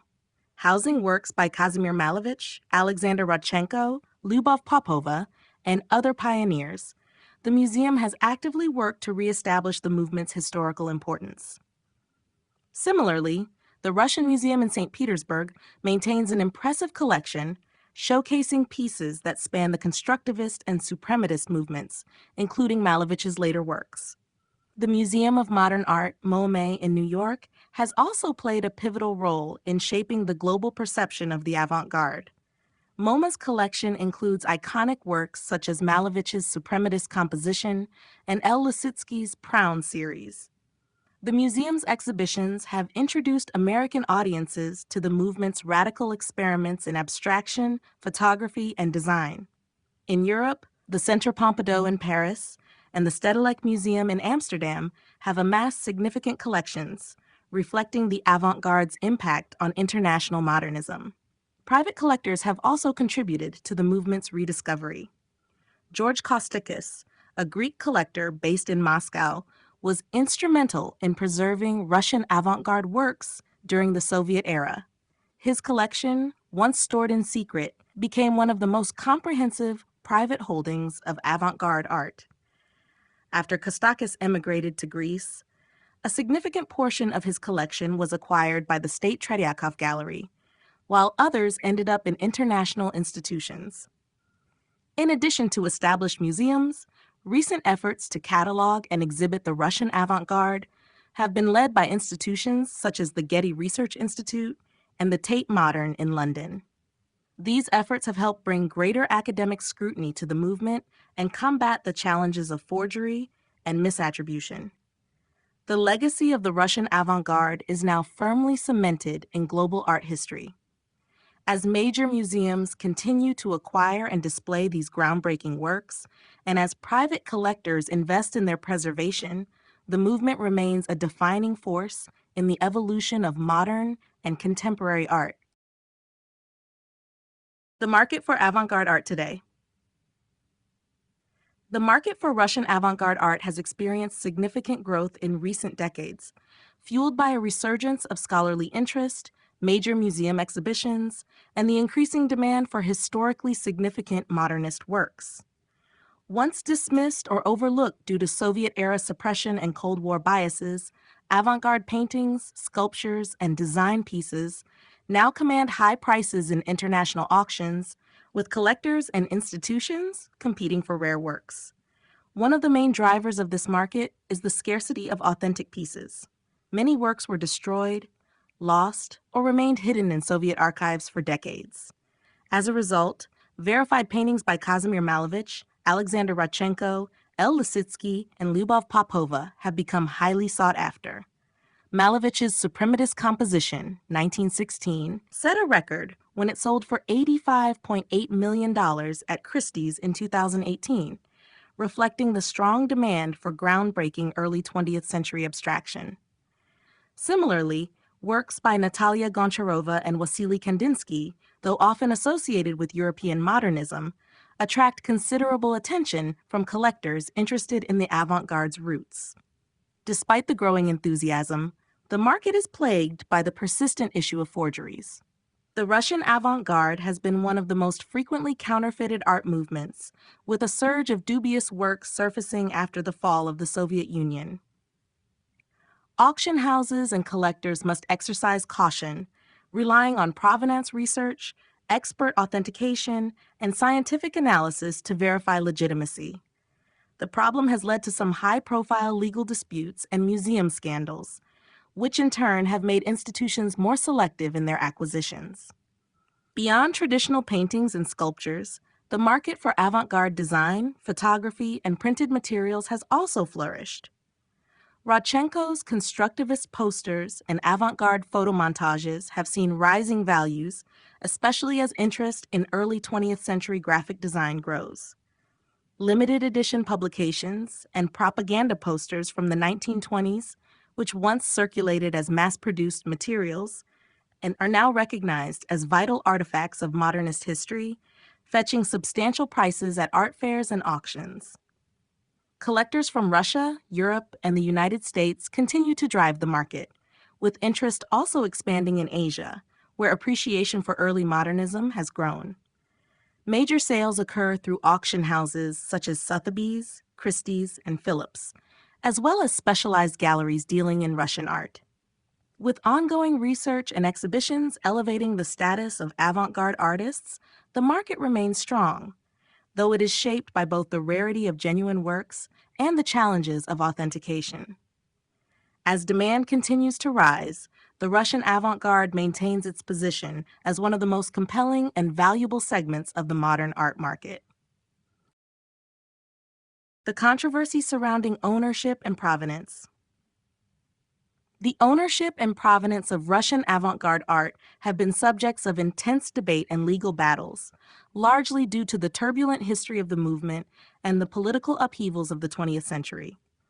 Many works were lost, stolen, or appropriated during the Soviet era, creating complex disputes over rightful ownership.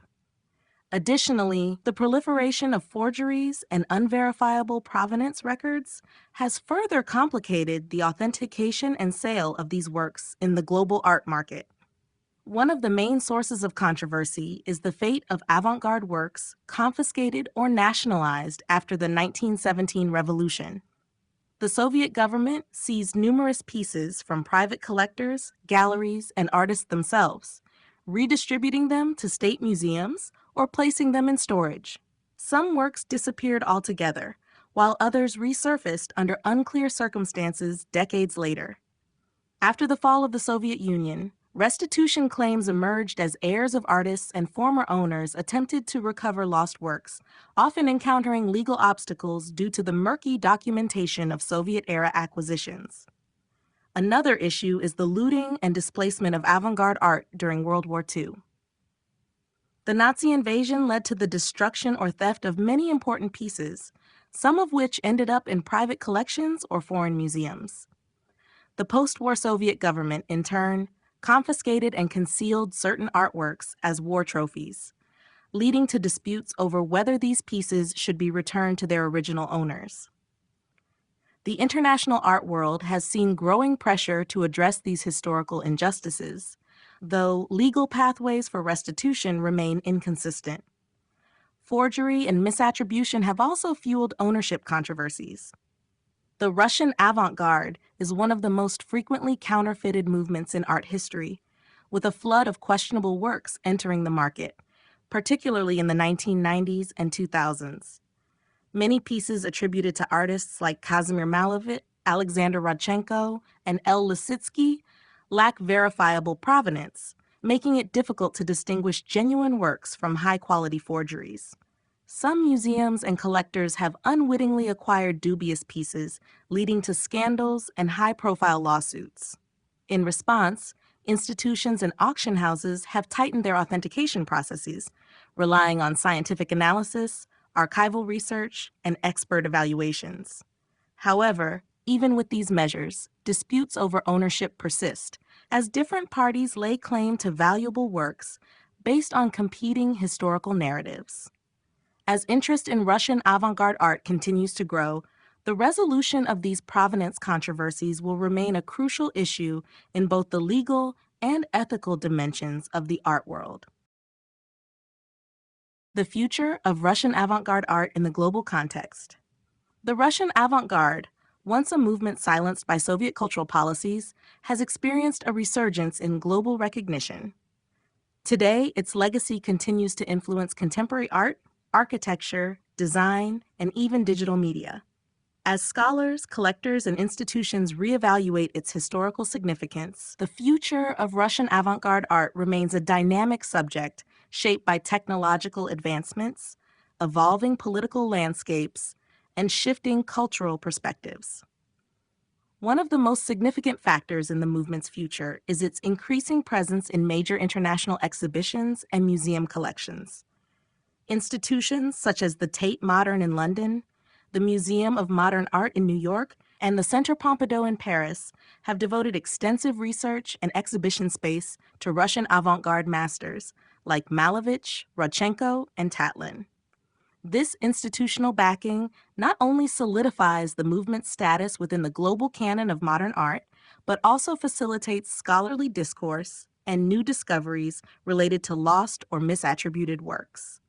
The digital age presents new opportunities for the avant-garde's continued evolution. Contemporary artists frequently draw inspiration from constructivist and suprematist aesthetics, adapting these principles to virtual reality, AI-generated art, and interactive installations. The geometric abstraction of Malevich or the bold propaganda designs of El Lissitzky find echoes in contemporary graphic design and branding. Additionally, digital archives and blockchain technology are being explored as ways to document provenance, potentially reducing the forgeries that have long plagued the market. Despite its growing international prominence, the avant-garde's position within Russia itself remains complex.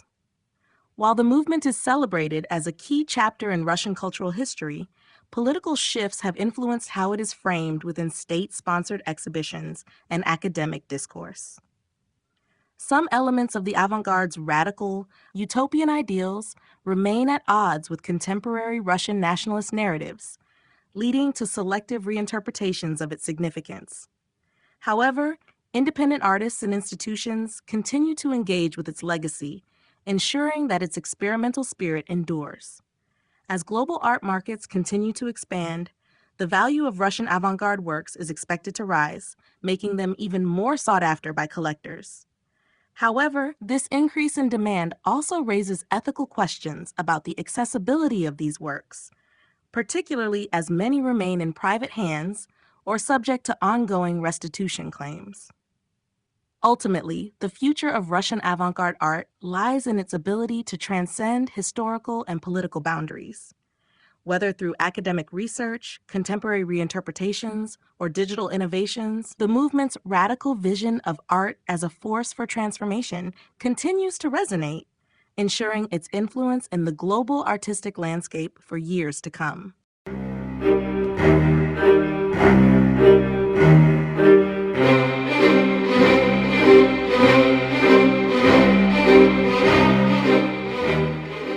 Chapter 13, Conclusion. The Russian avant-garde remains one of the most groundbreaking and influential movements in modern art history. Emerging in the early 20th century as a response to the rapid social and political transformations sweeping Russia, it embodied a radical rethinking of artistic expression. Pioneers like Kazimir Malevich, El Lissitzky, Vladimir Tatlin, and Alexander Rodchenko pushed the boundaries of painting, sculpture, architecture, photography, and film, introducing revolutionary concepts that would shape the course of global modernism. Despite its brief period of flourishing, the avant-garde left a lasting imprint on art, design, and visual culture. Its bold use of abstraction, geometric forms, and experimental techniques resonated far beyond Russia, influencing movements like Bauhaus, De Style, and abstract expressionism. Even after being suppressed by the rise of socialist realism in the 1930s, its core ideas persisted, resurfacing in postmodern art, graphic design, and digital media. Today, echoes of constructivist and suprematist aesthetics can be seen in everything from corporate branding to contemporary architecture. One of the most compelling aspects of the Russian avant-garde is its deep entanglement with political and social change. Many of its leading figures viewed art as a tool for revolution, seeking to dismantle traditional hierarchies and create new visual languages that reflected the modern world. However, this utopian vision was ultimately constrained by the realities of Soviet political repression. As Stalin's cultural policies took hold, many avant-garde artists were silenced, forced into exile, or redirected toward state-approved artistic forms. In recent decades, renewed interest in the movement has led to major exhibitions, academic studies, and rediscoveries of lost works. While challenges remain, particularly concerning the authenticity and provenance of certain pieces, the avant-garde's place in art history is now firmly established.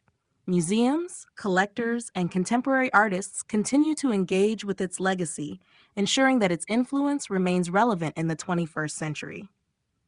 Ultimately, the Russian avant-garde was more than just a collection of artistic movements. It was a radical vision of creativity as a force for societal transformation.